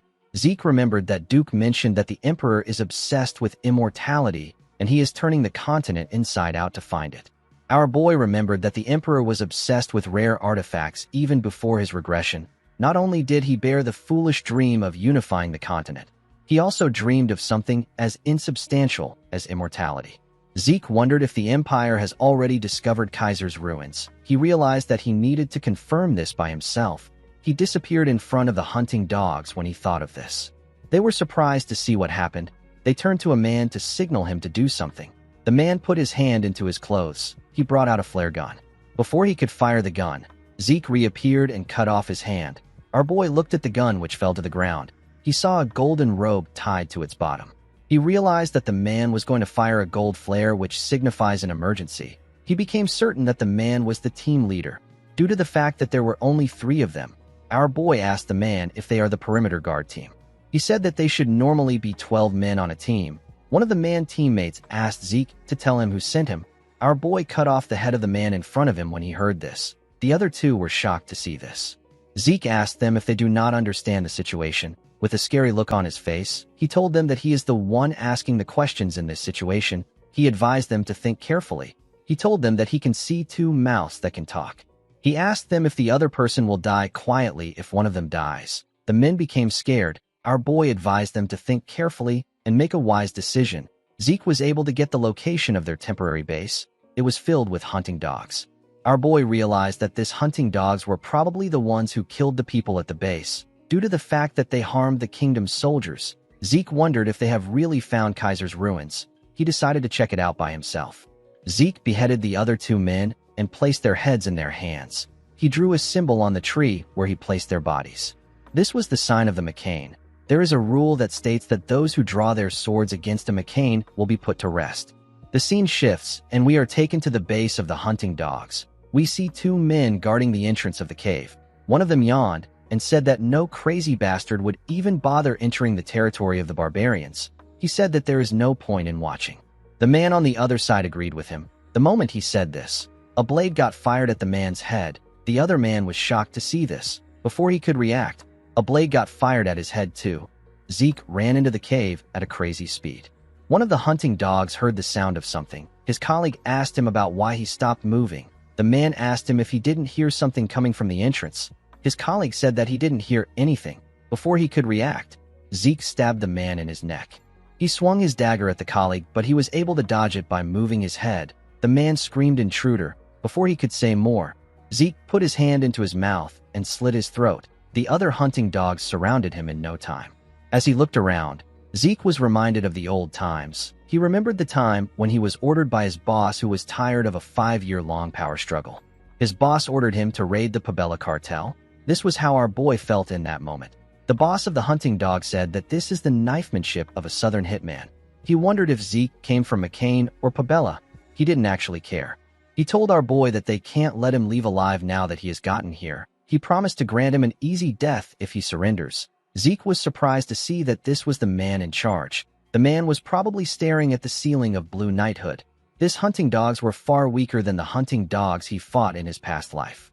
Zeke asked the leader if he is allowed to say something like this to the person who killed their comrades. The other hunting dogs were annoyed to hear this.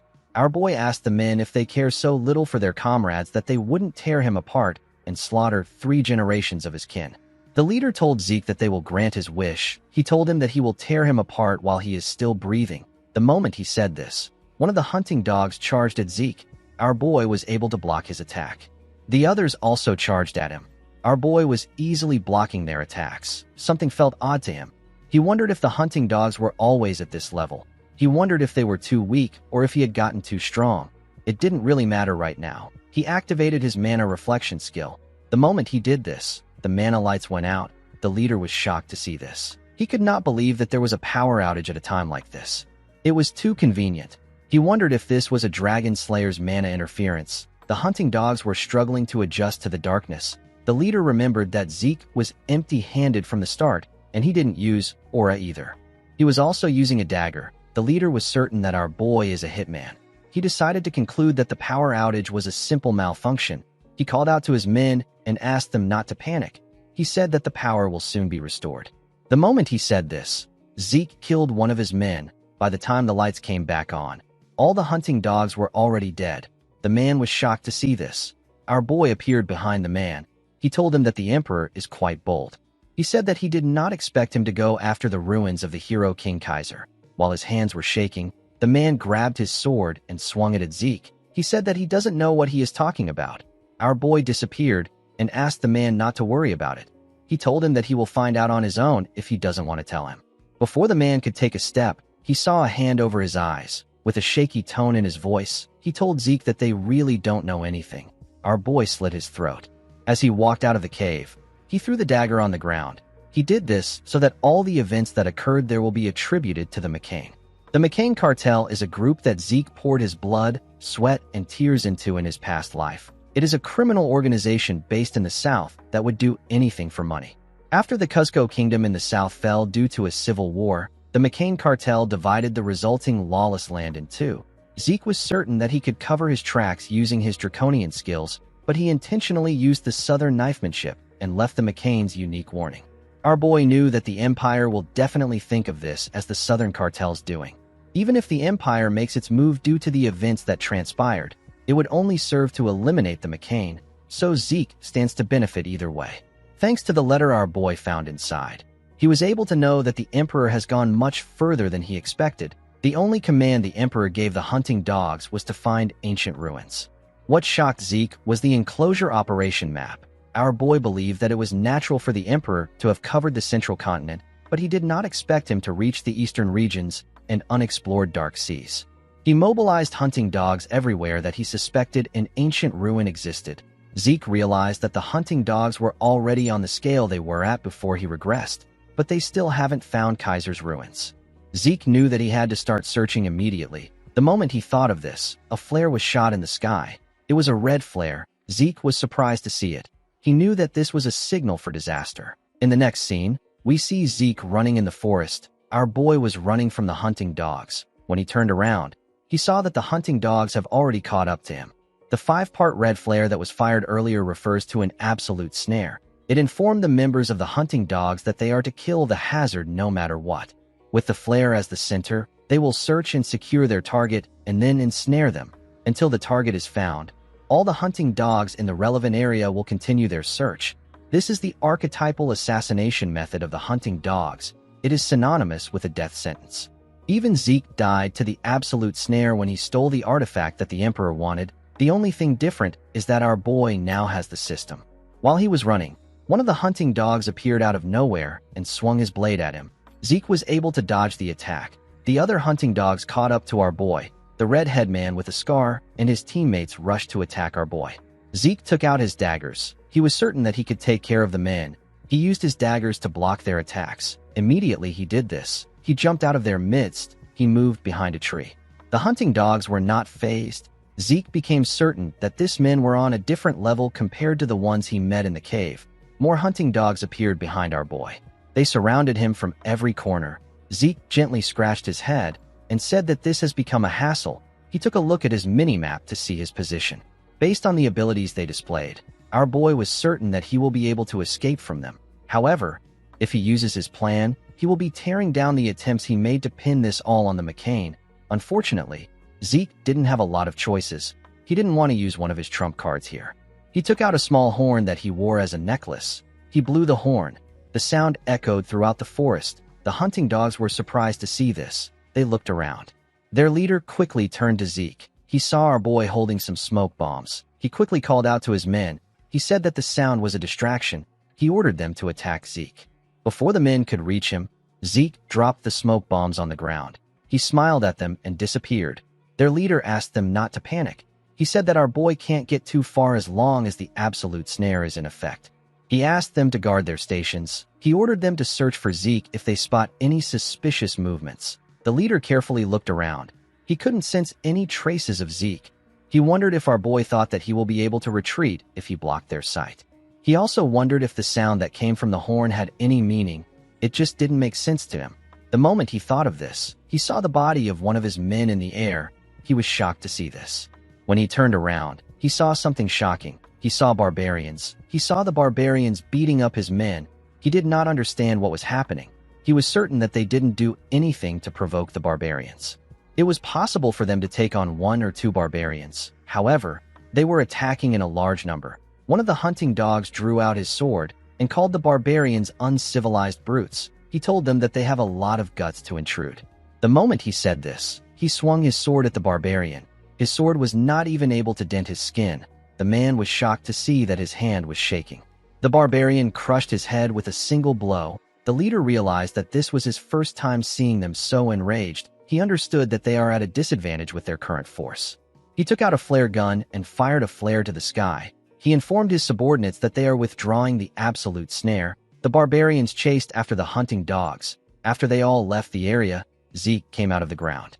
He said that the horn was far more effective than he expected. The barbarian's horn was created to be an efficient means of communication during the chaos of battle. It is a barbarian tool of war. When Zeke looked at his necklace, he noticed that the horn has broken. In his past life, he was able to develop a friendly relationship with the Mohawken tribe. They taught him how to make and use the horn. The signal Zeke sent with the horn was to tell the tribe that there were outsiders intruding upon their sacred motherland. The barbarians are considered to be simplistic and uncivilized savages. However, they have clear cultures and traditions, and they live in their indigenous civilizations.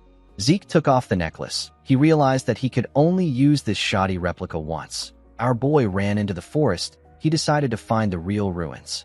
When Zeke arrived at the entrance of the ruins, he hid behind some rocks. He saw something shocking. He did not expect to face another problem today. At the entrance of the ruins, there was a monster with multiple heads walking around. The system informed Zeke that he has discovered a fallen dragonborn corrupted by contaminated energy. Our boy did not know what a fallen dragonborn was. All he knew was that the door leading to the ruins was next to the monster. He asked the system if it can open the door. The system confirmed his request and connected to the home of the hero King Kaiser. It informed Zeke that it will now open the home of the hero King Kaiser. The moment it said this, the door began to move up. The dragonborn also saw this. It screamed when it saw this. Zeke realized that the monster was now on high alert. He knew that he couldn't walk past it. He decided to use the dragon-slaying arts. He charged at the monster. He used the shadowless steps of the Gale arts to create numerous afterimages. The dragonborn charged at the afterimages. Zeke decided to pass through the entrance after interfering with the monster's view with the shadowless steps. Before our boy could reach the door, one of the monster's heads appeared next to him with its mouth open. It pushed our boy back.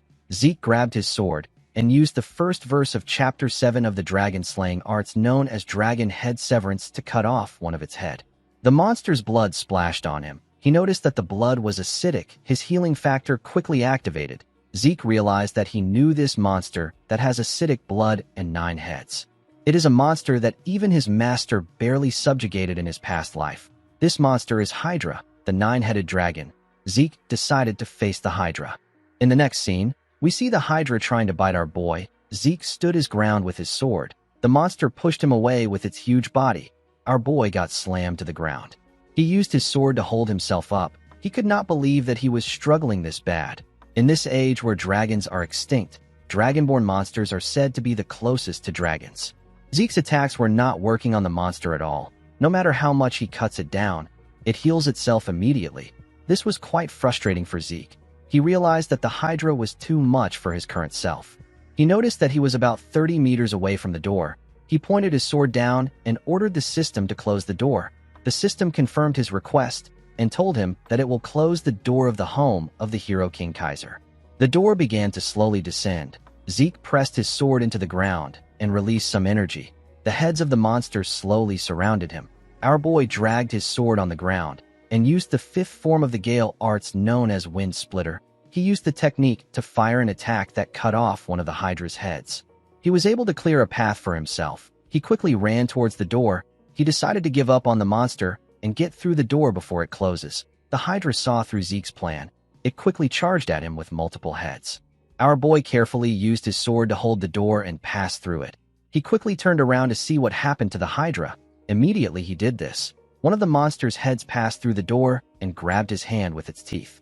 Zeke grit his teeth to withstand the pain. He did not expect this. The Hydra used part of its neck to hold the door. Two of its heads were able to enter the ruins. Zeke did not think that the Hydra would follow him here. Since the head was holding on to his hand, our boy added his ether to his sword and used it to cut it off. While he was in the air, his arm began to regenerate. One of the heads fired a poisonous gas at him. The system informed him that he has been poisoned by the Hydra. Zeke added ether to his sword and activated his soul manifestation. He used Lacerate to cut off the head that poisoned him. He easily cut through it. Unfortunately for him, there was still one head left. Our boy was breathing heavily. He was quite exhausted. The head charged at him while he was breathing heavily. Since he was tired, Zeke decided to use one of his draconian skills. He activated the dragon's dignity. He used it to create a terrifying image of a dragon. With a horrifying look on his face, Zeke asked the monster to screw off if it doesn't want to get crushed. The Hydra could feel Zeke's terrifying power. It became scared. It quickly moved back and left the room on its own. Our boy did not think that dragon's dignity would walk on the Dragonborn. He realized that he should have tested it earlier. Zeke wondered why he was so tired. He knew that his infinite stamina is active. He wondered if this was because of the poison. A status window appeared in front of him while he was thinking. It informed him that he has struck fear into the fallen Dragonborn. It asked him if he will activate Dragonic control to subjugate the target. Zeke was surprised to hear that he struck fear in it. He wondered if he struck fear in it with the dragon's dignity. He couldn't believe that he had a chance to subjugate this powerful monster. He decided to give it a try. Zeke was quickly disappointed. The system informed him that he lacks the required administrator authority to be able to subjugate the Dragonborn. It told him that he has failed to subjugate the target. Zeke stood up. He said that he was looking forward to it. He realized that it would have been weird if such a cheat skill doesn't have any restrictions. The moment he thought of this, he felt a large amount of pain. The system informed him that the Hydra's poison has surpassed dangerous levels. Zeke fell to the ground. He could not believe that his healing factor was not working on the poison. He believed that there has to be a way to overcome this. He recalled that gluttony can consume bloodline abilities. Since it is such a potent poison, our boy was certain that the monster must have a bloodline ability that involves resistance against poison. He quickly activated gluttony. The shadow came out of his body and ate the head of the Hydra that he cut off. After the shadow was done consuming the head of the Hydra, the system informed our boy that the rank of gluttony has increased after absorbing the life of an elimination target life form. Gluttony increased from beginner to expert level. Zeke recovered the energy that he lacked. The system informed Zeke that he has absorbed the bloodline ability of the Hydra. It told him that he only consumed a portion, so he acquired an incomplete constitution. He now had poison resistance. Due to the effect of the poison resistance constitution, the Hydra poison was neutralized. Zeke smiled and raised his head up. According to the system, poison resistance constitution grants him immunity to most poison, and it will neutralize most poison. Our boy realized that he doesn't have to worry about poison anymore. On top of this, gluttony, which hasn't risen for a while, has finally gone up. He wondered if this is because he absorbed an elimination target life form. According to the system, an elimination target life form is a monster that is designated by the system to be subdued. Zeke will be given additional rewards for subduing such monsters. Our boy decided to continue his mission. He went into the ruins. The Hero King Kaiser was a legendary figure who was half human, half fairy. He was born to the wise sage and the fairy monarch. Like any other hero, Kaiser's life was difficult from birth. He was separated from his parents due to the plans of an evil mage. He was abandoned in a forest. A sacred wolf took in the young lone, and crying Kaiser abandoned deep in the woods and raised him. Thanks to the wolf, Kaiser was able to grow up safely. Kaiser saved the oppressed humans and created a kingdom in the central continent solely for humans. This kingdom is known as Kronos. Every single person in the continent knows about how Kaiser's legend began. Currently, there are hardly any documents left from this time. This made Kaiser's story a legend. However, the proof that the hero King Kaiser and the Kronos kingdom actually existed was right in front of Zeke. While looking around the majestic palace, Zeke noticed that it was smaller compared to what he saw in the books. Our boy didn't think that the ruins of Kaiser would be the Kronos kingdom itself. When he arrived at the entrance, he saw a huge door. Zeke realized that the home of the Dragon Slayer was also like this. The system helped him open the huge door. When Zeke stepped inside, he saw a huge glowing rock in the middle of the room. He walked up to the rock. He believed that it contained the secret technique of Kaiser. Before he could touch the rock, the system informed him that a quest linked to the hero King Kaiser's secret technique has begun. Zeke was surprised to see this. The system told him that he can't leave the area until he completes the linked quest. The moment it said this, the door got locked. The system asked him to acquire Kaiser's wisdom from the remnants of his presence left in the ruins. There was no time limit on this quest. He will be given the tears of the fairy monarch as a reward. Zeke was surprised to see what the reward was. He recalled that Kaiser's mother was an existence that grants the wishes of men. He could not believe that he would be getting the tears of the fairy monarch. Although our boy didn't know how to use this treasure, he knew that it is a cheat-level treasure. He asked the system to tell him how he can obtain the wisdom. The system confirmed his request and began to extract the data within the magic video recording device. It discovered entry 546 of Kaiser's magic video records. There were 12 entries in entry 546 that corresponded with Zeke's request. The system decided to play the first video among the 12 magic video entries. It detected that the language used in the video was ancient Kronosian, which is no longer in use. It translated the language into the central continent language which Zeke speaks. The moment it did this, the device released a video of a man. This was the man of legends, the hero King Kaiser. At the beginning of the video, Kaiser said that a sword is simply a sword. He said that the senile old men who don't even know how to swing a sword always spout this kind of nonsense. Immediately he said this, he noticed that his recording device was shaking. He asked someone whose name is Sheltern to get himself together. He told him that the device is shaking. Zeke quickly recalled that Sheltern is the man known as Kaiser's most loyal knight. Kaiser asked our boy about what he needs to do to wield a sword well. He said that a person doesn't need to do much. He said that they simply have to swing their sword often and with vigor. He asked Zeke if he is curious about the amount of times he needs to swing his sword.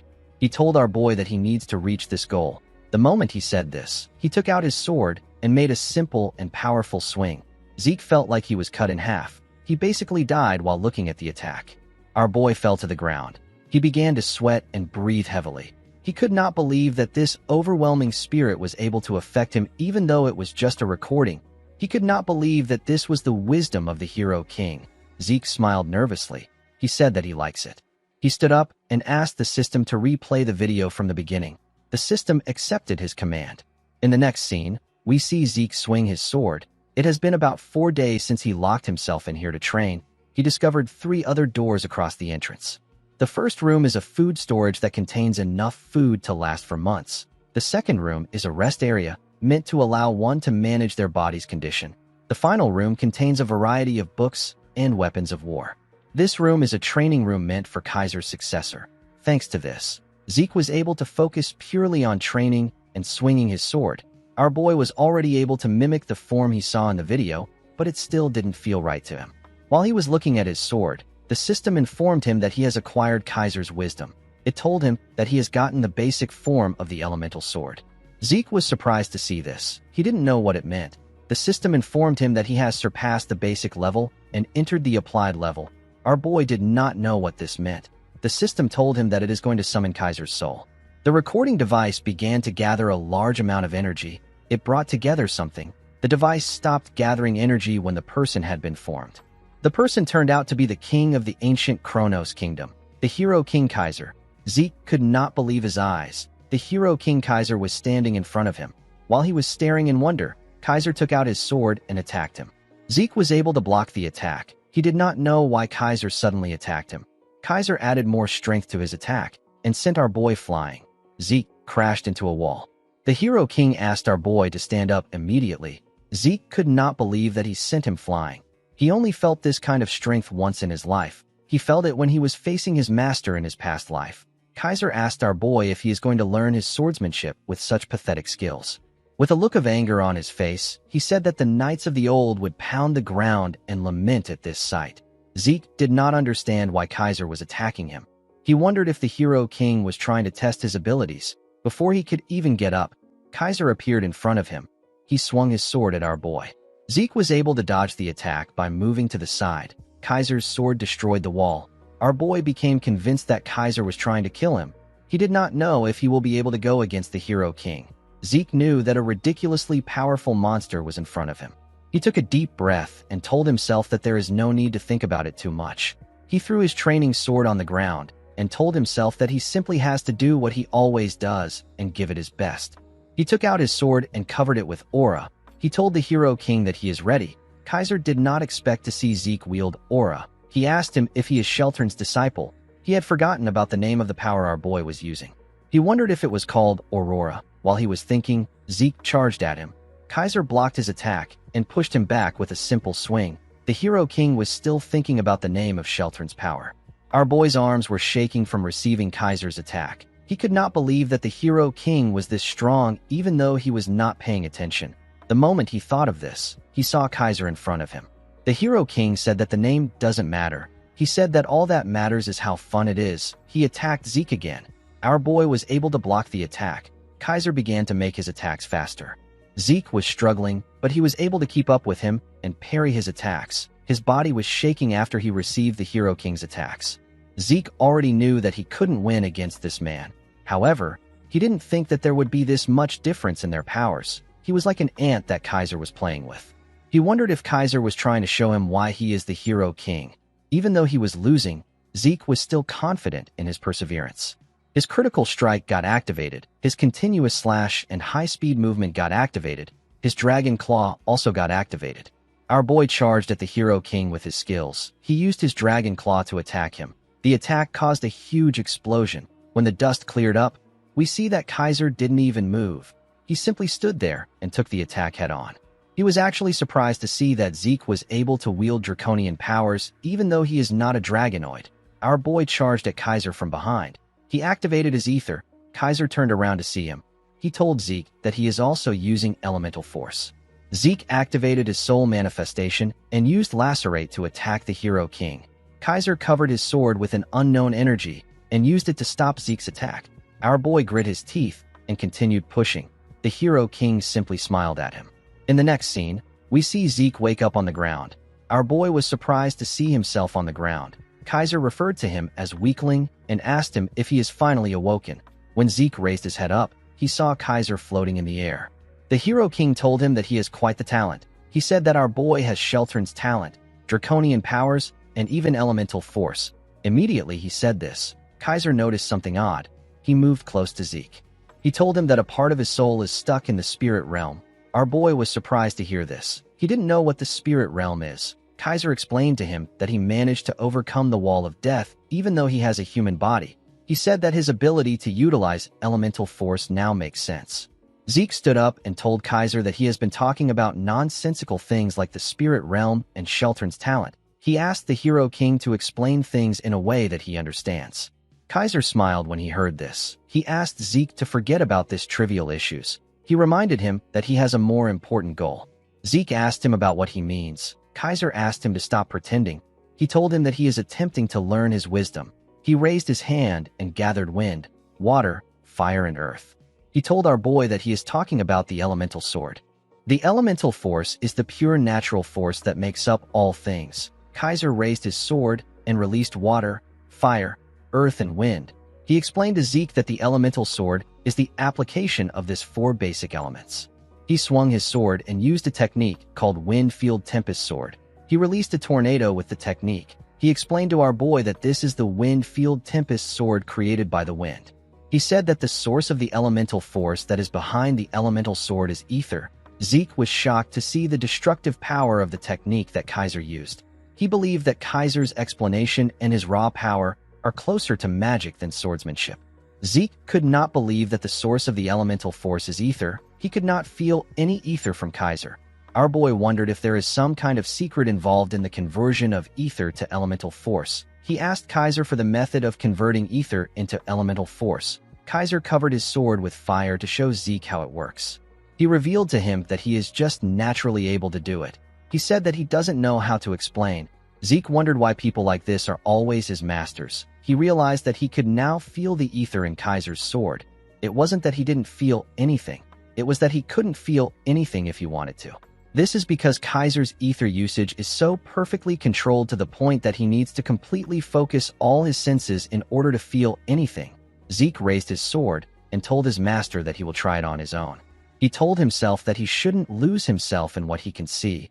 He recalled that Kaiser called his soul manifestation elemental force. He believed that soul manifestation must be a power that utilizes elemental force. Zeke activated his ether and focused it on his sword. He used a technique known as soul manifestation gale. His sword got covered with wind. The moment he did this, Kaiser used his sword to hit him on his head. He reminded Zeke that he asked him to use elemental force. He told him that he is doing a knockoff imitation with his incantation. Our boy was surprised to hear about an incantation. Kaiser explained to him that incantation is the exclusive domain of dragons. He said that he doesn't know about dragonoids, but humans definitely cannot use it. He asked Zeke if he ends up pushing himself past his limit whenever he uses his soul manifestation. Our boy was surprised to see that Kaiser was aware of his problem. He remembered how he always gets tired after using soul manifestation. Kaiser explained to him that there is a marked difference in the size of human souls and dragon souls. He told Zeke that he might be able to imitate it, but he will never be able to use it to the same effects. With a look of anger on his face, Kaiser said that the ability is pathetic. He said that it is a low-grade knockoff of incantation. He asked Zeke to start again now that he understands. Zeke remembered that he has seen something that spoke about incantation before. This happened when he absorbed Bahamut's heart in the home of the Dragon Slayer. He saw a status window that told him that incantation has been acquired, but he cannot use it. Zeke wondered if he will be able to use soul manifestation freely when he becomes strong enough to unlock incantation. He believed that this should work since soul manifestation is a technique based on incantation. Our boy realized that he has gotten another reason to grow stronger as fast as he can. Kaiser asked him if he needs another blow to get himself together. He asked him to stand up. Zeke quickly stood up. The application training took more time than the basic training. Through the effects of Divine Body, Kaiser's demonstrations, and countless duels, Zeke was able to understand the elemental sword's fundamental principles. Just like how magic is activated using mana as its driving force, elemental sword is founded on the principle of utilizing ether to drive the power of the spirits, which is elemental force.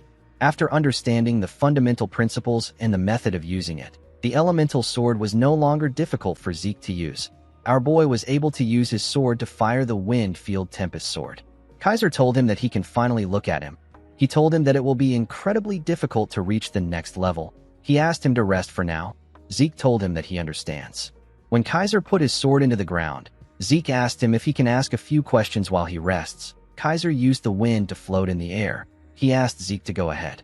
After learning from Kaiser, Zeke now understood that he was floating using elemental force. He asked his master to tell him why he called him Sheltern's disciple when he saw him use aura. He asked him about what it meant. Kaiser realized that the name of the power he was trying to remember was aura. He revealed to Zeke that Sheltern told him that humans can't use elemental force. He told Zeke that Sheltern created the power that he is using. Kaiser was annoyed to see that Sheltern ignored his techniques and only passed down his own. He cursed the man known as Sheltern Draker. Zeke was shocked to hear Sheltern's surname. He could not believe that the right-hand man of the hero king and the man known as the noble knight was the founder of Aura and a Draker.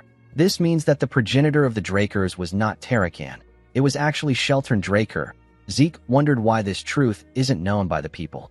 He told Kaiser that he also wants to know what the spirit realm is. He explained to him that he has acquired elemental sword, and he can feel the power of the spirits, but he cannot yet grasp the concept. Kaiser swung his hand when he heard this. A huge wall made from wind rose from the ground. Zeke immediately knew that this was the elemental sword wind field. He did not expect that it could also be used in this way.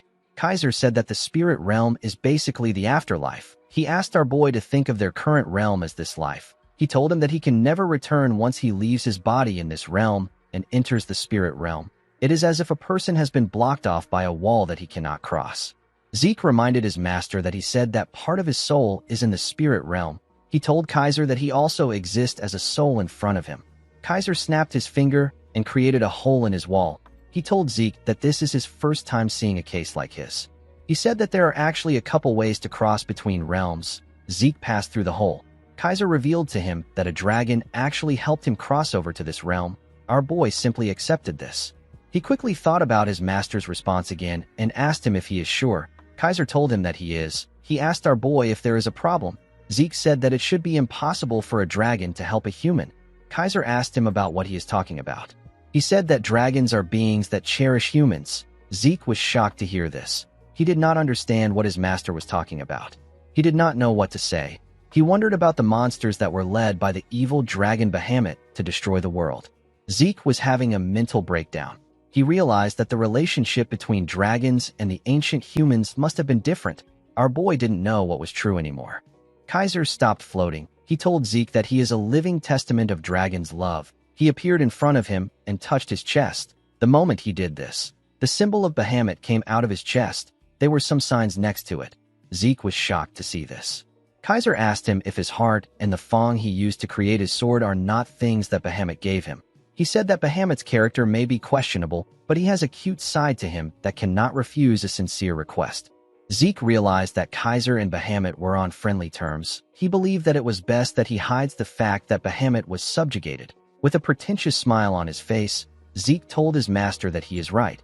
He said that Bahamut gave these things to his clan which worships him because they were admirable. He said that he simply made a mistake. Kaiser laughed when he heard this. He said that Bahamut always takes great care of those under his wings. He tapped Zeke on his shoulder and asked him if he had a hard time dealing with Bahamut because of his temper. He said that Bahamut fought many times with Kronos because of his fiery temper. Zeke wondered if Kronos was the name of another dragon. He asked his master if he is referring to the kingdom's dragon.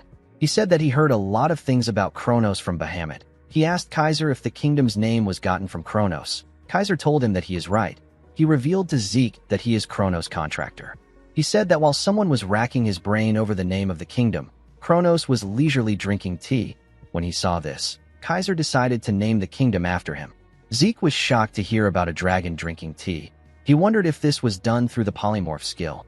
Kaiser said that Kronos didn't react much. It was as if he expected it. The Hero King said that he wanted the name of the dragon to be known by future generations.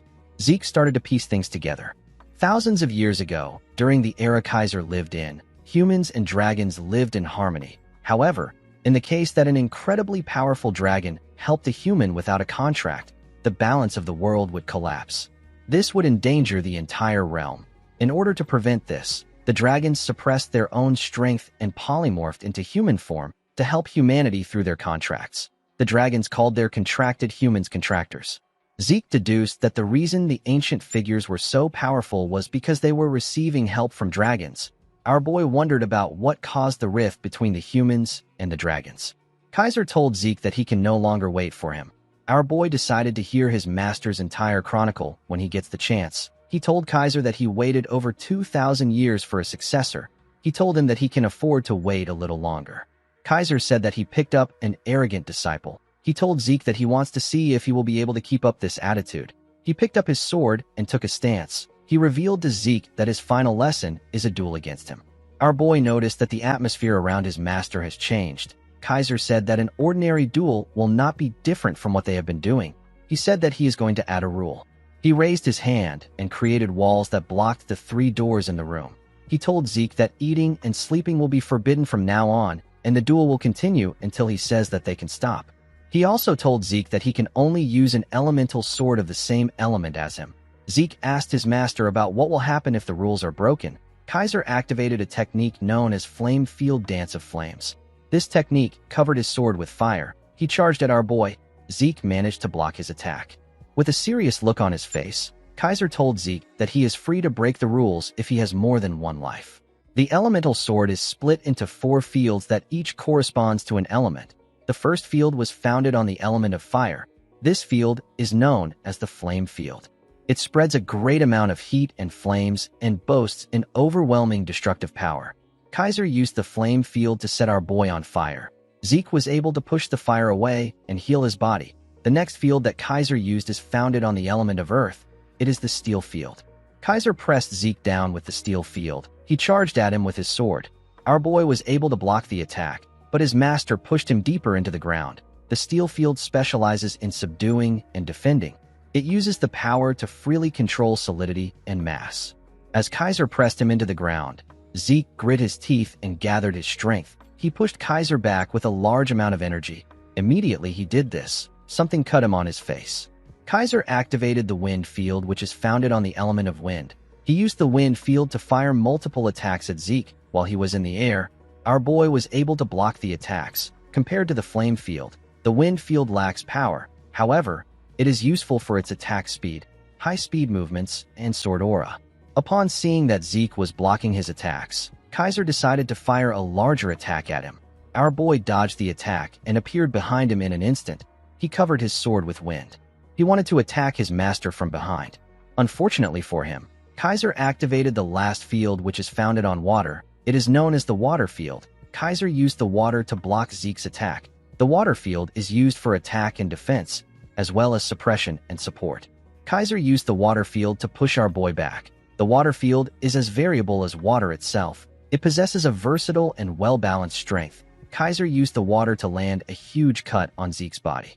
Our boy did not understand what was happening. He believed that his power and range should be greater. He could not comprehend why there was such a huge gap between him and his master.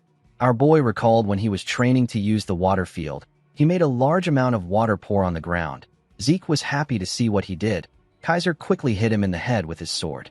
Zeke asked his master to tell him why he hit him.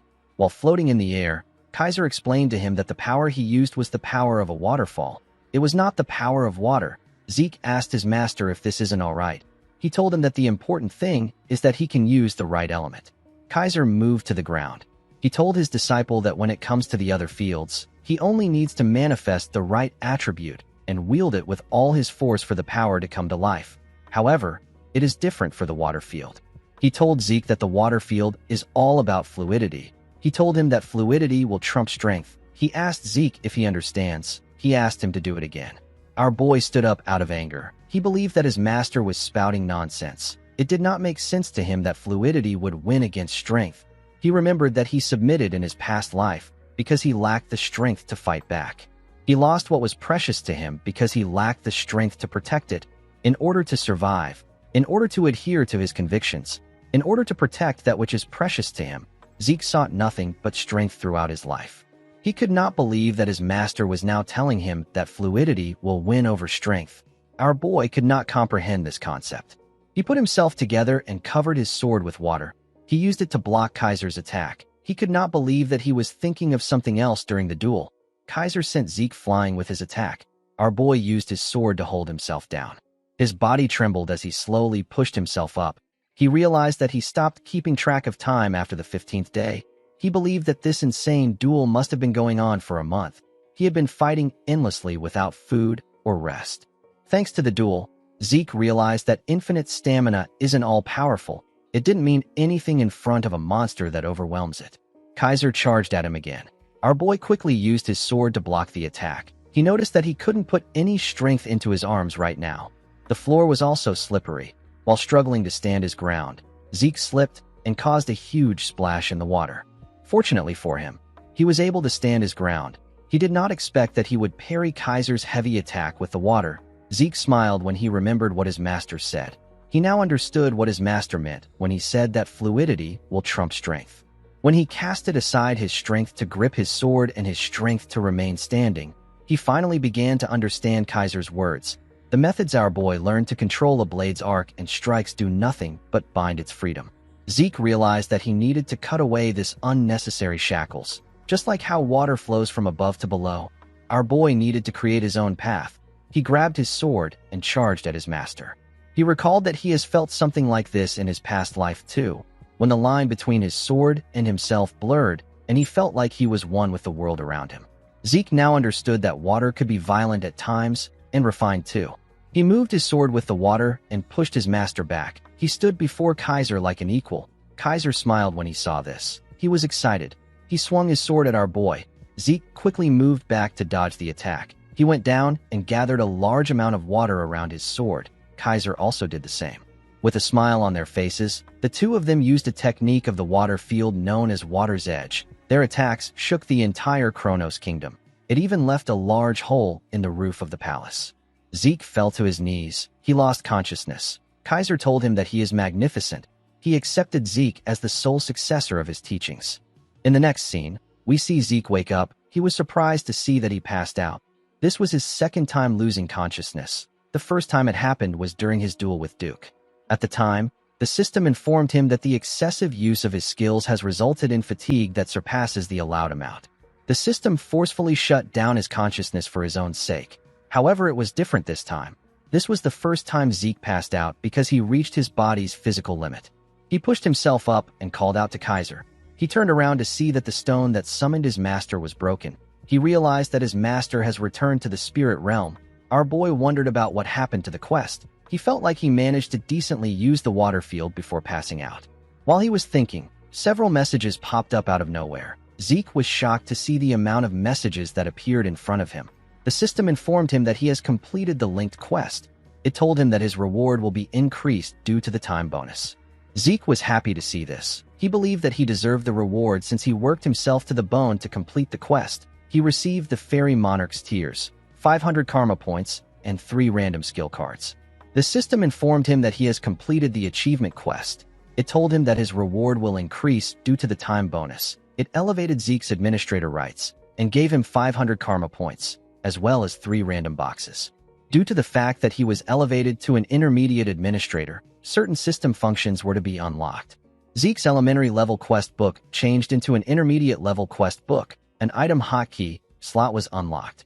The mini-map portal transportation function was also unlocked. The system informed Zeke that his soul has seen some growth. Due to the growth in his soul, the seal on Bahamut's heart was partially unlocked. 90% of Bahamut's power was still sealed off. The messages were quite much. Zeke believed that reading through them will be a lot of work. Our boy decided to first check the seal percentage.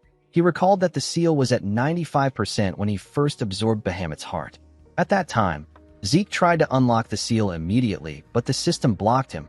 Since he had directly faced the power, he knew that it was something that he couldn't handle. He realized that he can only handle 10% of the power now.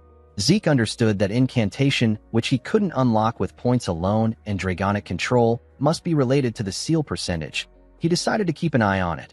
He opened the system and unlocked the random boxes he got as a reward. He got some boots created from meteoric iron and a lower body armor that was also created from meteoric iron. The system told him that the property of the items will be activated once he equips a full set of meteoric iron. The third item he got were some earrings that were delicately made from crystals. The earrings grant the user 15% improvement in their mana recovery speed. They also look nice when paired with a red dress. Zeke knew that he could sell the earrings to a mage for a good price. He could not believe that he managed to get the boots and the lower body armor to match with the gauntlet he got from before. Our boy knew that it won't be long before he gets the full set. He decided to check his random skill cards next. When he opened the cards, he saw that he got a C-rank skill known as Static Discharge. The skill allows him to generate electricity to give a target an electric shock through touch. He got another C-rank skill called Flashbang. The skill allows him to shoot condensed energy, which then explodes and generates a bright light that disables a person's vision. The third skill Zeke received was a C-rank skill called Dissonance. It allows him to create an unpleasant sound to interfere with the target's hearing. Zeke did not expect all the skills to be C-rank. He realized that there would be no point to all his hard work if the system just gave him high-ranked skills. Our boy took out a dagger and applied his static discharge to it. It caused a huge spark. Zeke could not believe that this was a C-rank skill. The power was very good. He realized that he could use it in different ways. He believed that he will be able to produce something that surpasses the effect of the artifact he used during the Great Advancement exam if he uses Flashbang and Dissonance together. Zeke opened his messages. He recalled that he unlocked more system functions by raising his administrator level. He clicked on the item hotkey slot. This function allows him to use items in the slot like a skill. Our boy believed that the function would be useful in an emergency. He wondered about what he should keep in the slots. Since he had healing factor and infinite stamina, He didn't need any healing potions. While looking through the system, Zeke realized something important. The skills that he thought would be all-powerful each had their own disadvantages. However unlikely it may be, there is no guarantee that he will never encounter another skilled opponent like Kaiser that can't be managed with infinite stamina. He realized that he hasn't been able to confirm the limits of his healing factor yet. He did not want to take any chances. He bought a top-grade healing potion known as Salvation. He bought it for 350 karma points. He registered the potion in the item hotkey slot.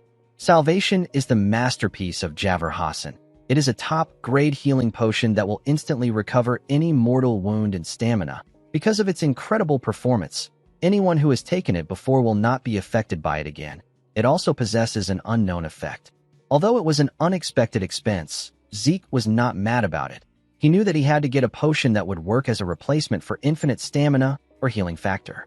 Zeke decided to check the most important reward. He took out the Fairy Monarch's tears. It was in a glass bottle. The tears were said to be spilled after falling to the grief of losing the hero King Kaiser to an evil mage's conspiracy. It can be used as a medium to summon the Fairy Monarch from the spirit world. It can only be used once. Zeke was shocked to see the description of the item. He recalled that the Fairy Monarch appears in legends as an existence that grants human wishes. Zeke wondered if summoning the Fairy Monarch would lead to a wish being granted. He realized that it can only be used once. He decided not to test it now. He kept the bottle in his inventory. He stood up and told himself that a time will come when he will be able to use the item. After saying this, he walked out of the building. In the next scene, we are taken to an outpost. We see Zeke appear in the outpost out of nowhere. When he looked around, he realized that he was at an adventurer's outpost. He could not believe that he was actually transported there. He was able to do this with the new system portal function. He jumped out of the outpost. The system asked him if he will like to use the portal transportation function. It asked him to pick a destination to be transported to.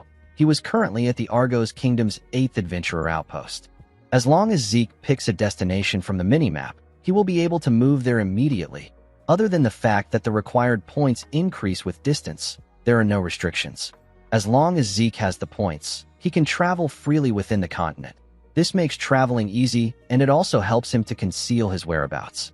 This ability was very useful to our boy's plans. While he was looking at his map, Zeke noticed that there was a lot of flowers around him. He wondered why flowers would be there in winter. Zeke quickly realized that he messed up. The scene shifts, and we are taken to the Central Continent's top night nurturing facility. The place is known as Valhalla. We see different students wearing white clothes. At the facility, we are taken to the dean's office. We see him trimming his plant. Zeke was in the office with him. He told our boy that he has never seen a case like his in his 10 years as a dean. He had never heard of a freshman that comes to school a month after the entrance ceremony. Zeke did not expect that he would be locked in Kaiser's home for a whole month. In the entrance guide he was given, alongside a letter of recommendation, there was a clause stating that the dean has authority over the entrance into the school if a student fails to participate in the entrance ceremony. Entering next year was too late for Zeke. He needed to get into Terrakin's secret library. He decided to use any excuse to convince the dean. Zeke explained to the dean that he completely lost himself in a state of unity while training in order to make up for what he lacks. He told him that he lost consciousness for a long period of time. The dean, whose name is Flaubert Borges, stopped trimming his plant when he heard this. With a serious look on his face, he asked Zeke if this is all he could come up with in order to make up for missing the entrance ceremony. Flaubert Borges is a knight renowned across the entire continent, hailing from the kingdom of Thebia as a member of the royal guard. The story of how Arthur Draker went to meet Flaubert 3 times to ask him to become the dean is so famous that it is still spoken of 10 years after it happened. Zeke knew that this man is someone who highly values honor and order. He knew that things won't go well for him if he tries to make an emotional argument. He bowed his head and told Flaubert that he has no excuses for his absence. Flaubert did not expect this. He knew that unity isn't something that is easily achieved. If it was any other cadet, he would have dismissed it as a lie. He revealed to Zeke that he received a letter of recommendation from the academy's dean. He told our boy that he will arrange a place for him. Zeke was shocked to hear this. Flaubert explained to him that he will permit his enrollment if his month-long training is determined to have been worth more than a month in Valhalla. Zeke did not like the fact that Howard helped him in this situation, but he didn't have a lot of choices. He thanked Flaubert for giving him a chance. Flaubert pressed a bell. An assistant quickly entered his office. The dean asked the man to reserve an empty training room immediately. He asked him to tell the professors of each department that there will be an extra entrance exam, so they need to gather there. The scene shifts, and we are taken to the cadet individual training room. We see Zeke standing on the stage. Our boy looked around the room. He realized that all the professors here are renowned knights that he has seen in the continent's news at least once. Since everyone had gathered there, Flaubert ordered Zeke to show them the fruits of the training he claims to have undertaken. Zeke grabbed his sword. He wondered about what he should show this instructors. He knew that he couldn't show them his elemental sword. He took out his sword and took a stance. He could feel the intense pressure of the instructors who were staring at him. Our boy was aware that this were the people training the greatest knights on the continent. He knew that they wouldn't even blink if he showed them some old technique. Zeke decided to show them a little bit of what he is capable of. He released a large amount of energy in the hall. He focused his energy on his sword. The instructors were shocked to see Zeke's aura shining brightly. They could not believe that they were looking at an aura blade. The instructors could not comprehend the fact that Zeke has already reached the level of a Blue Knight at age 15. They recalled that Abel was the one who held the record of the youngest Blue Knight. He became a Blue Knight at age 19. The instructors believed that our boy was able to achieve this because he is a Golden Awakener. Zeke realized that he messed up. He recalled asking Kaiser about what he thinks of aura. The Hero King said that it is a petty trick used by the weak. After facing Kaiser for a while, our boy completely forgot how to hold back his aura. When he saw how the instructors were arguing, he became relieved. He was relieved that they only think of him as a warrior at the level of a Blue Knight. Before meeting Kaiser, Zeke's aura was at the level of a Blue Knight. However, after he learned the elemental sword, his aura broke through to a whole new level and he managed to reach the level of a Red Knight. The key difference between the two lies in the usage of Aura Blade. Aura Blade is a technique that allows one to wrap their sword in a thin and sharp layer of aura to optimize deadliness. A Blue Knight is only capable of manifesting and maintaining it. A Red Knight, however, would be capable of changing its form freely while maintaining its deadliness. Zeke was relieved that he stopped after merely using the Aura Blade. He knew that things would have gotten stressful if he continued. While he was looking at the instructors, someone screamed that he was incredible. Zeke was startled when he heard the person scream. The person turned out to be Flaubert. With a smile on his face, the dean told Zeke that he has shown results that are incomparable to spending 1 month in Valhalla. He told our boy that he could have taken several years off if it was for his awakening. Zeke put away his sword. He was surprised to see Flaubert acting like a completely different person. Zeke bowed his head and told the dean that he apologizes for missing the entrance ceremony. He said that it was due to his own incompetence. Flaubert laughed and asked him not to worry about it. He turned to the instructors and asked them if there is anyone opposed to Zeke's entrance. The instructors realized that the dean is really indulgent towards talented students. The instructors told him that they are not against our boy's entrance. One of them said that such a clear manifestation of Aura Blade is rare even among active knights. He said that they don't need to see anything else. Flaubert agreed with them. He congratulated Zeke on his enrollment. Midland Atlas is a great city that is the size of a kingdom in the center of Midland. It is where the training facility of the greatest knights on the continent is located at. Valhalla and the Drakers' Four Seasons Fortress are located here. Since the Four Seasons Fortress is a place where the patriarch of the Drakers and several key figures reside, it is known as the true castle of the Drakers. In the next scene, we see Zeke arrive at the entrance of a mansion. This ridiculously huge mansion is Zeke's personal house. Even our boy felt like it was too much for him. As he slowly opened the door, we see 2 people waiting for him inside. The moment Zeke stepped in, someone popped a confetti and congratulated him on his entrance into Valhalla. The person turned out to be Duke. Andre was with him. The 2 men wore silly clown costumes. Zeke was surprised to see his master. Duke tapped his disciple on his shoulder and told him that he is amazing. He said that it is his first time seeing someone miss the Valhalla entrance ceremony. He told our boy that they need to get started since he has arrived. Zeke did not understand what his master was talking about. It turns out that Duke and Andre prepared a surprise enrollment party for him after they arrived at Atlas. Our boy wondered why people who should be in the academy were in Atlas. It turns out that Duke has been called back to the Four Seasons Fortress by the Patriarch. It has been a month since Duke decided on his own to become our boy's housekeeper at his mansion. Andre revealed to Zeke that he became an assistant professor at Valhalla. He apologized to Zeke for imposing on him. Our boy felt like Andre followed him there. He did not like this people disturbing his peaceful life. He was annoyed that they decided everything without even informing the owner of the mansion. After drinking several bottles of liquor, Duke and Andre passed out. It was already late in the night. The scene shifts, and we are taken to a bar. We see someone place a coin on the bartender's table and ask for a beer. The bartender was shocked to see the symbol of the Drakers on the man's gloves. The person turned out to be Zeke. Our boy told the bartender that he also wants to meet Kay. The bar became quiet the moment our boy said this. Everyone turned to him and took out their weapons. Our boy smiled when he saw this. He raised his hand and asked the men if they want to have a go at it. The men were terrified to see the Drakers symbol on his gloves. They all quickly sat down and continued drinking like nothing happened. With a nervous look on his face, the bartender apologized to Zeke. He said that he should have stopped the men. He raised his hand and pulled a bottle to open a secret door. He told Zeke that he will guide him to the branch manager.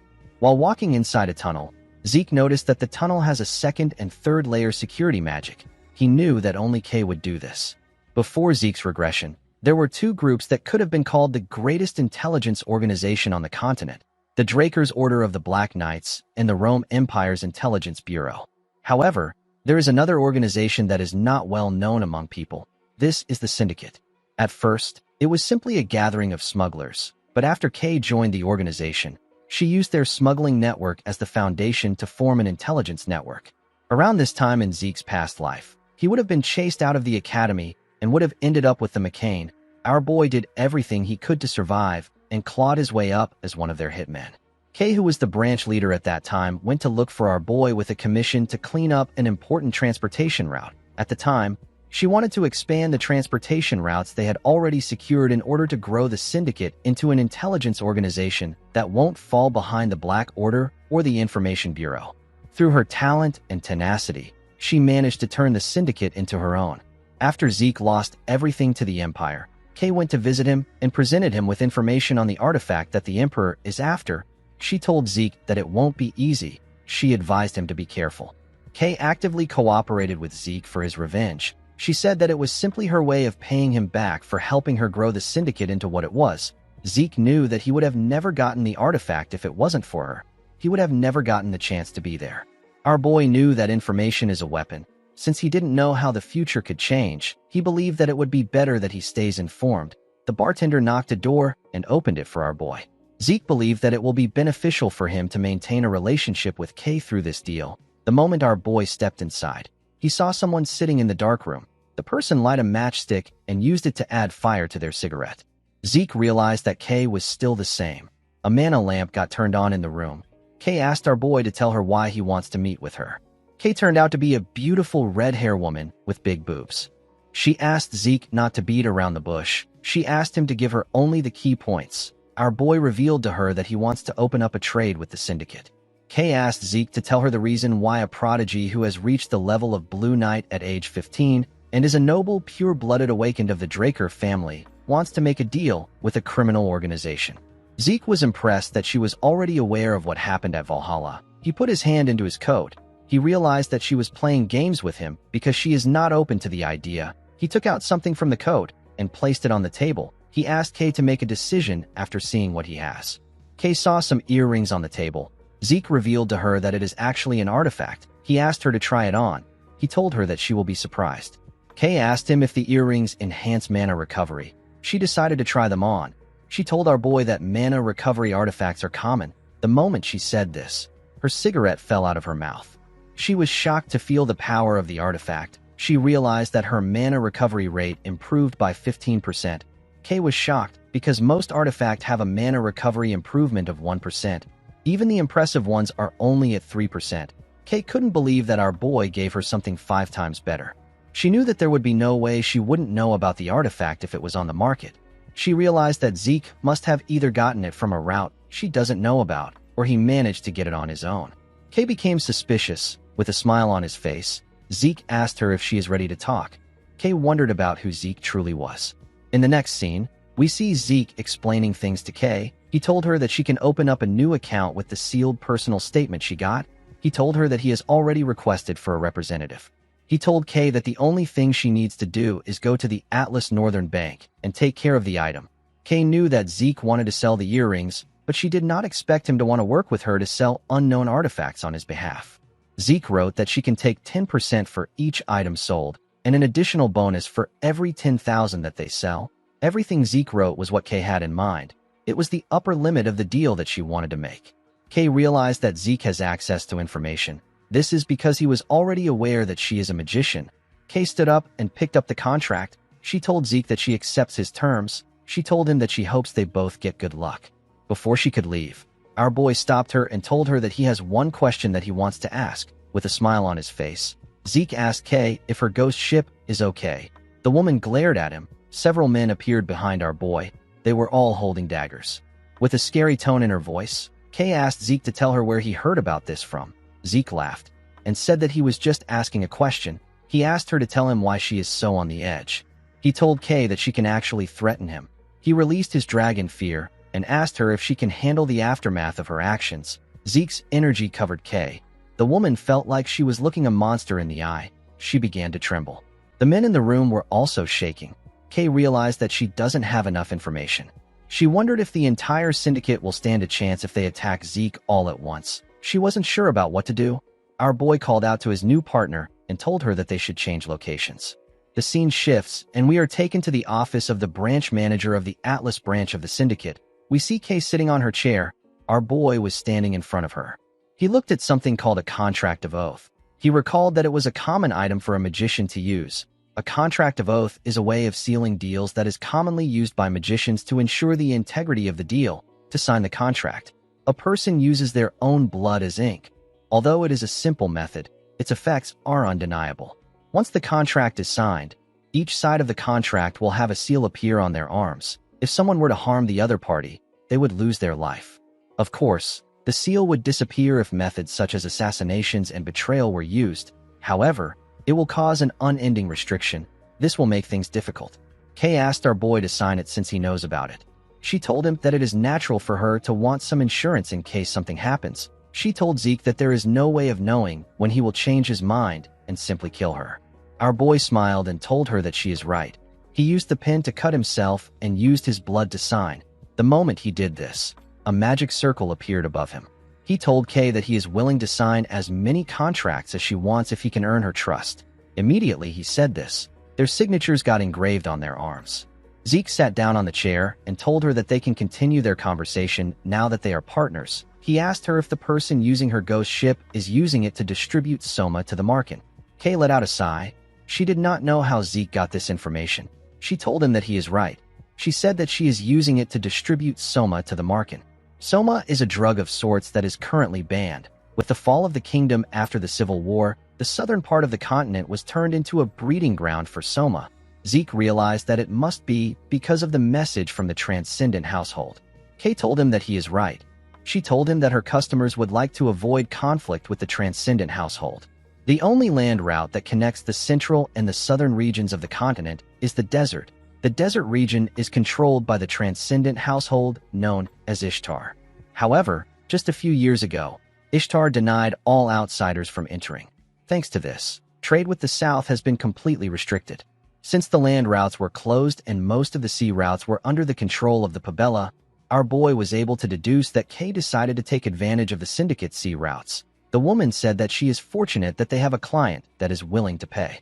Marken and Pabella are two criminal organizations that control the lawless southern regions. They use the central forest as a delineation.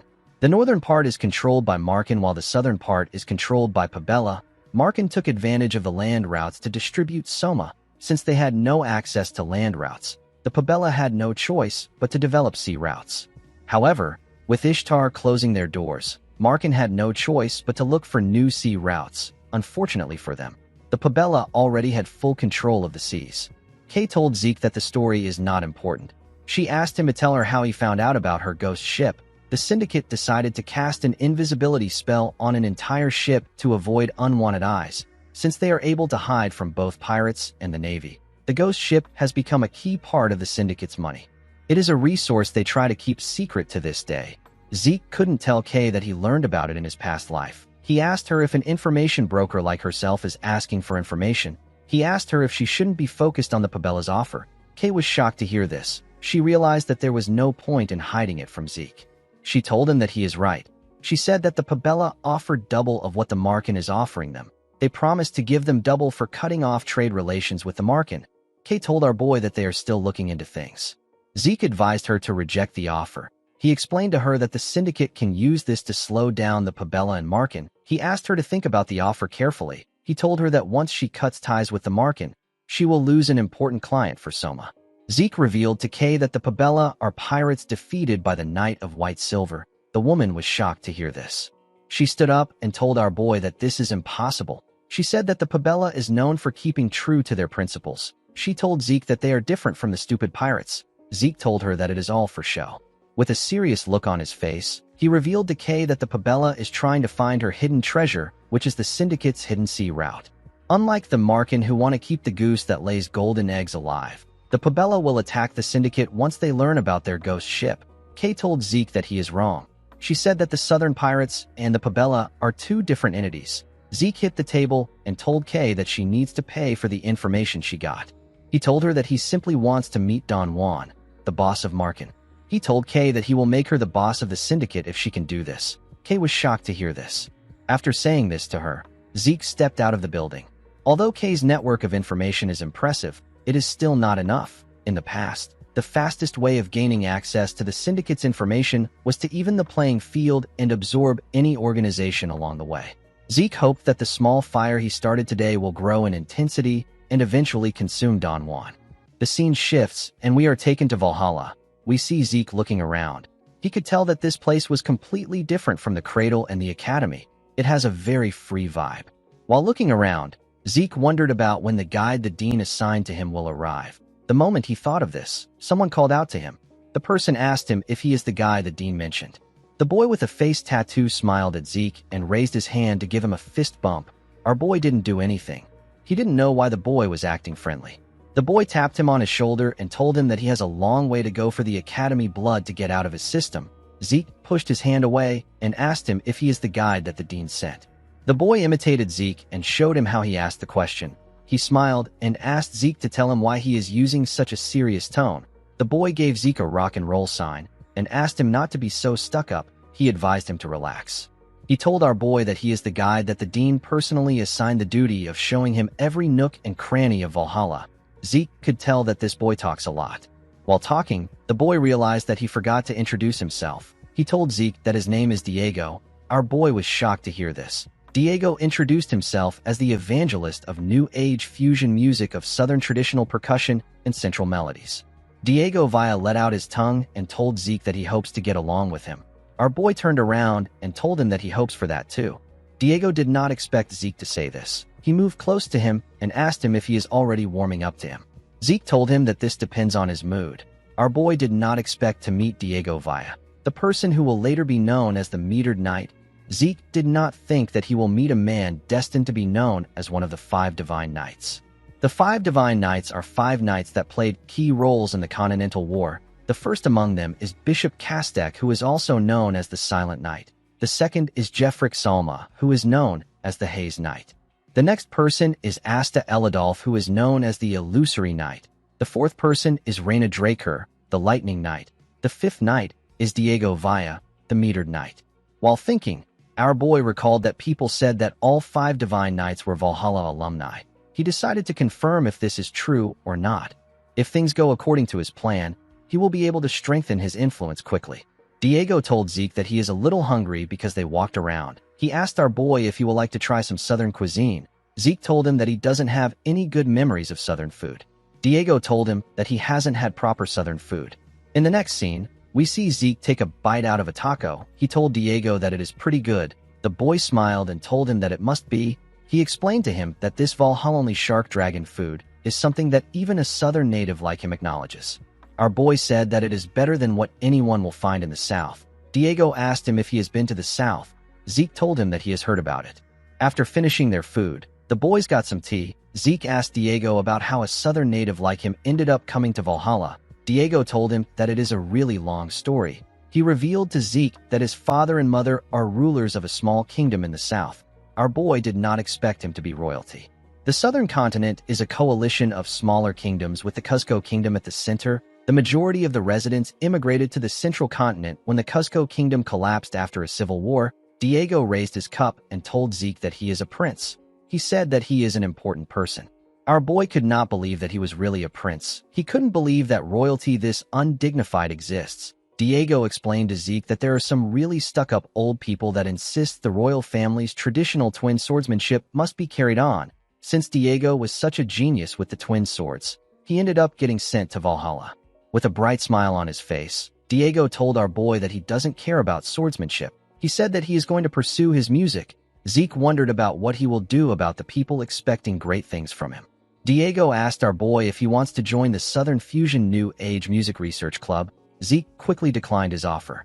In the next scene, we are taken to a lecture hall. Zeke asked Diego if it is okay to enter the upperclassmen lectures like this. Diego advised our boy to stop acting like he is in the academy. He explained to him that Valhalla is all about freedom.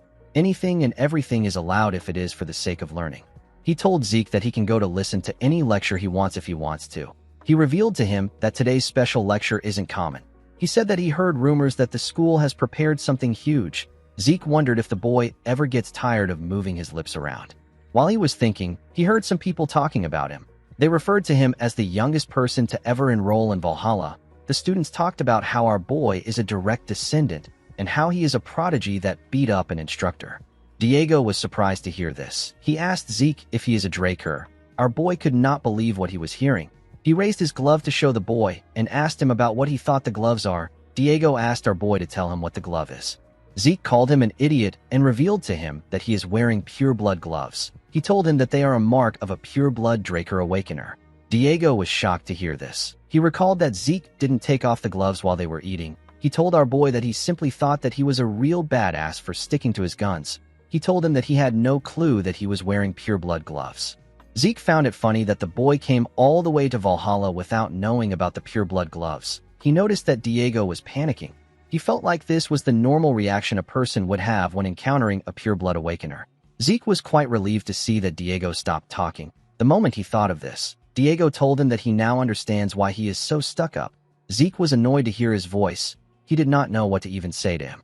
Diego put his arm around his neck and told him that he should have paid for the meal since he is a Draker. He laughed and told him that he is just kidding.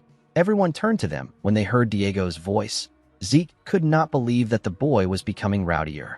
While he was talking, the dean clapped his hands and asked everyone to pay attention. The students immediately became quiet. Zeke wondered why there were so many people in a lecture hall.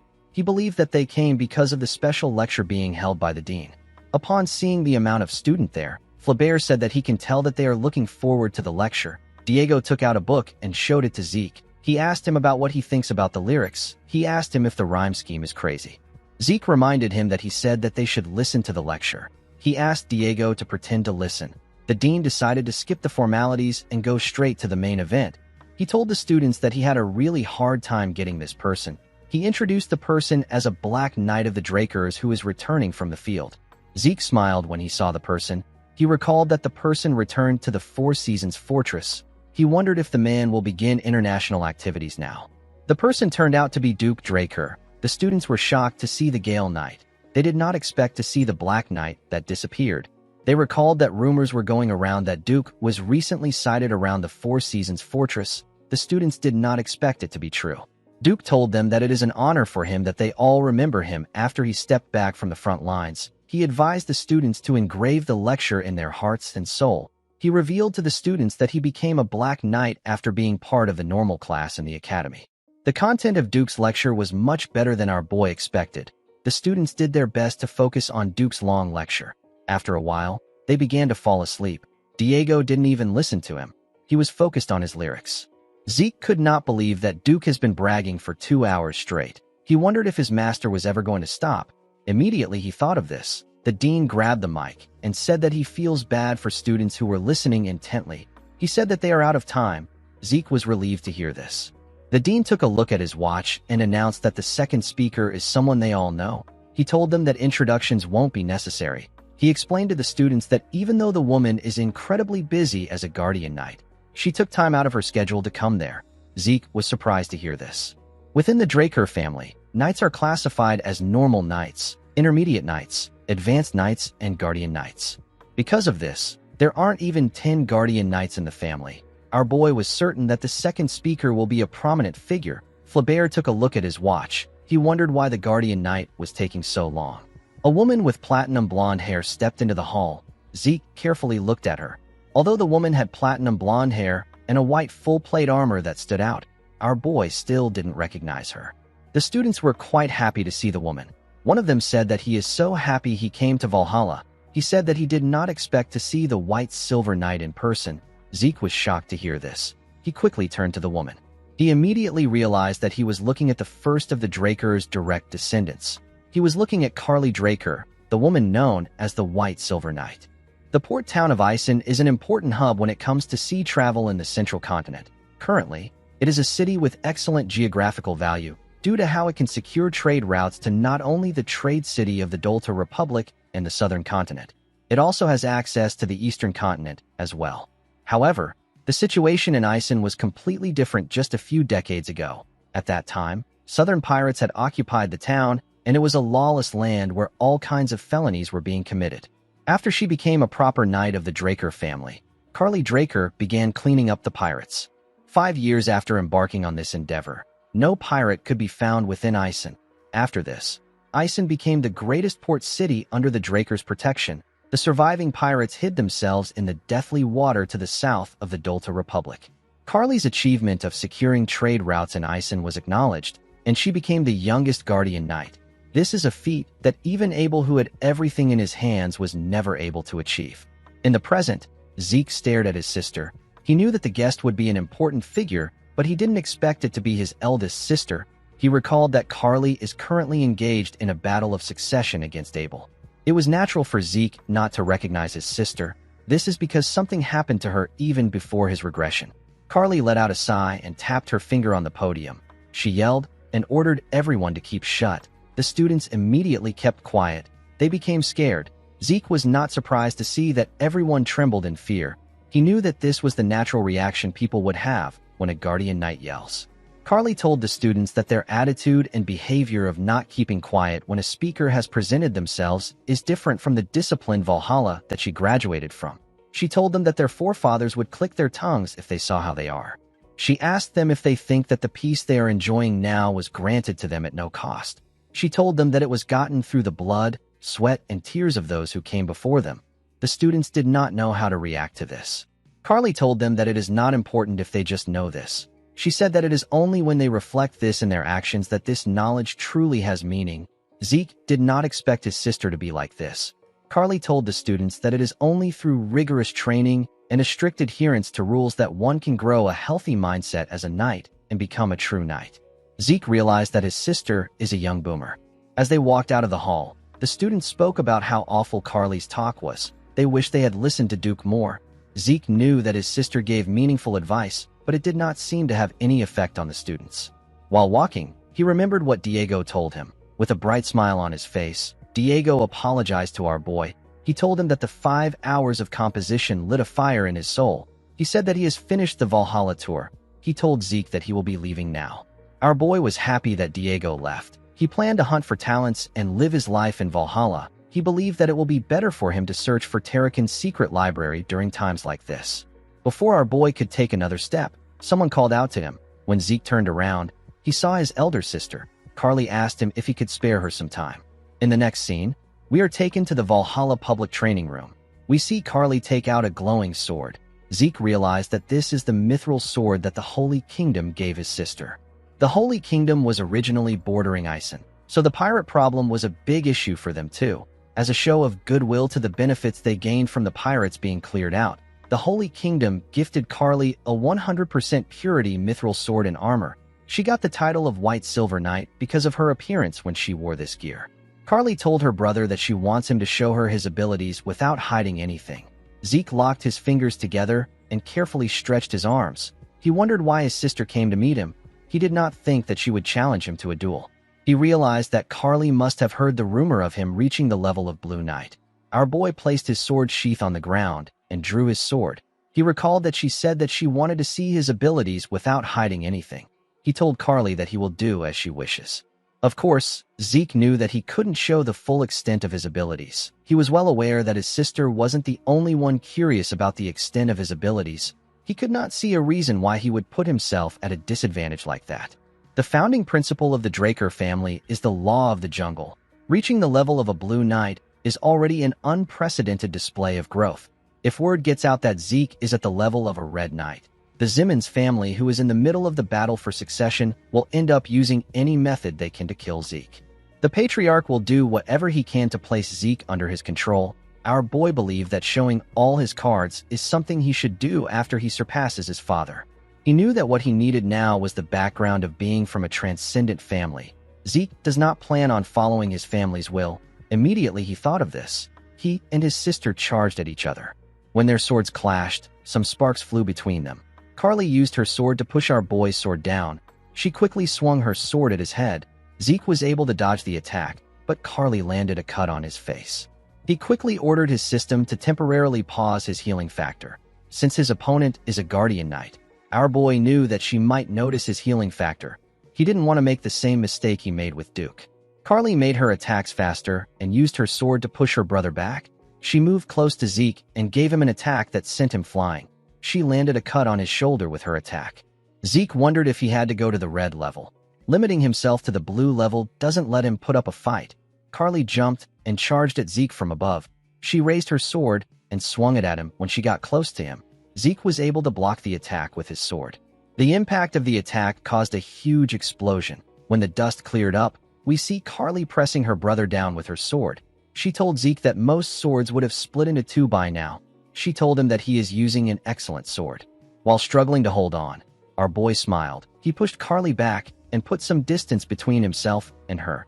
He carefully cleaned his face. He realized that a full-on battle against a red-level knight, while limiting himself to the level of blue knight, is suicidal. Carly asked her brother if he is letting his guard down just because he created this much distance between them. Zeke did not know why his sister said this. He quickly turned to the side. He realized that he messed up. Before acquiring the title of White Silver Knight, Carly Draker had another famous title. Because the aura blade she swung around resembled that of a giant's sword, Carly was called the Giant's Blade. When Zeke turned to the side, he saw his sister's aura blade about to tear him apart. He grit his teeth to withstand the attack, but he was still sent flying. Our boy crashed into a wall. His sword was stuck to the ground. Carly's attack destroyed everything it touched. The woman became worried. She wondered if she did not hold back enough. The moment she thought of this, she noticed something. She saw her brother walking out of the rubble. Zeke placed his hand on a wall and smiled. He was certain that he managed to put on a convincing act. He hoped that his sister liked it. Carly put her sword away and told her brother that he's amazing. She could not believe that he blocked her strike. She told him that he exceeded her expectations. She let out a sigh and told Zeke that she has something to discuss with him. The moment she said this, Zeke fell to the ground. Carly was surprised to see this. She quickly ran to her brother. When she picked him up, she noticed that his internal injuries were quite serious. She wondered if Zeke used his aura excessively. She took out something from her pocket and poured it into Zeke's mouth. She told him that this is their family's highest-tier recovery potion. She asked him to drink it slowly. Immediately, our boy swallowed the potion. His body began to glow.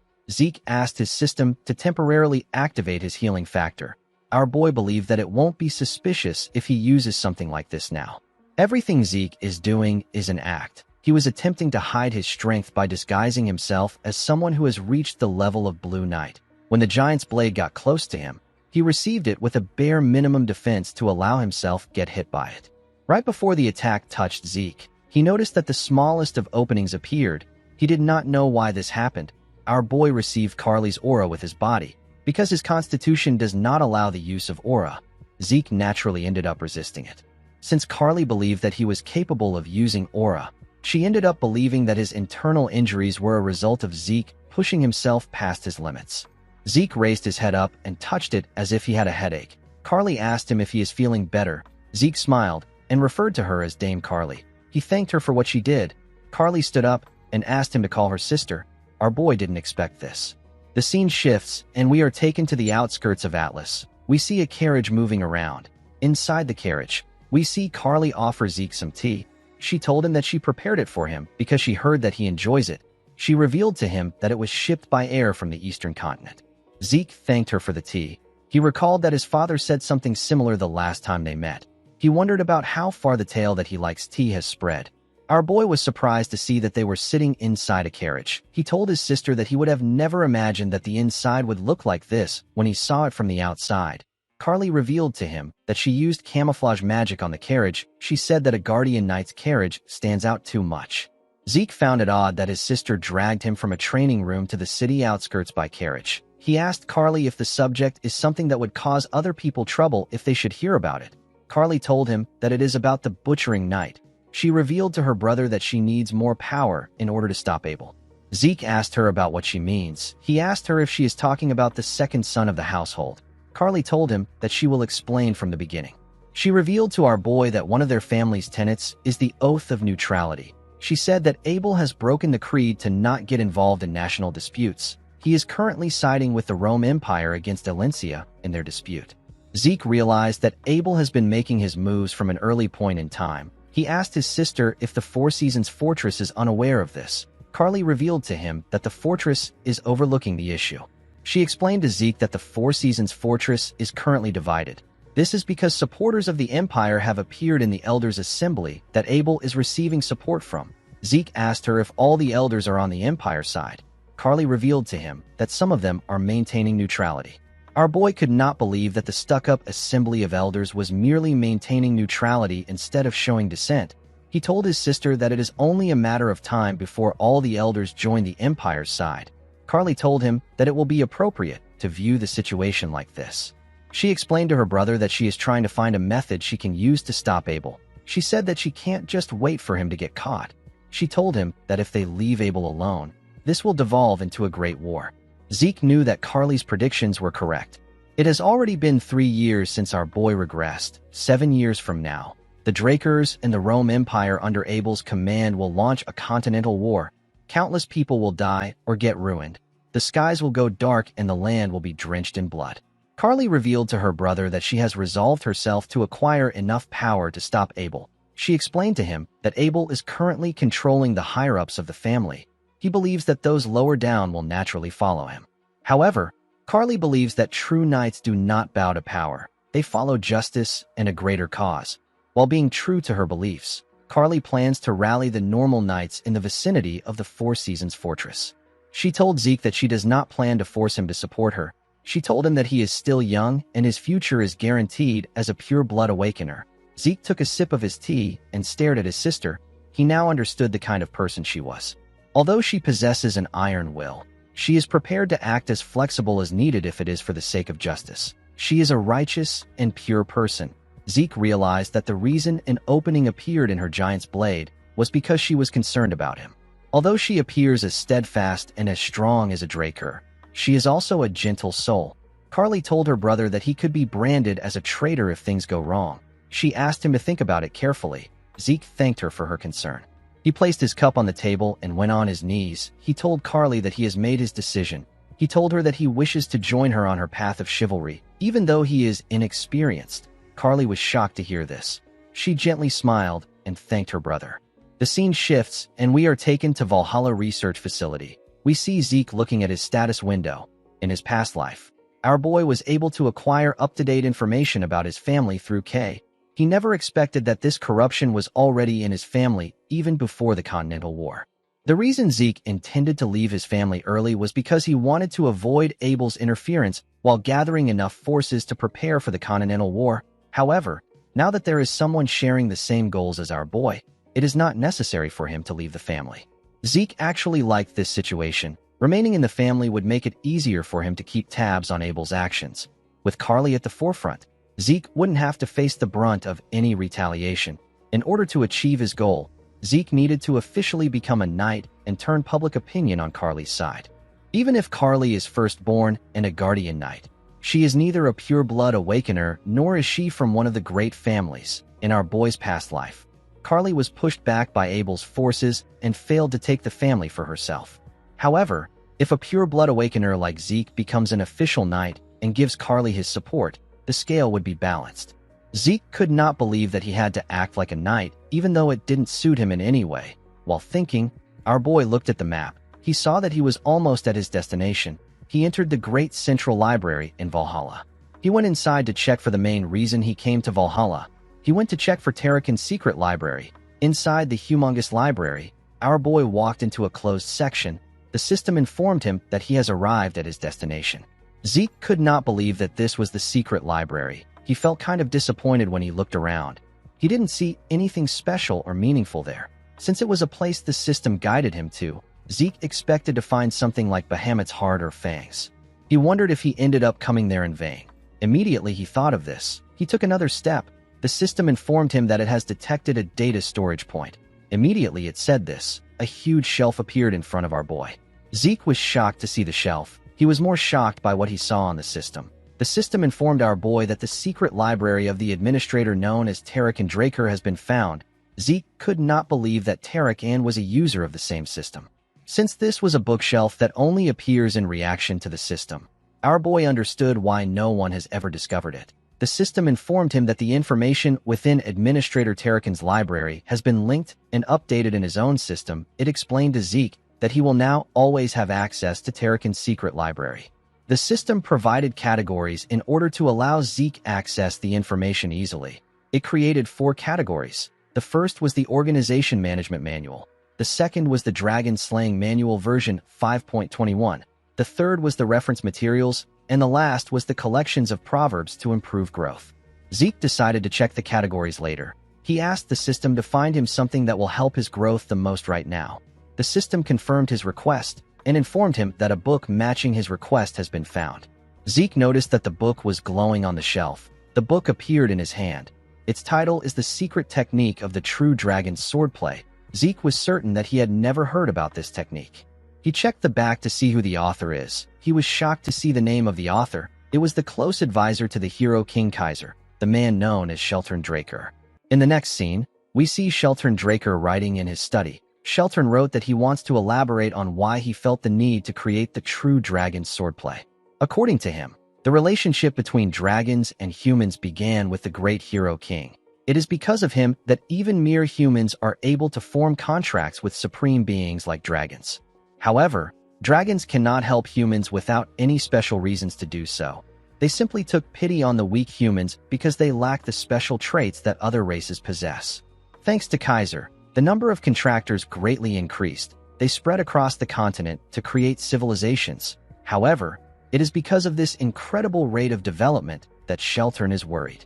Sheltern fears the dragons. If such transcendent beings help humans because they were driven by feelings as shallow as pity, then they could also easily turn against humans. Sheltern believed that if his concern ever comes true, humanity will not be able to resist in the slightest. They will find themselves completely annihilated over the course of a day. Due to his fears, Sheltern decided to find a way to fight dragons. The first thing that came to his mind was magic. However, magic was the very first gift that dragons granted humans. It is because dragons inscribed circles into the hearts of humans that they are able to cast spells. Their own hearts were incapable of generating mana on its own. Attempting to combat dragons with magic would be a fool's errand. Sheltern's next thought was the elemental sword wielded by the hero king. This was a power that even the dragons feared. Unfortunately, this is a power granted only to Kaiser, who has inherited the blood of the fairy monarch. Since he didn't have a lot of options left, Sheltern immersed himself in research in order to discover a new power which only humans could wield. He tested the primitive swordsmanship of the North and the mysterious powers of the East.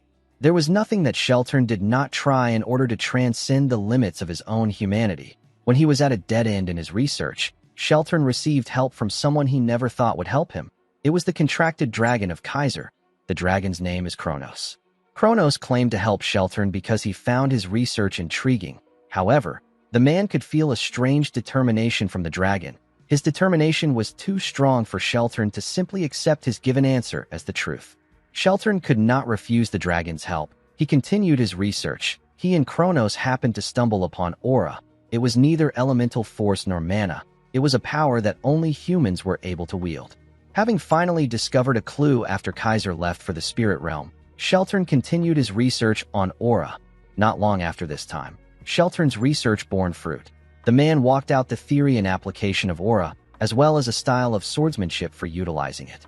Sheltern wrote and distributed the true dragon's swordplay. However, things did not go as he wanted. In a world where people could quickly and easily grow powerful through the use of dragon-made artifacts, The true dragon's swordplay, which required one to put in efforts in order to grow stronger, was cast aside and neglected.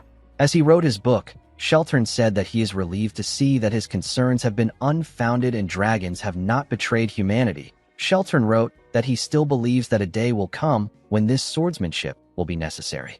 He hoped that the person who finds the book understands his will and works hard to learn the techniques. While Zeke was looking at the book, he received a message. The quest is titled Successor of Sheltern. Zeke was asked to learn the secret techniques of Sheltern Draker. He was given 3 months to learn the technique. The quest reward would be the coordinates to the Kronos Kingdom's treasury. Our boy put the book back in the shelf. He was happy to see the reward. He was certain that the treasury would be filled to the brim with incomparably powerful artifacts. The problem Zeke had was that the time limit was 3 months. He wondered if this technique was much harder to learn than the elemental sword. He decided to focus on learning the true dragon's swordplay for now. Zeke found it funny that Sheltern was right in the end. Just as he predicted, the dragons later betrayed mankind, and the Liberation War took place because of this. Zeke asked his system if there is no more useful information in the secret library. He asked it if it has something like Tarakan's journal. The system confirmed his request and found one record matching his request. It informed him that a magic video record will be played. The library slowly began to fade away. Our boy was surprised to see this. He recalled that this was the same thing that happened when the tutorial began. Zeke was taken to a desert. He wondered about where he was. The place felt like a space that the system created. When Zeke turned around, he saw something horrifying. Our boy couldn't move. The thing raised its head and body out of the ground. Zeke's indomitable mental defense skill quickly got activated. Even though the skill was activated, our boy was still shaking. The monster in front of him felt too real. Zeke could not believe that he was looking at the being once known as the king of all creations. He was standing in front of a dragon. While he was shaking in fear, someone called out to the dragon known as Bahamut. Our boy could not believe that he was looking at the evil dragon. He quickly turned to the person behind him. Zeke could not believe that he wasn't able to sense the presence of the man behind him until he opened his mouth. He could tell that this man was ridiculously powerful. He was basically a monster. The man with the blurry image passed through Zeke. Our boy was surprised to see this. He quickly understood that he was literally inside the recording. Zeke wondered if this scenario recorded in Tarakan's journal is the decisive battle between Bahamut and Tarakan Draker from the legend of the Dragon Slayer. When Bahamut raised his enormous hand, Zeke smiled. He was quite excited to witness the battle that was passed down only through legends. To our boy's surprise, Bahamut used his claw to hit the ground. Tarakan did not seem fazed by what the dragon did. Bahamut asked Tarakan to tell him why he is hesitating. Tarakan did not say anything. Bahamut referred to him as his contractor and told him that he disappoints him. Zeke was shocked to hear this. He could not believe that Tarakan was Bahamut's contractor, just like Kaiser and Kronos. Zeke could not comprehend what was happening. He did not understand how the legend of the Dragon Slayer came to be and how Tarakan subjugated Bahamut. While thinking, Zeke noticed something odd. The world of the recording began to glitch. Our boy did not understand what was happening. While he was looking around, he noticed that Tarakan told Bahamut something. Unfortunately, he couldn't hear what they were saying. Zeke called out to his system and asked it if it can do anything about the glitch. The system could not accept his request. Zeke did not like this. While thinking, he turned around to see Tarakan. Zeke remembered asking Kaiser if a contracted dragon could kill its contractor. Kaiser laughed and told our boy that he spouts a lot of nonsense. The Hero King said that a dragon can never betray a human. It is more likely for the betrayal to come from the human. The moment our boy remembered this, he saw Tarakan take out his sword from Bahamut's head. Our boy saw Bahamut's corpse slowly getting reduced to ashes and disappearing. He could not believe his eyes. After Bahamut's corpse completely faded away, Zeke saw something in front of Tarakan. He saw the heart and fang of Bahamut that he received at the home of the Dragon Slayer. Zeke wondered if a dragon always leaves behind a part of itself and turn into dust. He recalled that the pure-blood gloves in his hands are made from dragon leather. He believed that Bahamut might be a special case. While he was thinking, he saw a huge glitch appear in the cloud. Zeke got dragged back to reality. He wondered if the video ended there. He sat on the ground to put himself together. He could not understand what was happening. He decided to head back home. Zeke found out that Tarakan's secret library got connected to the system so that he could access the records wherever and whenever he wanted. Our boy quickly tried to replay the record again. However, there was still so much noise in the part where Bahamut and Tarakan spoke. Zeke couldn't hear their final conversation. Fortunately, our boy was able to gain something from it. Thanks to him consistently looking through the secret library, he was able to discover something new. Zeke found out that the dragon-slaying arts originated from the true dragon swordplay. Tarakan simplified the complex true dragon swordplay and refined it to create the dragon-slaying arts. Because the techniques got simplified, the power behind it also went down. Unlike its name, it became a technique that was unable to deal a fatal blow to even a dragonborn. However, by applying one's innate traits to the technique, it will be possible to land an effective blow. While the technique dropped in raw power, Tarakan succeeded in improving its practicality. The one thing that bothered Zeke the most was the big difference between the legend of the Dragon Slayer, known across the world, and the contents of Tarakan's journal. The current legend of the Dragon Slayer says that Tarakan slayed Bahamut and ushered in a golden era of prosperity. It is not much different from any other story of a hero that is told across ages. Although the big picture doesn't differ much from Tarakan's journal, the fact that the two were contracted is not mentioned anywhere. This wasn't the kind of information that could have been easily omitted. The scene shifts and we see Zeke outside. He took a letter from a messenger pigeon. It was a letter from Kay.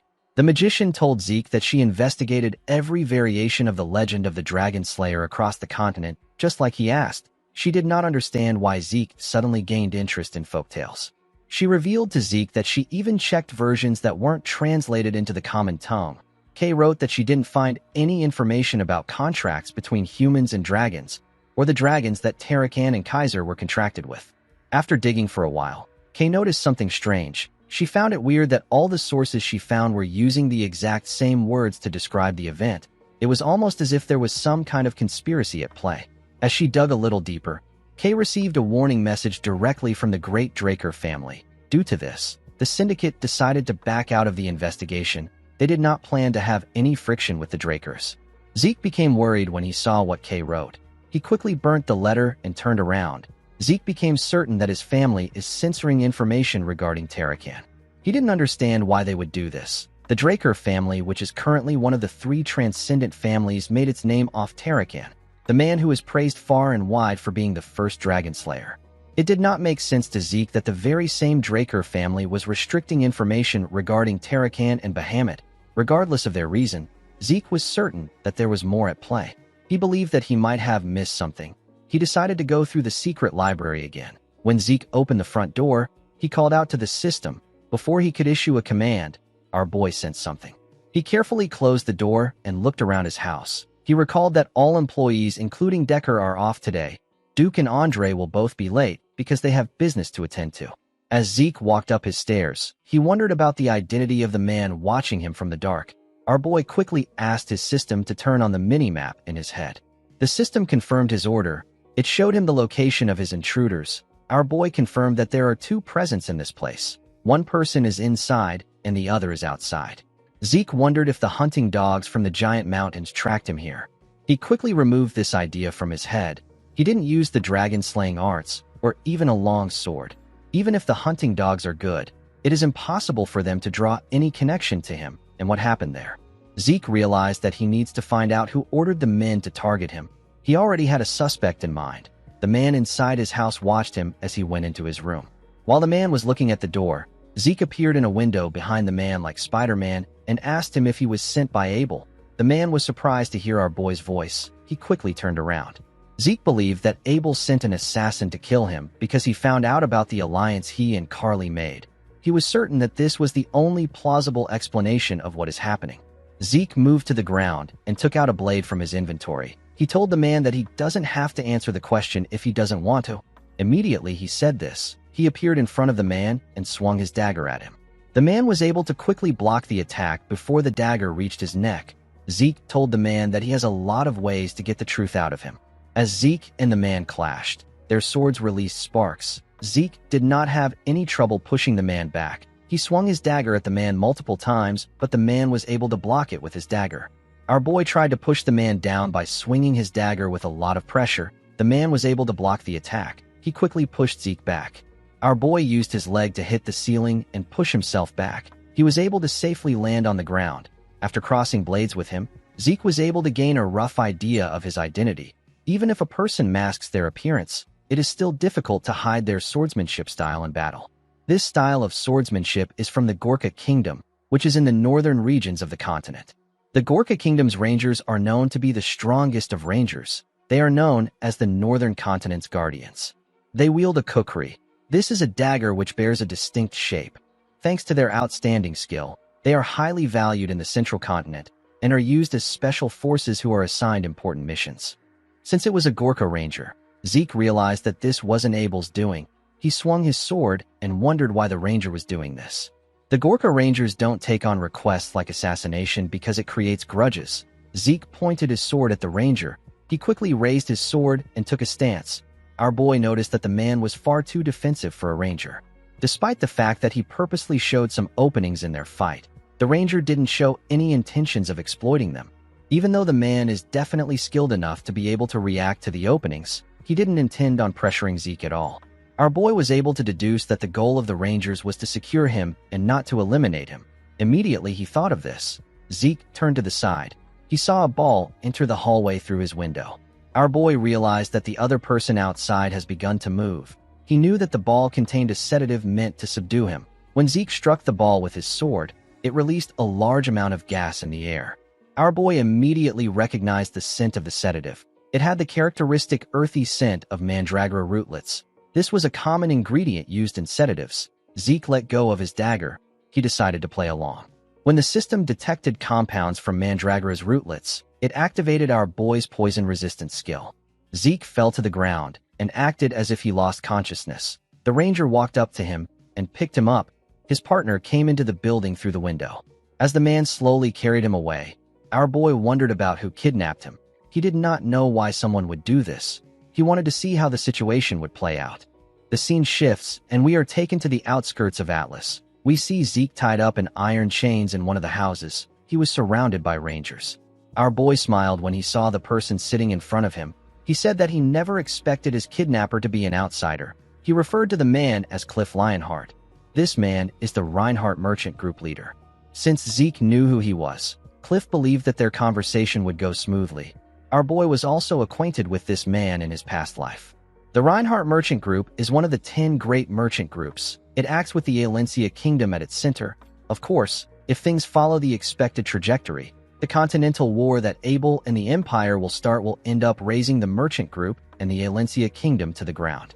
At the time of the war, both Zeke and Cliff belonged to the side that fiercely opposed the Empire. However, for one reason or another, after passing secret information that could be fatal to the Empire to Zeke, Cliff returned to the Alencia Kingdom during its collapse. Our boy never saw the man again. Even after going through so much to escape the kingdom, the man still returned there. Zeke did not know if Cliff was trying to be patriotic. He found the man's decision to be foolish. Cliff apologized to Zeke for using an inevitably rough method to get him there. He used his hand to signal someone. The ranger that kidnapped our boy moved close to him and removed his chains. Cliff assured Zeke that he will receive an apology from his merchant group for this discourtesy. He told him that he wants to take his time to have a discussion with him. Zeke carefully moved his wrist. He asked the man to go straight to the point. With a serious look on his face, our boy asked Cliff to tell him what he wants. The man did not expect a young boy to have this kind of response. He realized that a Draker is still a Draker regardless of how young he is. He knew that even the most experienced knights wouldn't be able to help being guarded and anxious in a situation like this, but Zeke didn't falter at all. Although Cliff set the stage in order to take the initiative in their conversation, our boy managed to take back control. Cliff asked Zeke to take a look at the documents in front of him before they start talking. Our boy took out the documents. Cliff explained to him that it is a record of those infected by the new pandemic that recently spread across the southern regions of the central continent. Zeke asked the man about why he wants him to see this. The moment our boy asked this question, he saw a document that caught his eye. Cliff noticed that Zeke found something. It was a document about a woman called Elena Stone. This is the mother of Liam Stone. She was suffering from the rose disease. However, because our boy gave Liam instructions on how to create the cure, Elena is now doing better. Zeke threw the document on the table and asked Cliff to tell him what this is about. The man said that the new disease is known as the rose disease. He said that it is a torturous disease with a fatality rate of 100%. Cliff told our boy that Elena Stone did not die from the disease. She even recovered. He said that he questioned the physician in charge of the woman. They refused to talk about the case. With a serious look on his face, Cliff asked Zeke if he knows anything about this. Zeke smiled when he heard this. He knew that the man already caught a whiff of the circumstances from the very beginning, and yet he still insisted on picking at him like this. Our boy wondered if the man did this because he is a merchant. He assumed that Cliff's goal is to gain a monopoly over the cure of the rose disease. Considering the fatality rate of the disease, this is an entirely plausible motive. The worth of the cure is so unimaginable that a person could rob the entire continent of its wealth, and it would still pale in comparison. However, Zeke knew Cliff quite well. He is a reasonable man who can see past his own self-interests. There is no way a man like Cliff would lose himself to greed and take on the risk of kidnapping a descendant of one of the transcendent households. This means that the man has another goal. Zeke told the merchant that he was the one who gave the woman the cure. Cliff was happy to hear this. He jumped out of his chair and asked our boy to sell the cure to him. He told him that he will pay him any amount he wants. Zeke raised his hand and smiled when he heard this. He asked the man to tell him why he is excited. He told him that he is not acting like a merchant. Cliff was annoyed to hear this. Our boy became certain that Cliff's goal is not money. He wants to save someone's life. With a smile on his face, Zeke told the man that they need to make a deal. The man sat down back. Zeke told him that he has to fulfill 3 simple requests in exchange for receiving the production method for the cure. Cliff asked him if he can tell him his request. Our boy said that he doesn't know yet. He told the man that he will call in these favors when he needs them. He assured him that he won't ask for anything a merchant group can't handle. He asked him not to worry too much. Cliff was still quite worried. He asked Zeke if they can come to terms on the things that they can't handle. Our boy smiled when he heard this. After some time, Zeke wrote the production method on a paper and stretched his hand out to give it to Cliff. He asked the man to follow the instructions on the paper to make the cure. Cliff quickly stretched out his hand to receive the paper. Zeke moved his hand back. He told the man that there is something he is personally curious about. He asked Cliff to tell him the person in need of the medicine. The man froze in fear. With a nervous look on his face, he told Zeke that he simply intends to procure a product with immense worth as a merchant.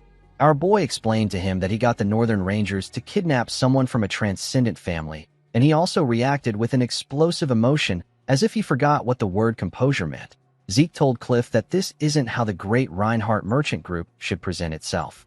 Cliff realized that our boy had caught on to him. He sat down and said that the cure is for a member of the royal family of the Kingdom of Valencia. Zeke did not expect to hear this. He asked the man to tell him which member of the royal family it is for. Cliff told him that he can't share this with him. Our boy did not understand why he would say this. He asked the man if he knows how many royals are in Valencia. The moment he said this, our boy noticed something different about Cliff's eyes. He remembered the man telling him that he is returning to the Valencia kingdom in the past.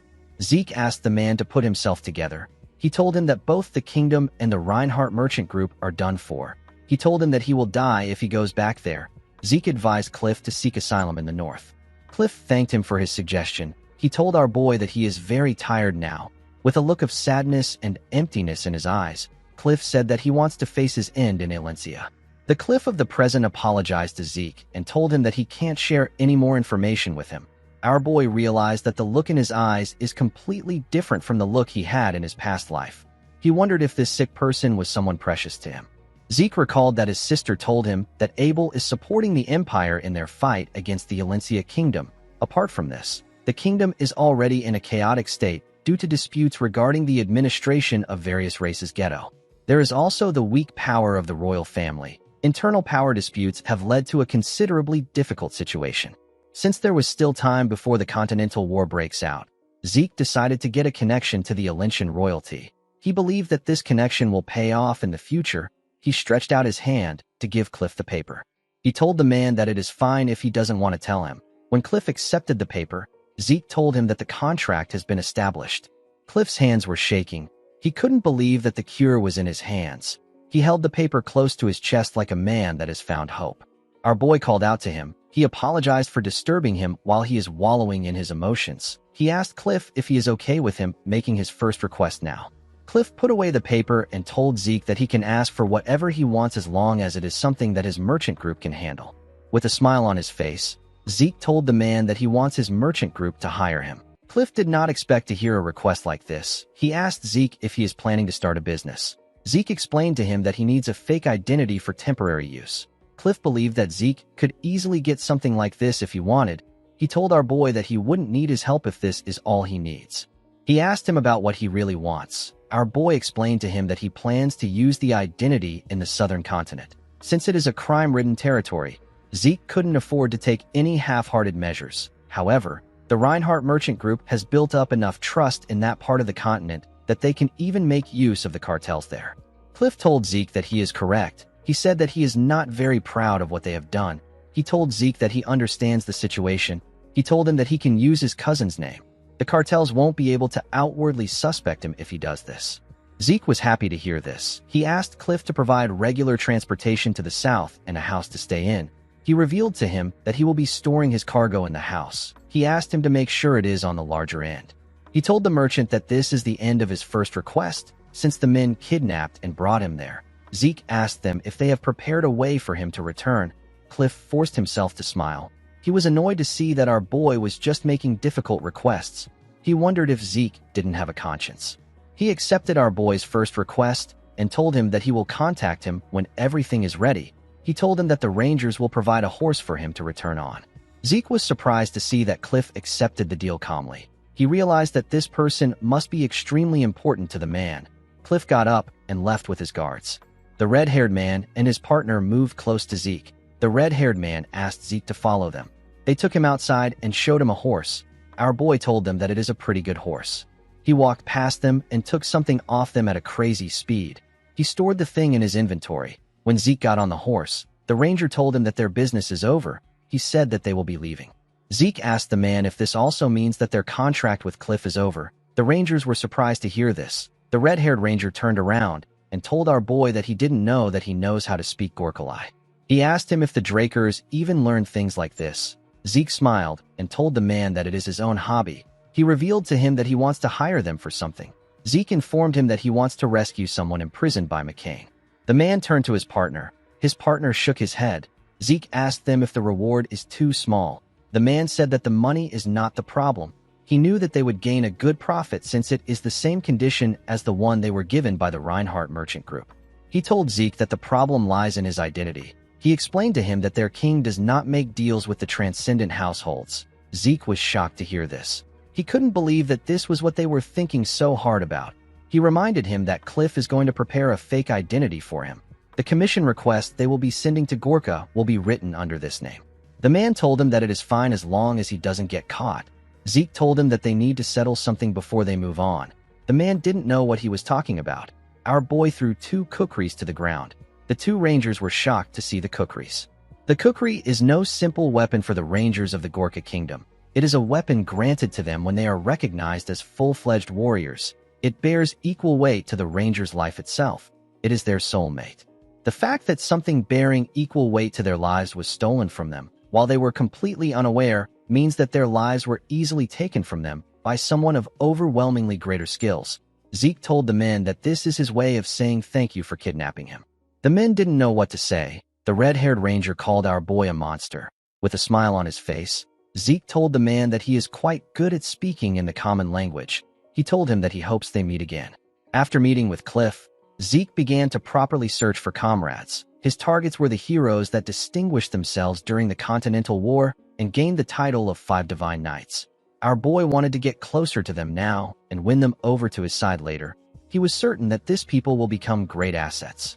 Fortunately for him, he received the Dean's incredible support. He was able to find out that all 5 heroes are graduates of Valhalla. The problem he had was the timing. The Silent Knights, whose name is Bishop Kastek, has already graduated and joined the Knight Order of the Thebia Kingdom. The Haze Knight, whose name is Jeffrick Salma, is in the graduating class, and he is currently participating in an on-site training.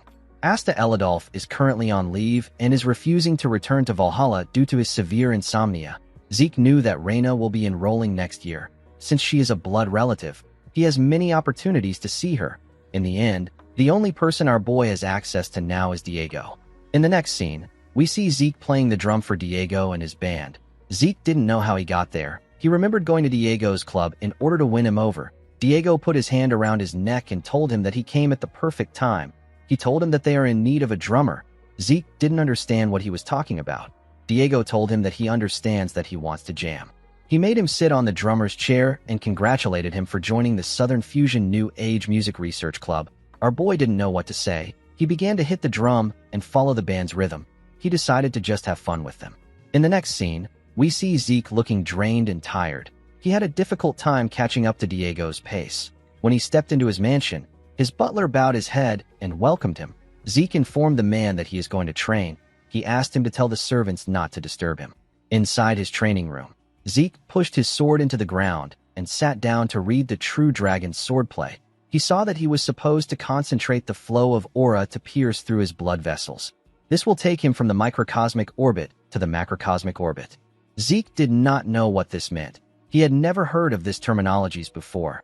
After seeing the book for himself, our boy understood why Tarakan reformed it into the dragon-slaying arts. This is because all the techniques in the True Dragon's swordplay require an incredible amount of compression and decompression of aura.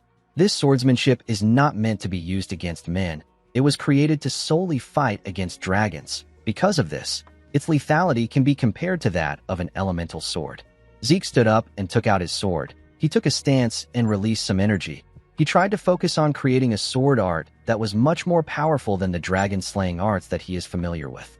He needed to compress his aura until it is so dense that it cannot possibly be compressed further. This was done so that he could slice through a great dragon with a single slash. Zeke followed the instructions and swung his sword.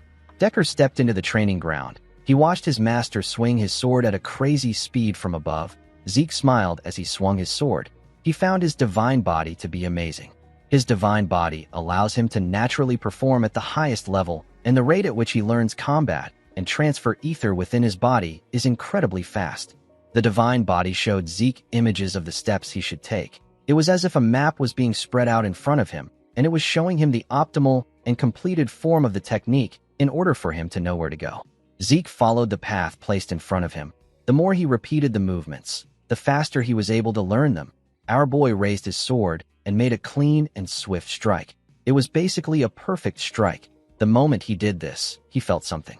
Zeke just recently surpassed his former wall and became a red knight. However, he was already reaching the next wall. He was getting closer to becoming a black knight.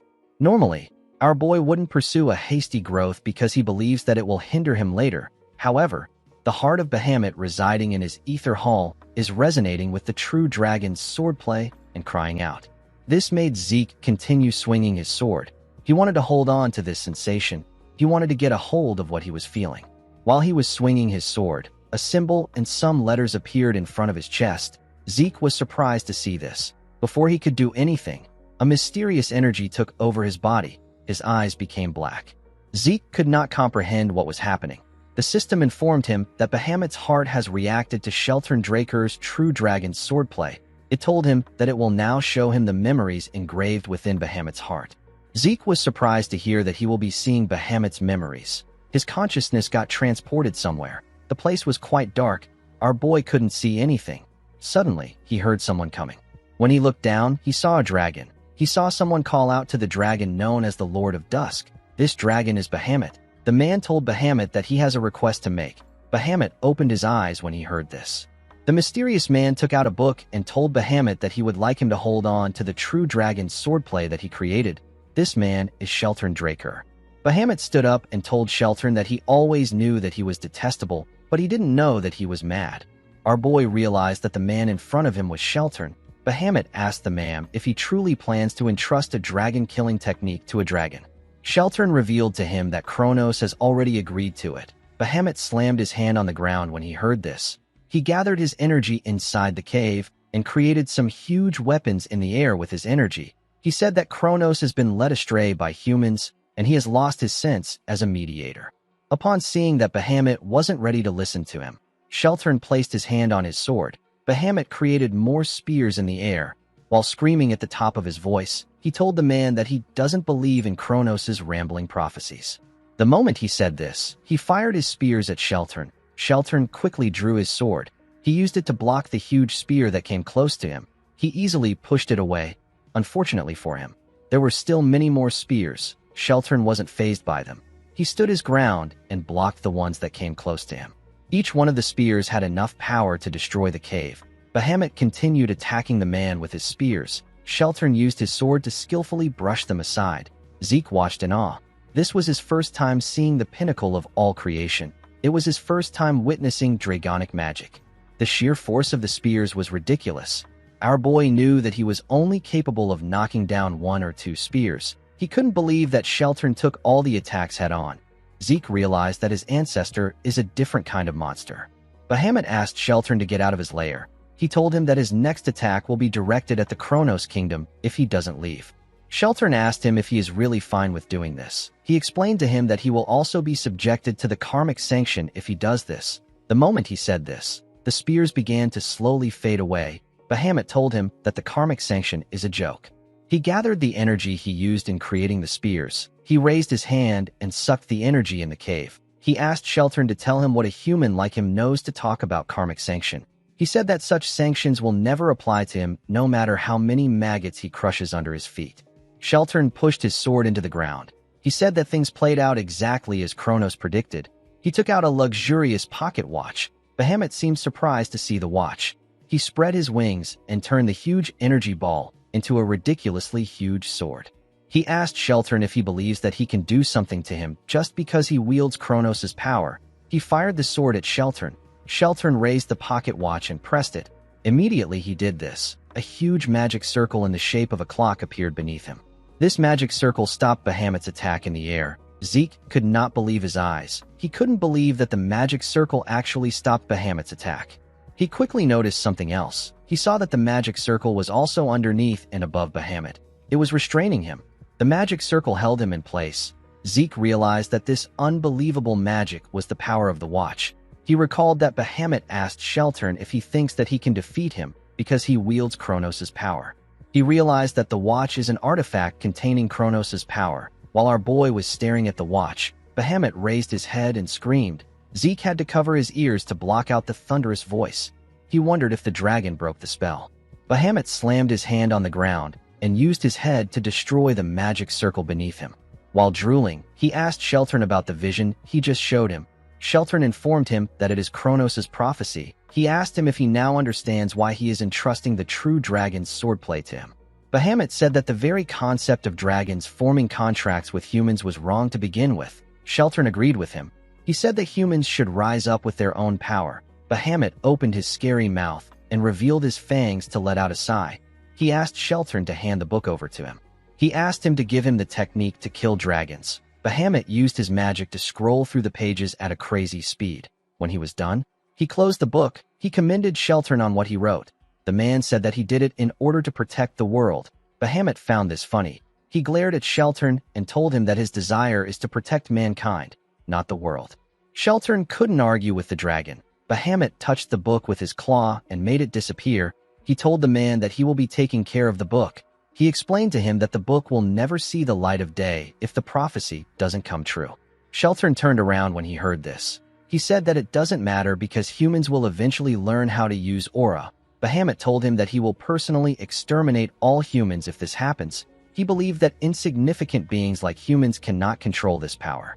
Sheltern smiled when he heard this. He explained to Bahamut that he created the true dragon's swordplay out of fear of the dragons. However, he trusts him and Kronos. Bahamut didn't expect to hear this.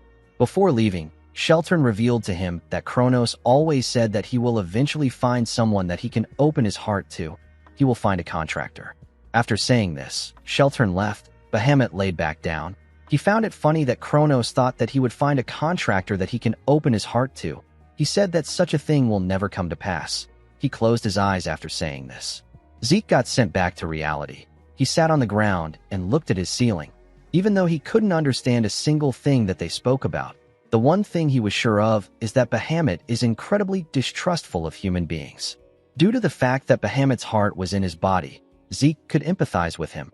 Despite his hatred, Bahamut still ended up making a contract with Tarakan. Zeke wondered about what made the dragon change his mind. After seeing Bahamut's memories, our boy continued to carry out research on the war that took place. He wanted to satisfy his curiosity. All history related to Tarakan was being manipulated by the Drakers. In this current era, Tarakan's contracted dragon is an evil dragon. It was impossible to find any useful document. While searching for clues and training in the true dragon swordplay, Zeke received a message from Cliff which informed him that the preparations for the first request is complete. Our boy requested for an identity that would allow him to completely avoid suspicion. He didn't think that he would end up being the deputy manager of the Reinhardt Merchant Group's southern branch. Zeke believed that this was a bit too grandiose. While he was reading his letter, Zeke noticed something. He saw a bird pecking on his window. Our boy smiled when he saw the messenger pigeon. He realized that Kay has resolved herself.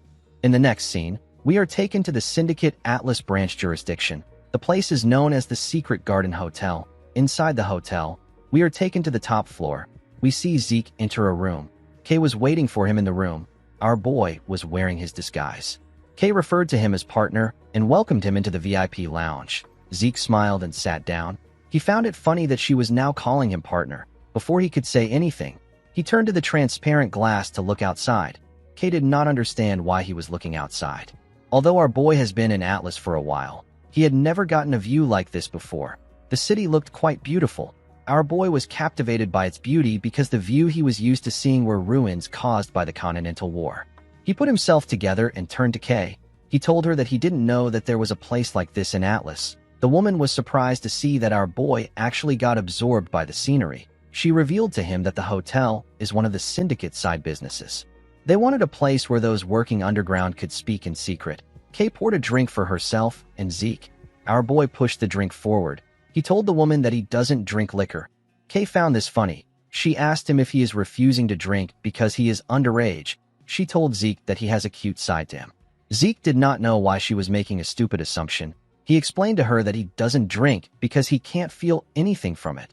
Zeke took a drink when he got caught up in the atmosphere of his entrance celebration party. He learned that his poison resistance skill considers alcohol a poison and detoxifies it on its own. Before his regression, Zeke would occasionally drink because he wanted to get drunk, but now he can't do that anymore. Due to this, Zeke prefers to drink tea, which is something he actually enjoys. Kay told our boy that she understands that he doesn't like alcohol. She said that they can leave the small talk aside. She told him that she has something to show him. Our boy realized that Kay doesn't really care if he drinks or not. The magician took out a report and some pictures. She told Zeke that the Pabella are truly involved in piracy. Immediately, she started looking into it. The evidence kept coming out.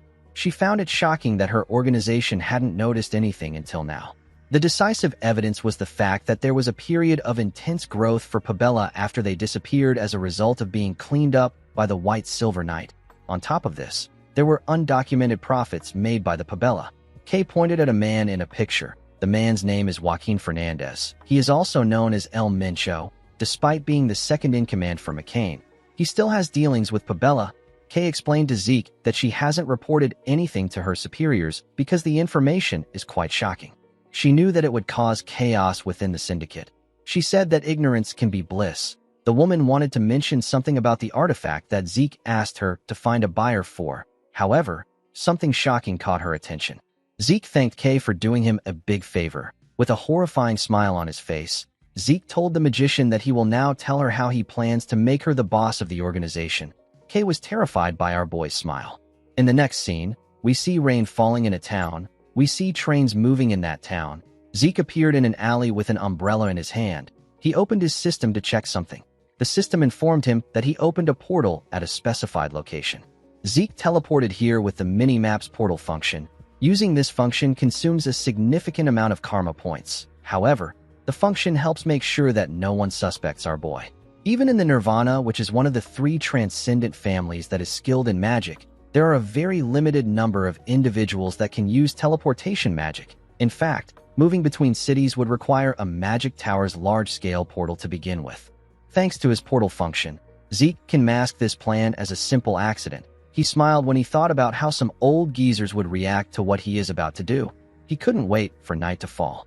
Later in the night, we see a building on fire. The people were shocked to see the building burning. Someone said that they need to call the firefighting mages. Another person asked if someone has contacted the owner of the building. While everyone was panicking, Zeke mixed with the crowd and carefully walked away from the scene. In the next scene, we see Kay smoking on her balcony. While smoking, she thought about Zeke. She always believed that our boy was bold because he is a Draker. She now understood that he was more than that. She realized that Zeke is completely insane. She recalled the conversation that she had with him earlier. Zeke informed her that he was going to set fire to all the Soma warehouses belonging to the McCain within the central continent.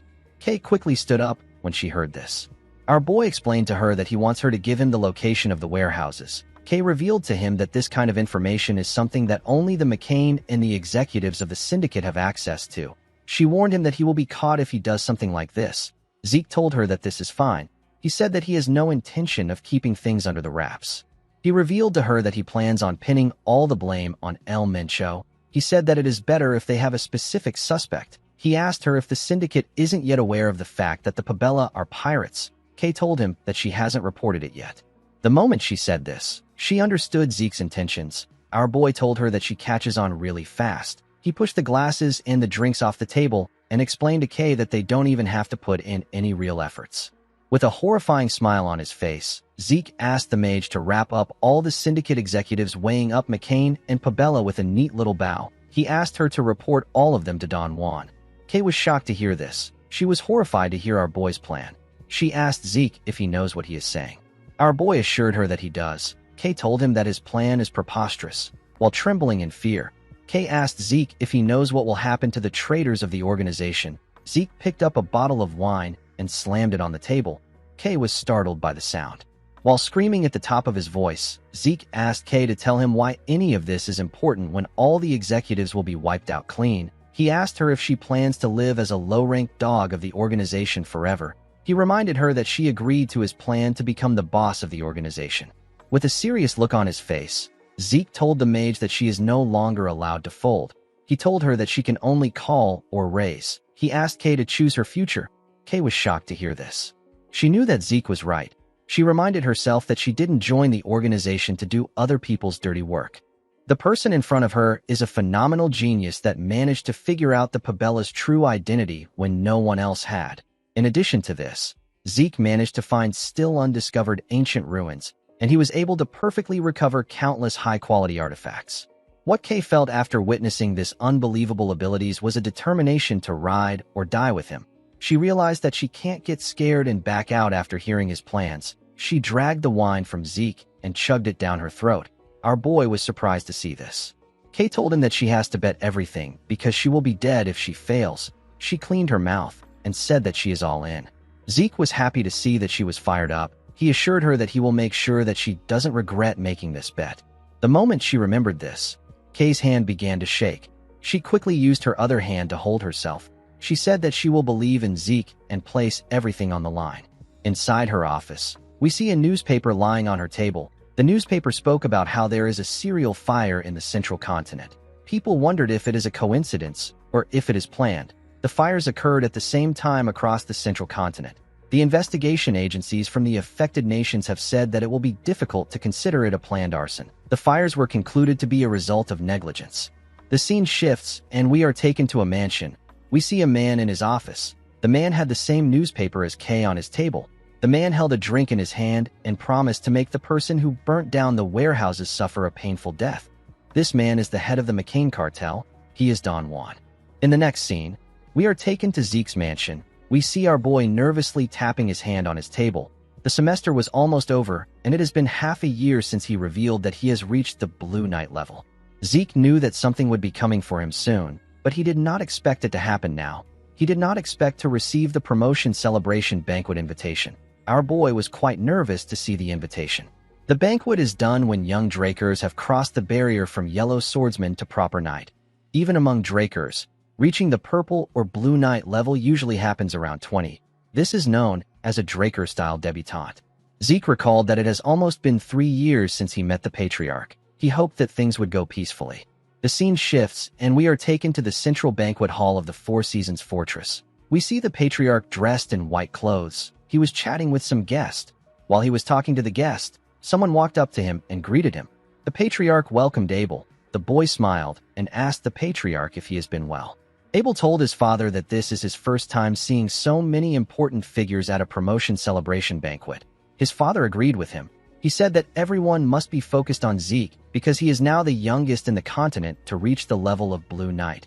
Abel knew that the Patriarch purposely said this because he knew that he was the youngest to reach the Blue Knight level before Zeke. Arthur told his son that he has to prepare for the rite because Zeke will be arriving soon. He apologized to him for not being able to talk longer after meeting him again for the first time in a long time. Abel bowed his head and asked his father not to worry about it. With a smile on his face, the The patriarch asked the boy to enjoy himself. Abel watched his father walk away. He glared at him with eyes filled with hatred. Outside the banquet hall, we see Zeke walking with Duke. He was wearing his official Draker attire, and his master was wearing a suit. Zeke told his master that he barely sees him at home. Duke asked our boy not to even bring it up. He revealed to him that the patriarch is working a retired man to the bone. He said that he doesn't even have time to come home. Duke was annoyed to see that the patriarch made him play the role of Zeke's escort, even though he is already quite busy thanks to him. He told our boy that his father said some shit about how it is important for a master to escort his disciple. Zeke had been wondering why his master looked grumpy. He realized that it was because he was working overtime. He asked Duke if he is headed to the spring garden. The man said that he is. He reminded Zeke that it is the only place where outsiders are allowed in the Four Seasons Fortress. Our boy recalled that the Four Seasons Fortress is split into 4 main facilities. The only place where outsiders are allowed, and the place where most ceremonies take place, is the Spring Garden. The Summer Lock is the office where most businesses involving the Drakers are handled. The Autumn Fell is the hall in which internal ceremonies and rites take place. Ceremonies like the knighting ceremony for those affiliated with the household takes place there. The last facility is the Winter Keep, where all sorts of rare artifacts spanning over 1,000 years are stored. Zeke had only ever heard of these facilities. This was his first time coming to the Four Seasons Fortress. In his past life, he had already been chased out of the academy at this point. When they arrived at the entrance of the hall, Duke told his disciple that he will have to go on by himself. He said that only the main character is allowed to go through this door. He placed his hand on Zeke's shoulder and explained to him that he won't be able to attend the event because he has some business to take care of. He advised his disciple to stand strong and do his best. Zeke smiled when he heard this. He felt happy to see that someone was worried about him like this. He laughed and told his master that he worries too much. Duke also laughed and told his disciple that he will be happy if he doesn't cause a scene. Before our boy stepped into the hall, a group began to play trumpets for him. Someone announced that the star of the banquet is entering. Everyone turned their eyes to the entrance. The group put away their trumpets and lined up next to the entrance to welcome Zeke. Our boy stepped into the hall and walked down the stairs. The guests could not believe their eyes. They could not believe that someone reached the level of a Blue Knight at age 15. They all believed that this was the ability of the Golden Light Pureblood Awakener. Someone said that they never expected him to actually break Abel's record of being the youngest Blue Knight. A man next to the person informed him that Zeke has also surpassed all of Abel's academy achievements. Zeke knelt in front of his father. Arthur announced that our boy has taken his first step as a knight. He tapped his sword on his son's shoulders. He asked his son to go forth as an honorable knight and bring glory to their name. He said that there is more. Zeke was surprised to hear this. Arthur announced that Zeke is now a formal knight of the Drakers. Our boy was shocked to hear this. Arthur said that our boy will be given the rank of knight. Everyone in the hall couldn't believe what they were hearing. They had never heard of someone becoming a formal knight at age 15. They felt like this was too much for Zeke. The only way to attain the formal rank of knight is through real achievements. The Drakers are blessed by aura, so they awaken quickly. Due to this, it is almost expected that they reach the level of purple or blue knight. Instead of focusing on a person's level of proficiency in aura, they focus on real achievements. Even Abel, who was the youngest Blue Knight before Zeke, had to gather achievements for 3 months before he gained the rank of formal knight. This shows how important real achievements are in the Draker household. Arthur's declaration at this moment is a clear violation of the way things have been done until now. However, no one can protest against it because only the patriarch has the authority to confer ranks. Zeke couldn't comprehend his father's actions. He didn't know why he would do something like this. Arthur said that he is very happy that he has been given the opportunity to introduce his son to everyone. He announced that his son got a golden light awakening unlike any other, and he has become the youngest person ever to reach the level of a Blue Knight. He said that he believes Zeke will become a knight that far surpasses him in future. Arthur said that he will stop talking now so that he doesn't sound like a coddling parent. Everyone laughed when they heard this. Arthur picked up a glass of wine. He raised the glass up and prayed that his son's future will be blessed. He also prayed for the continent's peace and welfare. He ended his prayer by saying that it is all for the Drakers. Everyone raised their glass and said the same thing as him.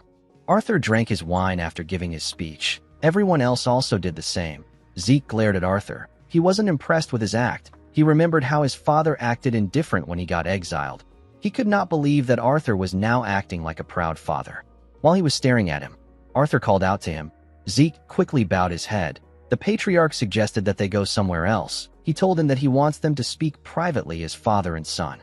After Zeke left with the patriarch, a man wearing glasses asked Abel to change his expression a bit. The man saw that Abel was looking at his father and his brother with a terrifying look on his face. The man told Abel that an older brother shouldn't have this expression when congratulating his youngest brother. Abel put himself together and asked the man about the prince. The man revealed to him that the prince said that he will show up after the trifling rite is over. He said that the prince will be there soon. Abel suggested that they leave. The man agreed with him.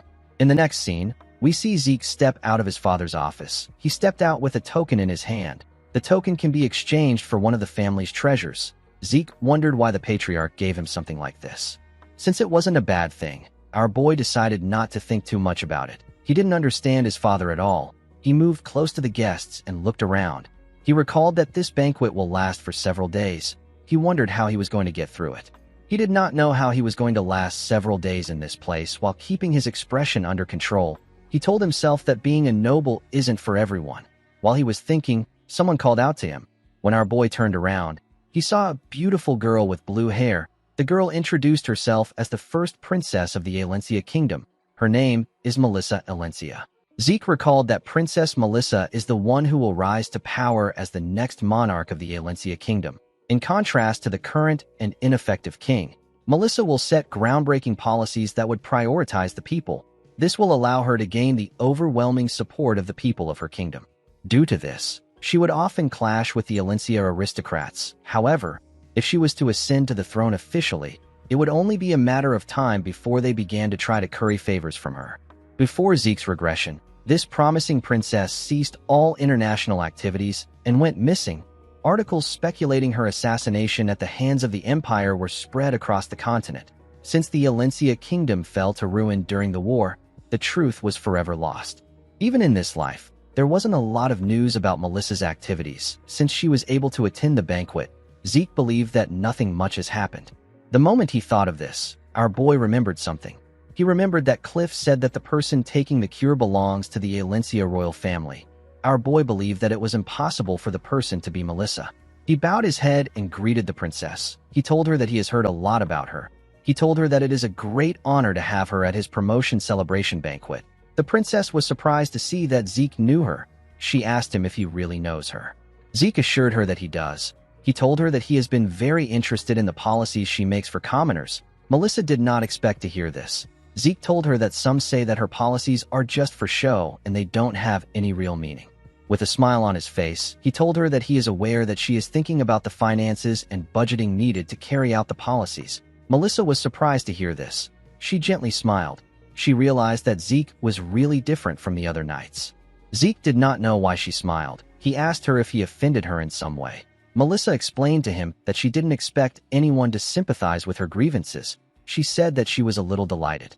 She turned to the side and told Zeke that she has to excuse herself. She told him that it was a pleasure to meet him. Our boy asked her about why she is leaving already. Melissa explained to him that she would like to talk longer with him, but she cannot monopolize the guest of honor. Zeke turned to the side when he heard this. He knew that she was right.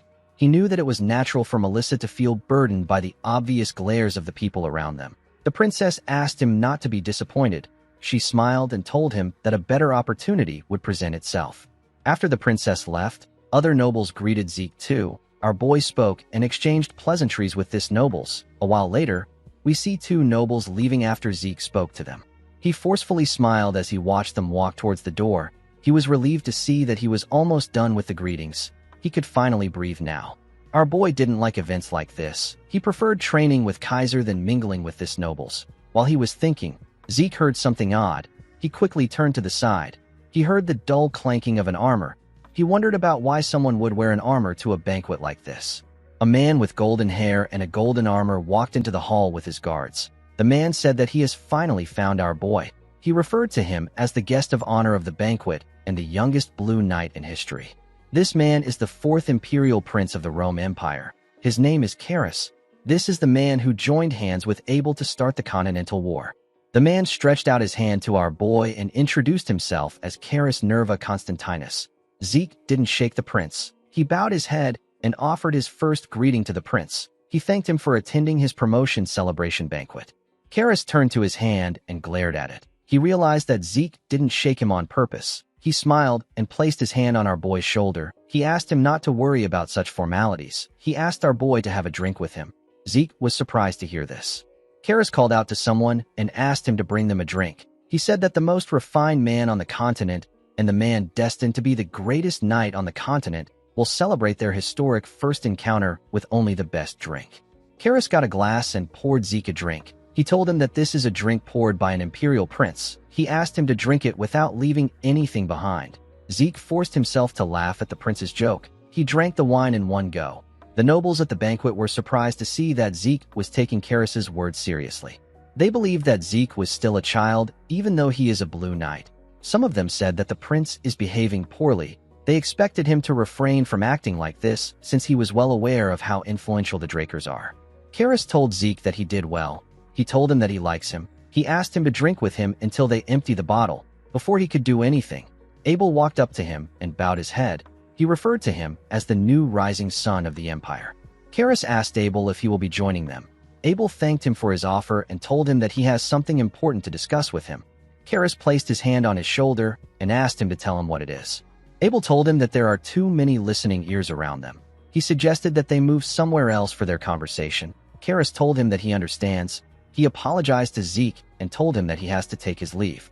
He told him that they will bask in the beauty of the moonlight the next time they drink together. He said that they will speak about the great epics of the legend of the Dragon Slayer. After saying this, Karis and his guards walked forward with Abel. Everyone stood nervously and let them walk out of the hall. After they left, the nobles began to speak. Someone said that he cannot believe that someone like that is a prince. Another person said that this is a testament to the lack of legitimacy behind the empire. A man said that he did not expect Abel to handle the situation. He said that he now understands why Abel has such a strong reputation. Zeke was not surprised to see that they were praising Abel. He knew that anyone who doesn't know Abel will think that he is an older brother giving his bewildered younger brother a helping hand. Our boy didn't really care about this. He was more bothered by the fact that the fourth prince and Abel already knew each other in this life. According to the information Kay gave him in his past life, the two men shouldn't be acquainted yet. Due to the way Karis treated Abel, our boy could tell that they were very close. He realized that the Continental War may start sooner than he expected. The scene shifts and we see Zeke walking somewhere. He was holding the token his father gave him. The token can be exchanged for one item in the Draker's treasury. While looking at the item, Zeke remembered the conversation he had with his father. Arthur asked him about how his plan to become the continent's strongest is going. He told his son that he can tell his plan is going smoothly since he was able to become the guest of honor at this banquet. Zeke told him that it is going well. He told the patriarch that it is all thanks to him. Arthur asked his son not to call him patriarch. He told him that it is too formal. He asked Zeke to feel at ease and call him father.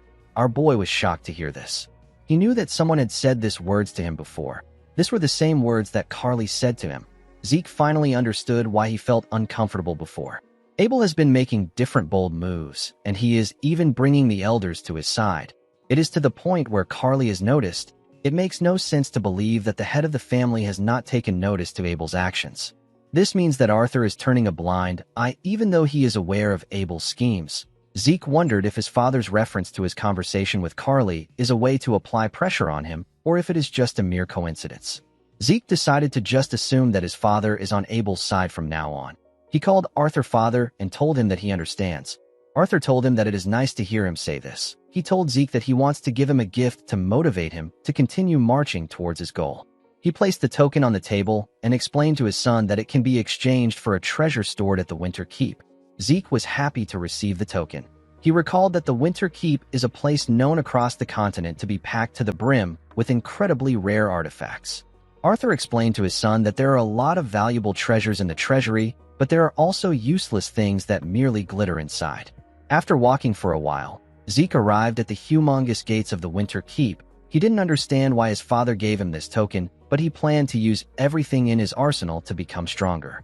The attendant at the gate told Zeke that she has been waiting for him. She asked him to move closer. She told him that she wants to provide a brief explanation of the storage facility. She revealed to Zeke that the Draker treasury currently stores roughly 17,000 rare artifacts. The artifacts can be gotten by exchanging a token. Although there is no limit to how much time a person may spend inside, once a person exits the facility, they will not be allowed to re-enter. The attendant asked our boy to remember this. Zeke told her that he doesn't see any guards around even though rare artifacts are stored there. The woman told him that guards are not necessary. Our boy did not expect to hear this. The attendant explained to him that the security magic cast here is equivalent to what was cast on the Patriarch's study.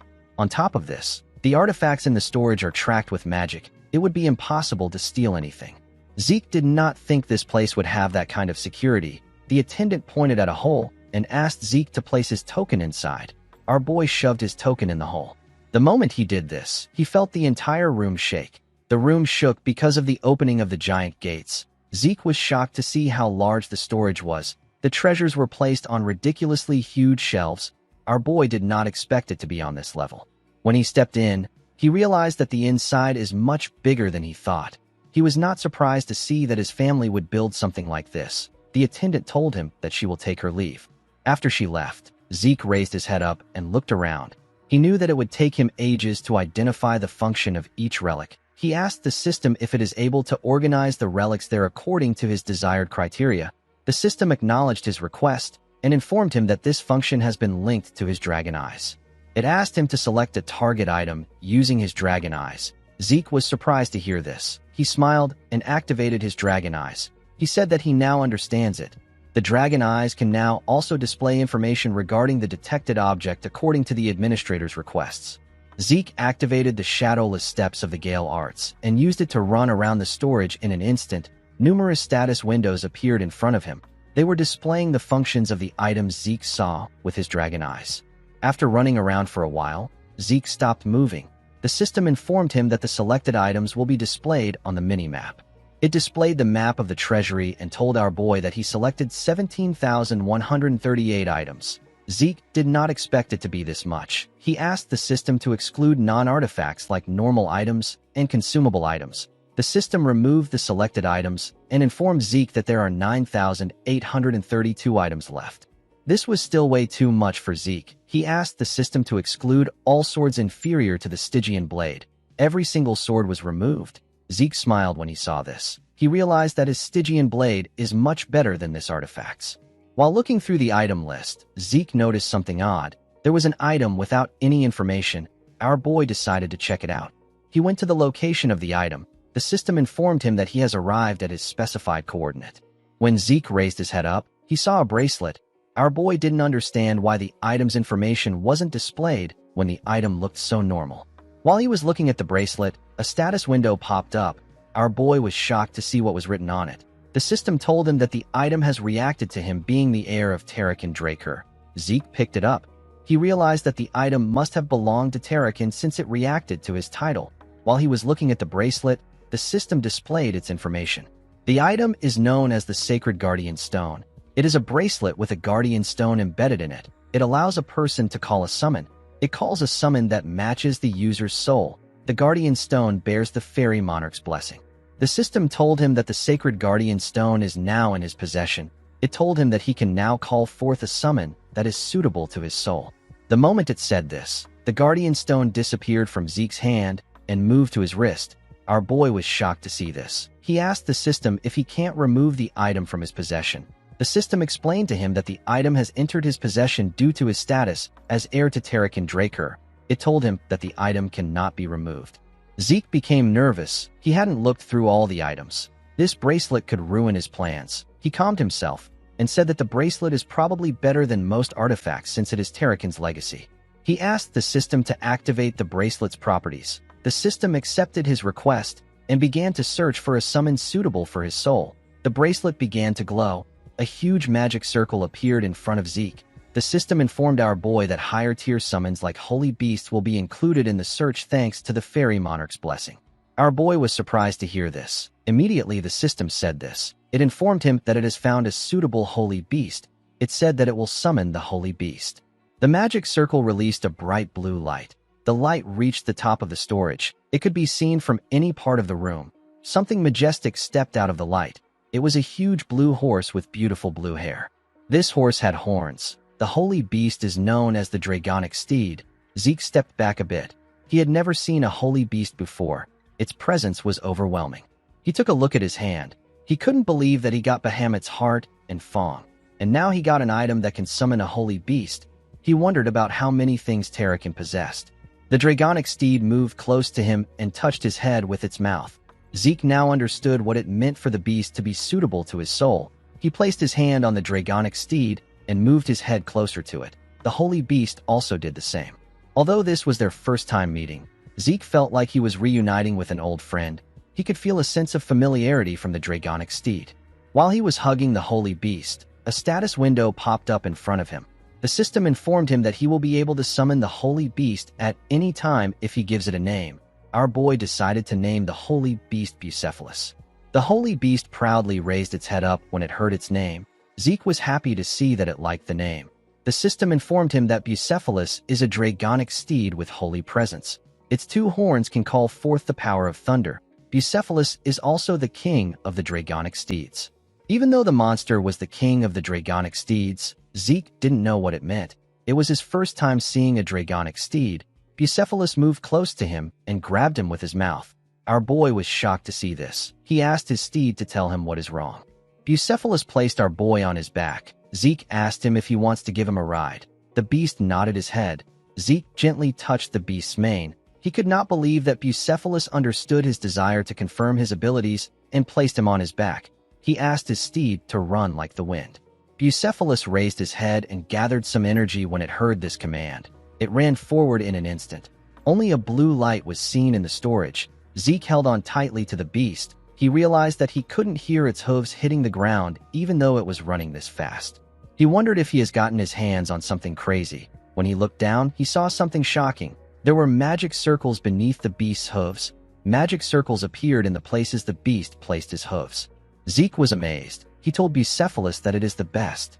The scene shifts, and we see our boy in a carriage. Before he left the winter keep, the attendant asked him if he will really choose the bracelet. Our boy was not surprised to see her reaction. He believed that it was natural. While thinking, he remembered his father's warning.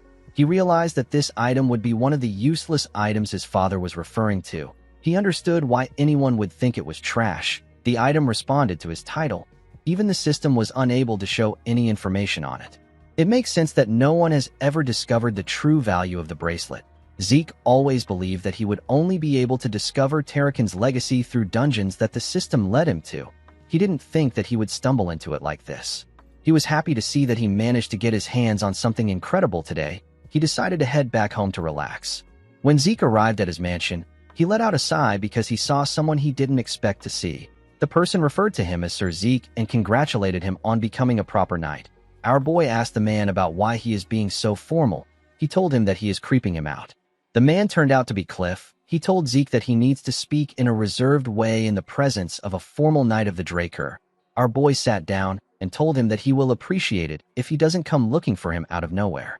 He explained to him that his future plans could be jeopardized if his relationship with him is discovered. Cliff apologized to Zeke. He pointed at someone on the chair and said that the person demanded to meet him. He said that his hands were forced. The person took off her hood and told Zeke that she will like to extend her greetings again. She introduced herself as the owner of the Reinhardt Merchant Group. The person turned out to be Princess Melissa. Zeke was not surprised by her shocking reveal. He told her that he did not expect her to be the true owner of the Reinhardt Merchant Group. Melissa smiled when she heard this. She could tell that Zeke already knew. Princess Melissa recently decreased her public appearances, and yet she appeared at Zeke's promotion celebration banquet.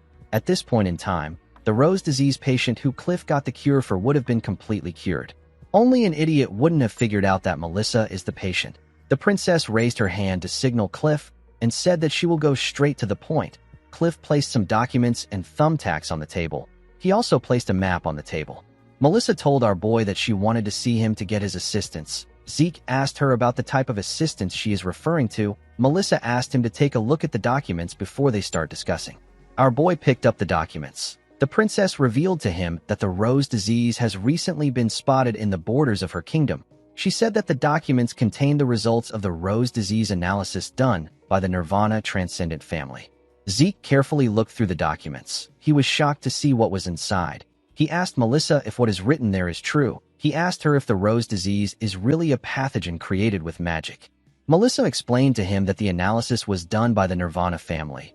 It is the transcendent family that is most proficient in magic. The princess assured him that the analysis is true. Zeke could not believe that the rose disease was man-made. He realized that the disease is spreading faster than it did before in his past life. He wondered if his regression changed something. Melissa told Zeke that this is not all. She took out some thumbtacks and placed them at different points in the map.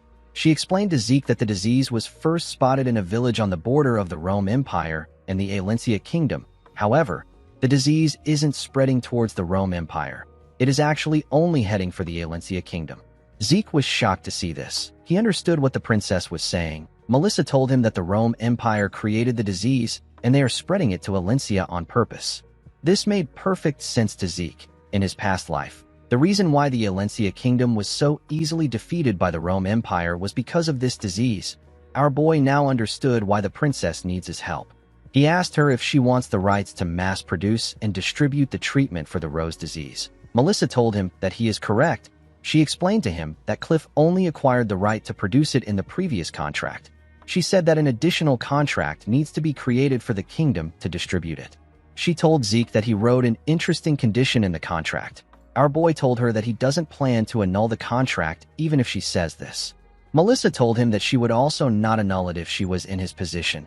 As a businesswoman, the princess was aware that those who reveal their motives are the ones with the shortest straw.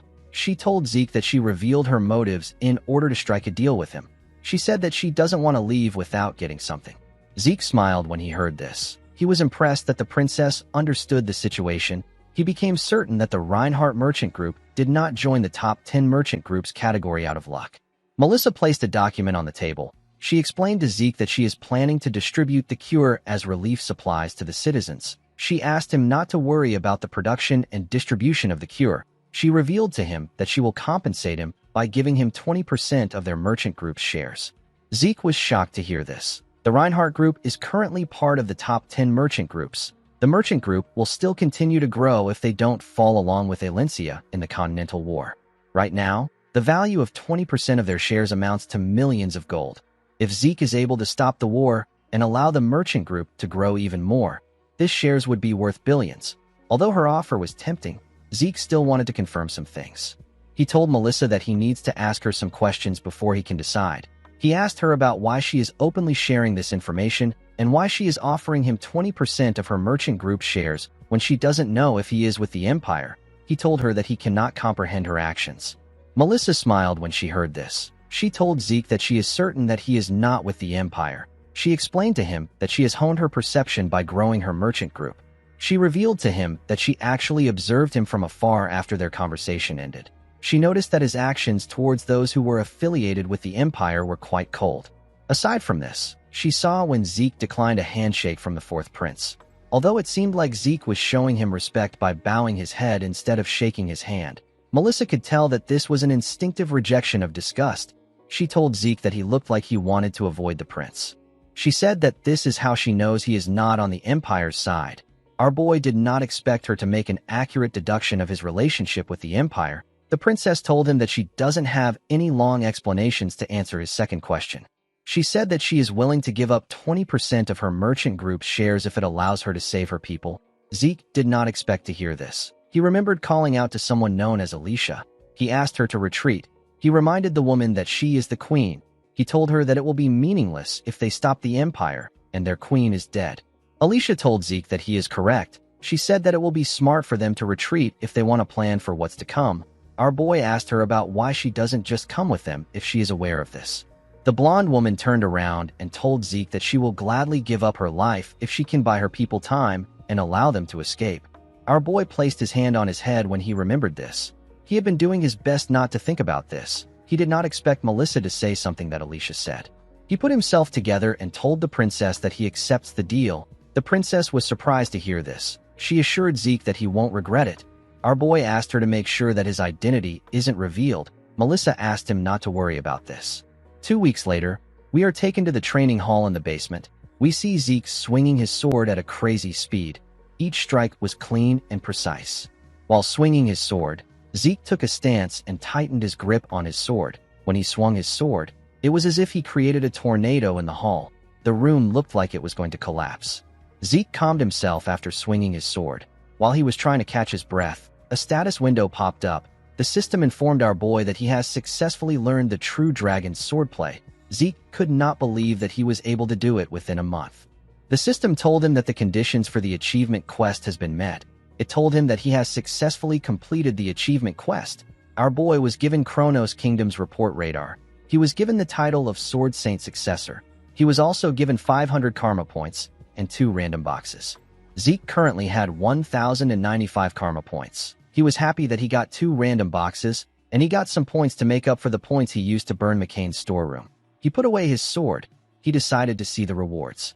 He took out the Kronos Kingdom's report radar. The thing turned out to be a small object. While Zeke was looking at it, a red status window appeared in front of him. The system told him that it cannot read the corresponding coordinates. Our boy was shocked to see this. It was his first time seeing a red status window. The system asked Zeke to find the seal that can activate the coordinates. It explained to him that he can activate the radar after he has found the scattered seals. It told him that the locations of the seals are linked and visible on the minimap. Zeke quickly opened the minimap. He saw where the seals were. There were 2 in the middle. The other 2 were each in the south and north. Zeke knew that it was going to take a while for him to gather the seals due to the distance between each seal. While he was looking at the minimap, a status window popped up. Zeke smiled when he saw what was on it. He said that he has been wondering why it didn't pop up. Our boy was given a new quest known as the Treasure from the Legendary Kingdom. He was asked to find the scattered seals of the Kronos Kingdom and restore them to their original state. His reward for completing this quest is a title known as Kronos Kingdom Successor. Zeke carefully looked at his status window. He couldn't believe that his reward was only a title. He wondered if the system is counting the treasures he finds in the treasury after restoring the seals as a reward. Our boy instantly remembered the bracelet he found in his family treasury. He knew that artifacts can respond to titles. He wondered if this title had some kind of special function. He carefully looked at the object in his hand. Since nothing happened, Zeke decided to put it in his inventory. Since there was no time limit for the mission, our boy decided to take care of his pressing issues. He planned to slowly take care of the mission. Our boy recalled that he just got some information from Kay. He smiled when he realized that it has been a while since he saw the junkies of the South. The scene shifts, and we are taken to the port town of the southern continent. This town is known as Port Golfa. Zeke wore his disguise to the town. Immediately, he arrived in Port Golfa. He smelled the sharp scent of blood that was mixed with the smell of the sea. Our boy was not surprised by this. He was already used to the air of the South. When he came down from the ship, some men bowed their heads to him and welcomed him to the southern branch of the Reinhardt Group. They referred to him as Vice Branch Manager. Zeke smiled and said that they will work hard together. As he walked forward, the members screamed that they will wait for the day that they can be graced with his presence again. Zeke did not like the fact that they were screaming. Everyone was looking at him. Our boy walked forward. He noticed that the town was still the same way it looked in his past life. He understood that it wasn't just the smell of the air that stayed constant. He knew that he had to keep his mind sharp. The moment he thought of this, someone waved and called out to him. Zeke was relieved to see that the person and his partner arrived right on time. The people turned out to be the Northern Rangers. The men were wearing average clothes. Zeke told the men that merchant clothes suit them well. The red-haired man thanked him for the compliment. Our boy asked him if they have committed the plan contained in the request to their memories. The man told him that they have. He said that they will take advantage of the chaos that will occur on the day of the operation. He said that they will rescue the girl imprisoned by McCain on that day. Zeke tapped him on his chest and commended him for studying the plan properly. He reminded him that the girl's protection and escort are both part of his request. He advised him to keep his guard up until the end of the mission. The man told him that he understands. He told our boy that there is something that he is curious about. Our boy asked him to tell him. The ranger explained to Zeke that they are not aware of the kind of incident that will cause the chaos which will unfold on the day of the mission. He asked our boy if some kind of festivity will soon take place in the South. Zeke smiled when he heard this. He told the man that he wouldn't call it a festivity because it will be far more chaotic than that. He said that it will be a day to remember because McCain will disappear. The ranger was shocked to hear this. Before he could say anything, someone called out to our boy. When Zeke turned to the side, he saw a man walk up to him. The man asked him if he is still talking. He told him that he will come back when he is done. Zeke realized that this man was the guide that the merchant group provided. He told him that he is already done talking. He asked the man to show him the way. The guide said that he understands. He asked our boy to follow him to the carriage that he prepared. Before Zeke could leave, The ranger asked him if he is planning on going to war with McCain. Zeke waved to him and said that he was just joking. He asked him not to think too hard about it. The man told his comrade that he cannot take Zeke's words as a joke. His comrade told him that he understands. In the next scene, we see a carriage going somewhere. Zeke and Kay were inside the carriage. Our boy asked Kay if she has checked the safe house provided by the merchant group. Kay said that she has. She revealed to him that the place has a lot of storage space, even though it looks worn out on the outside. She told our boy that her organization has maintained the interior on the same level as their hotels. She said that they need to confirm their plan with a briefing because today is Don Juan's birthday. Zeke said that this is also a day where all the executives will gather to discuss business. Due to this, Kay and our boy will attend the meeting. Zeke will be there as a supporter for the woman. Our boy asked the woman if he is correct. Kay told him that he is. He asked her about how many times they will have a briefing. He said that this is already the 5th one. He told her that even a Soma addict would have memorized it at this point. Kay told him that it is necessary. She told him that she doesn't have nerves of steel like him. She said that it is natural for her to be nervous. She asked him to do the briefing for her since he was the one that pulled her into it. Zeke already noticed that she had been acting different from normal. He did not think that she would be nervous. While shaking, Kay asked him to tell her what they will do if Don Juan finds out that they were the ones behind the Soma warehouse burning. She said that the McCain paralyzes traitors and carries their bodies to a shock dragon swamp. The woman became more terrified. She wondered if they will be caught after covering up everything. Zeke felt like teasing her when he saw her panicking. He told the woman that the McCain usually handles a mage differently. Kay asked him about what he means. With a bright smile on his face, he told the woman that there is a widespread belief that keeping a mage's cadaver helps block curses. He told her that the McCain will never allow her to be a shock dragon's food. Instead, they will chop her body up and sell her parts across the south. Kay became terrified. She asked him if this means that the finger-shaped necklaces that the McCain wear are real fingers. She wondered about how much they will sell her fingers for. She asked Zeke to gather her body parts and bury her in a nice place. Immediately she said this, she realized something odd. She asked him about how he found out about the chopping of body parts. Zeke believed that it was natural for him to know this. He believed that no one could know the South more than him. In his past life, he raised the McCain into prosperity and dragged it down as a hitman. Our boy had a toxic relationship with the McCain before his regression. This relationship began when he was chased out of the academy and captured by a slave trader. He got sold to a Soma plantation owned by the McCain. The plantation was a place where all Zeke had to do was to follow orders and harvest Soma. He was eventually dispatched to the battlefield as a human shield. However, he managed to be the sole survivor each time. Zeke didn't question anything at that time. He was simply relieved by the fact that he survived. He now realized that he might have activated his healing ability at this time. The ability must have activated due to his survival instinct. After returning alive 6 times as a human shield, Don Juan decided to turn Zeke into a hitman. The Don might have had an eye for people because our boy was perfectly suited to be a hitman. He could easily take down a purple knight by making them drop their guard. He then used poison on them. However, it was a completely different story with blue knights. Despite sneaking up on them with his presence hidden, the blue knights would still always spot him. Even if they were to be stabbed with a poison-laden blade, the warriors would manipulate their internal aura and use it to burn or expel the poison. Although they were skilled, a blue knight is still a human. Zeke mastered the art of taking advantage of the smallest openings that humans inevitably show. Thanks to this, he was able to kill a blue knight. After our boy killed over a dozen blue knights, he was able to solidify his position as a hitman in the McCain cartel. After this, Zeke managed to achieve great things against the Pabella cartel and even brought it to its ruin. His position increased in the cartel. He eventually became Don Juan's foster son and even secured a position as the Don's rightful heir. Unfortunately for the Don, Zeke had his own intentions. On the day that the cartel's top executives gathered to see the successor of the Don, our boy killed every single person in the room. He left the McCain after he did this. Zeke smiled when he remembered this. He found it funny that it was all in the past now. While he was thinking, Kay called out to him. She told him that he has been avoiding her question for a while. She asked him if he is a McCain spy. She accused him of trying to use her to swallow the syndicate. Zeke didn't say anything. He simply turned to the window. This just made Kay more anxious. She asked him to answer her question. Zeke found it funny that the current Kay was a bit dumb, unlike her previous self. The scene shifts, and we are taken to Don Juan's mansion.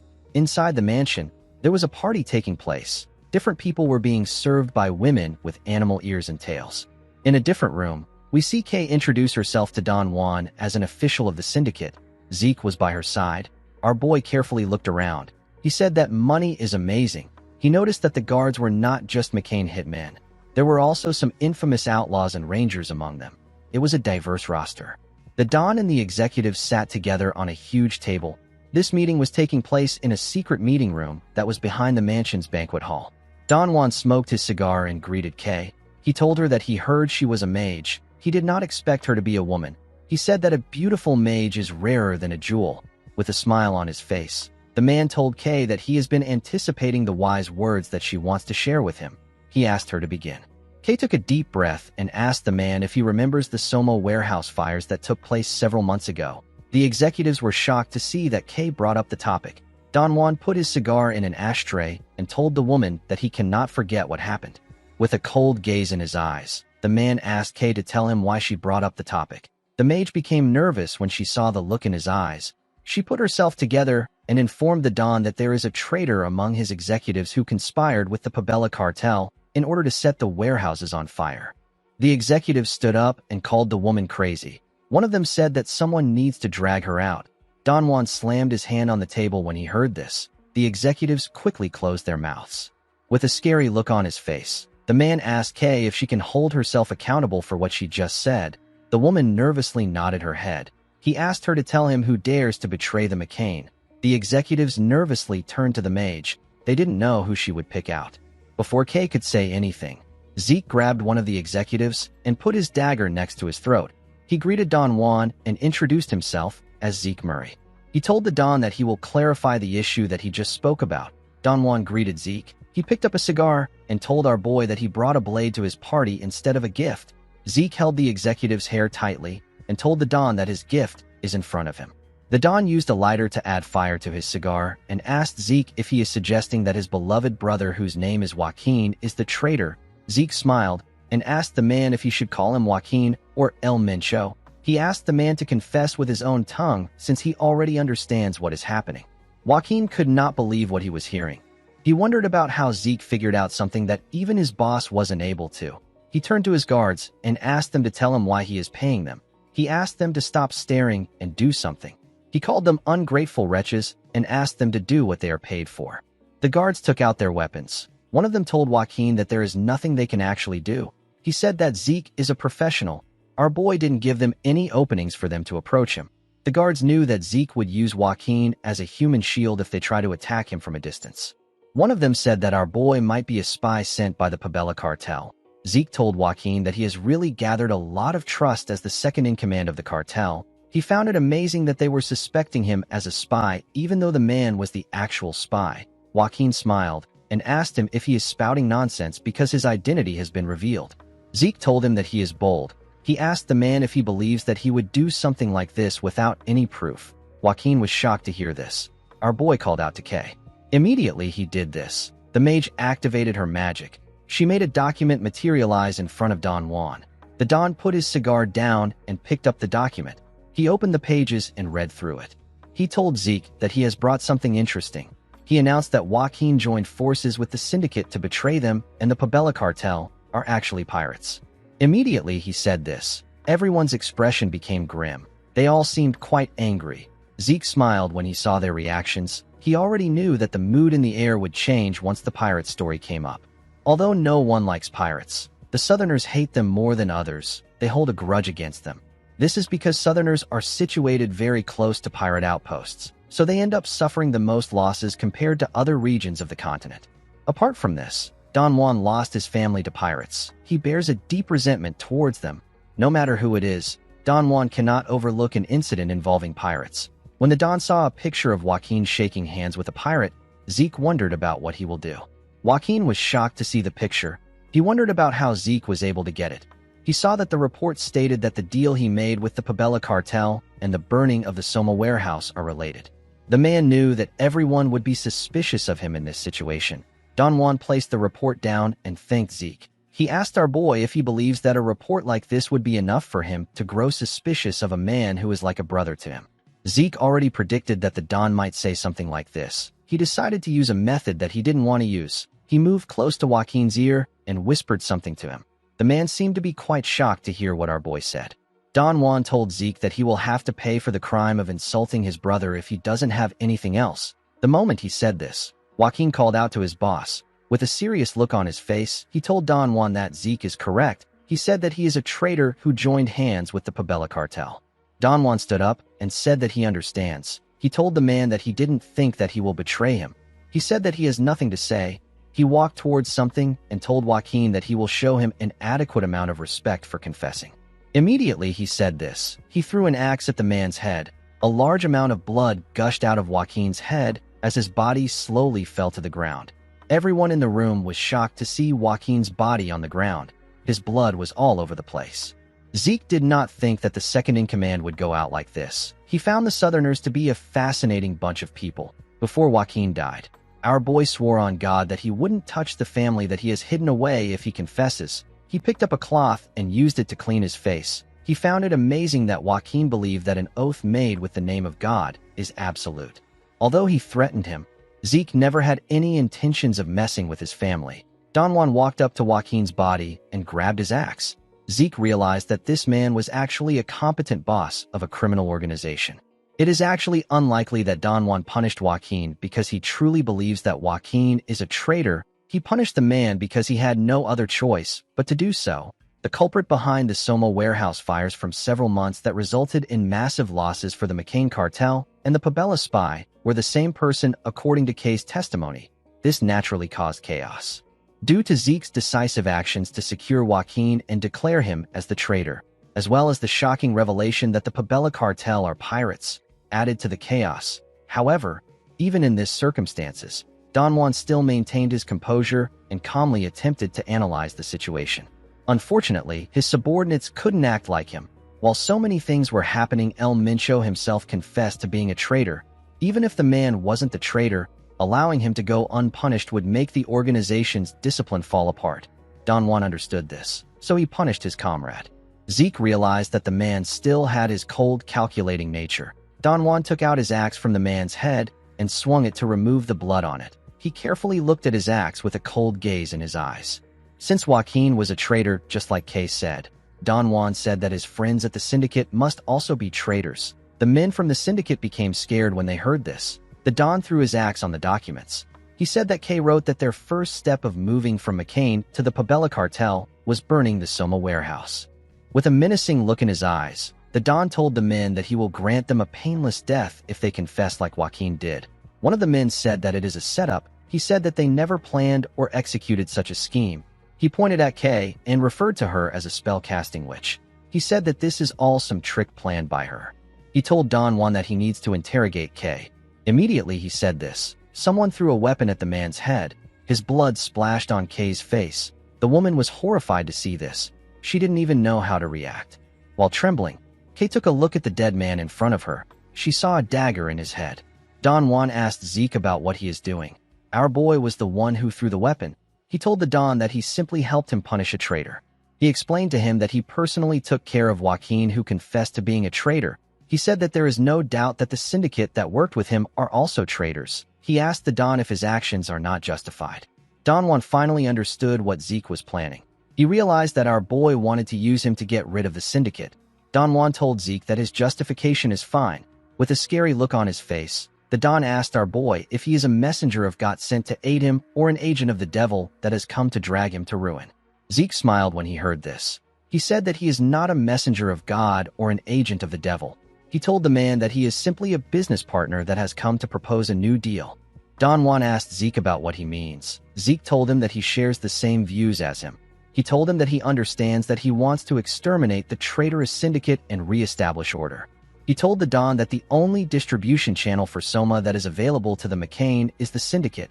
This is because the Pabella has dominance over the sea routes. Because the Don was aware of this, he hesitated to punish the organization that was colluding with a traitor. Don Juan felt like our boy was speaking as if he knows him. Zeke asked the Don not to be afraid.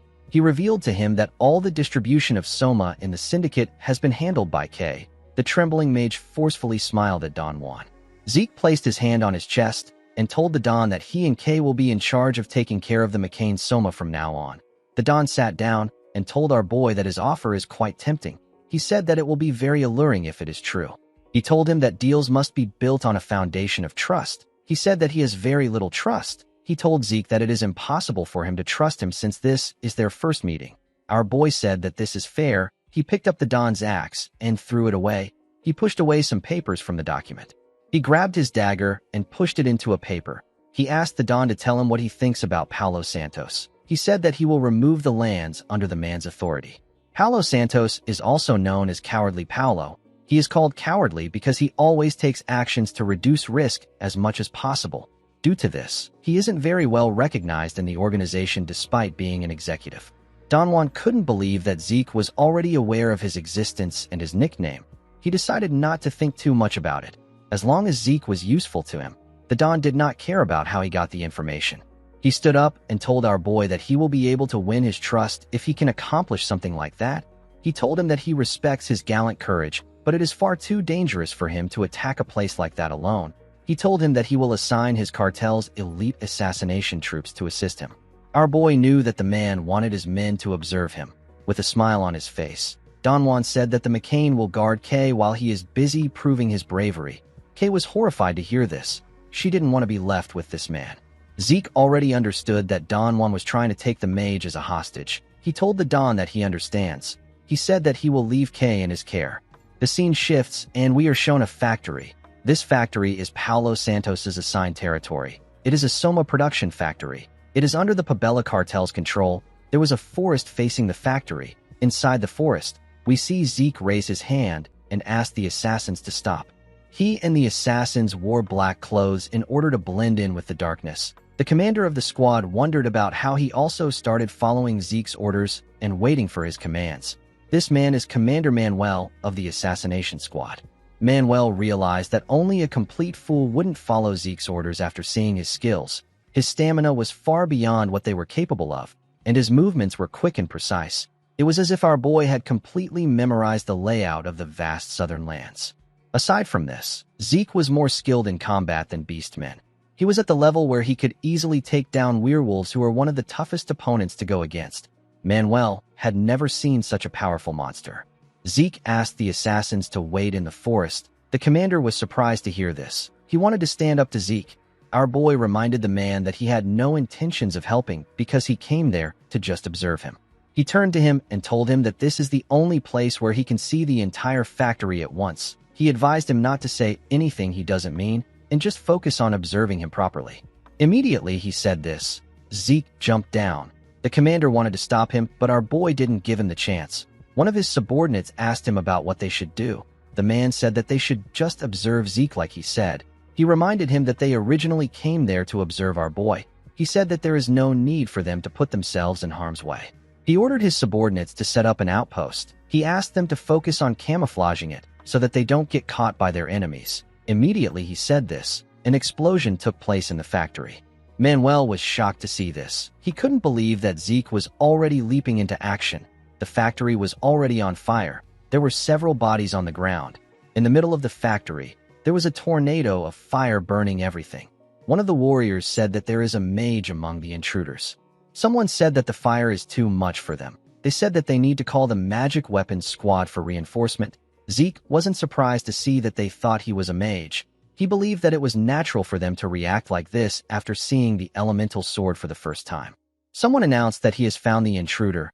Our boy realized that this is the organization that caused a rift between the McCain and the Southerners. He was impressed by their quick response to the situation. The warriors of the cartel charged at him at the same time. Zeke raised his dagger and covered it with fire. He activated the flame field of the elemental sword and used a technique known as hellfire to cut through the men. Each person he touched with his blade got lit on fire. The flames burnt their heads and different parts of their bodies. Zeke took a look at the burning bodies on the ground. He felt like this attack was not good enough for a warm-up. The moment he thought of this, he sensed something. He quickly raised his head. He called Cowardly Paulo a crazy man. Our boy saw tanks coming towards him. He couldn't believe that the man even has magic tanks. Zeke believed that the man was wasting his money. He knew that it would have been much cheaper for the man to hire a mage to fight for him. The magic tank fired a huge bullet at Zeke with a large amount of explosive force. Our boy easily cut through the bullet with his dagger. It fell to the ground, and caused a small explosion. Zeke realized that the cartel wouldn't have bothered to hire mages because they were only looking for criminals. He activated the wind field of the elemental sword and used a technique known as Tempest Sword to fire a huge tornado at the magic tanks. The attack tore the metallic tanks apart. Zeke smiled when he saw this. He realized that he would have ran away with his tails tucked between his legs if he saw a magic tank in his past life. However, things are now different. A while later, we are taken to an underground bunker. We see several dead bodies lying on the ground. We see Zeke kill a man by throwing his dagger at him. There were several bodies in the room. Our boy had taken out a lot of warriors. He realized that Paolo will soon show himself because he has taken down a lot of his men. The moment he thought of this, someone fired an arrow at him from the side. Zeke easily caught the arrow before it could touch him.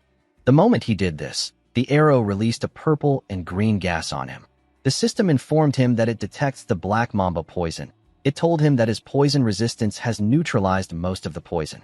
Zeke threw the arrow to the ground. The system confirmed his request. It said that it will temporarily pause the activation of his healing factor. Our boy turned to the side to see his target. He saw Paulo Santos standing in the shadows. The man wondered about what his men were doing above ground for an intruder to get this far inside. Guys, we have come to the end of our video. If you guys want more of this recap, let me know in the comments section. Don't forget to like and smash that subscribe button for more recaps. See you guys later.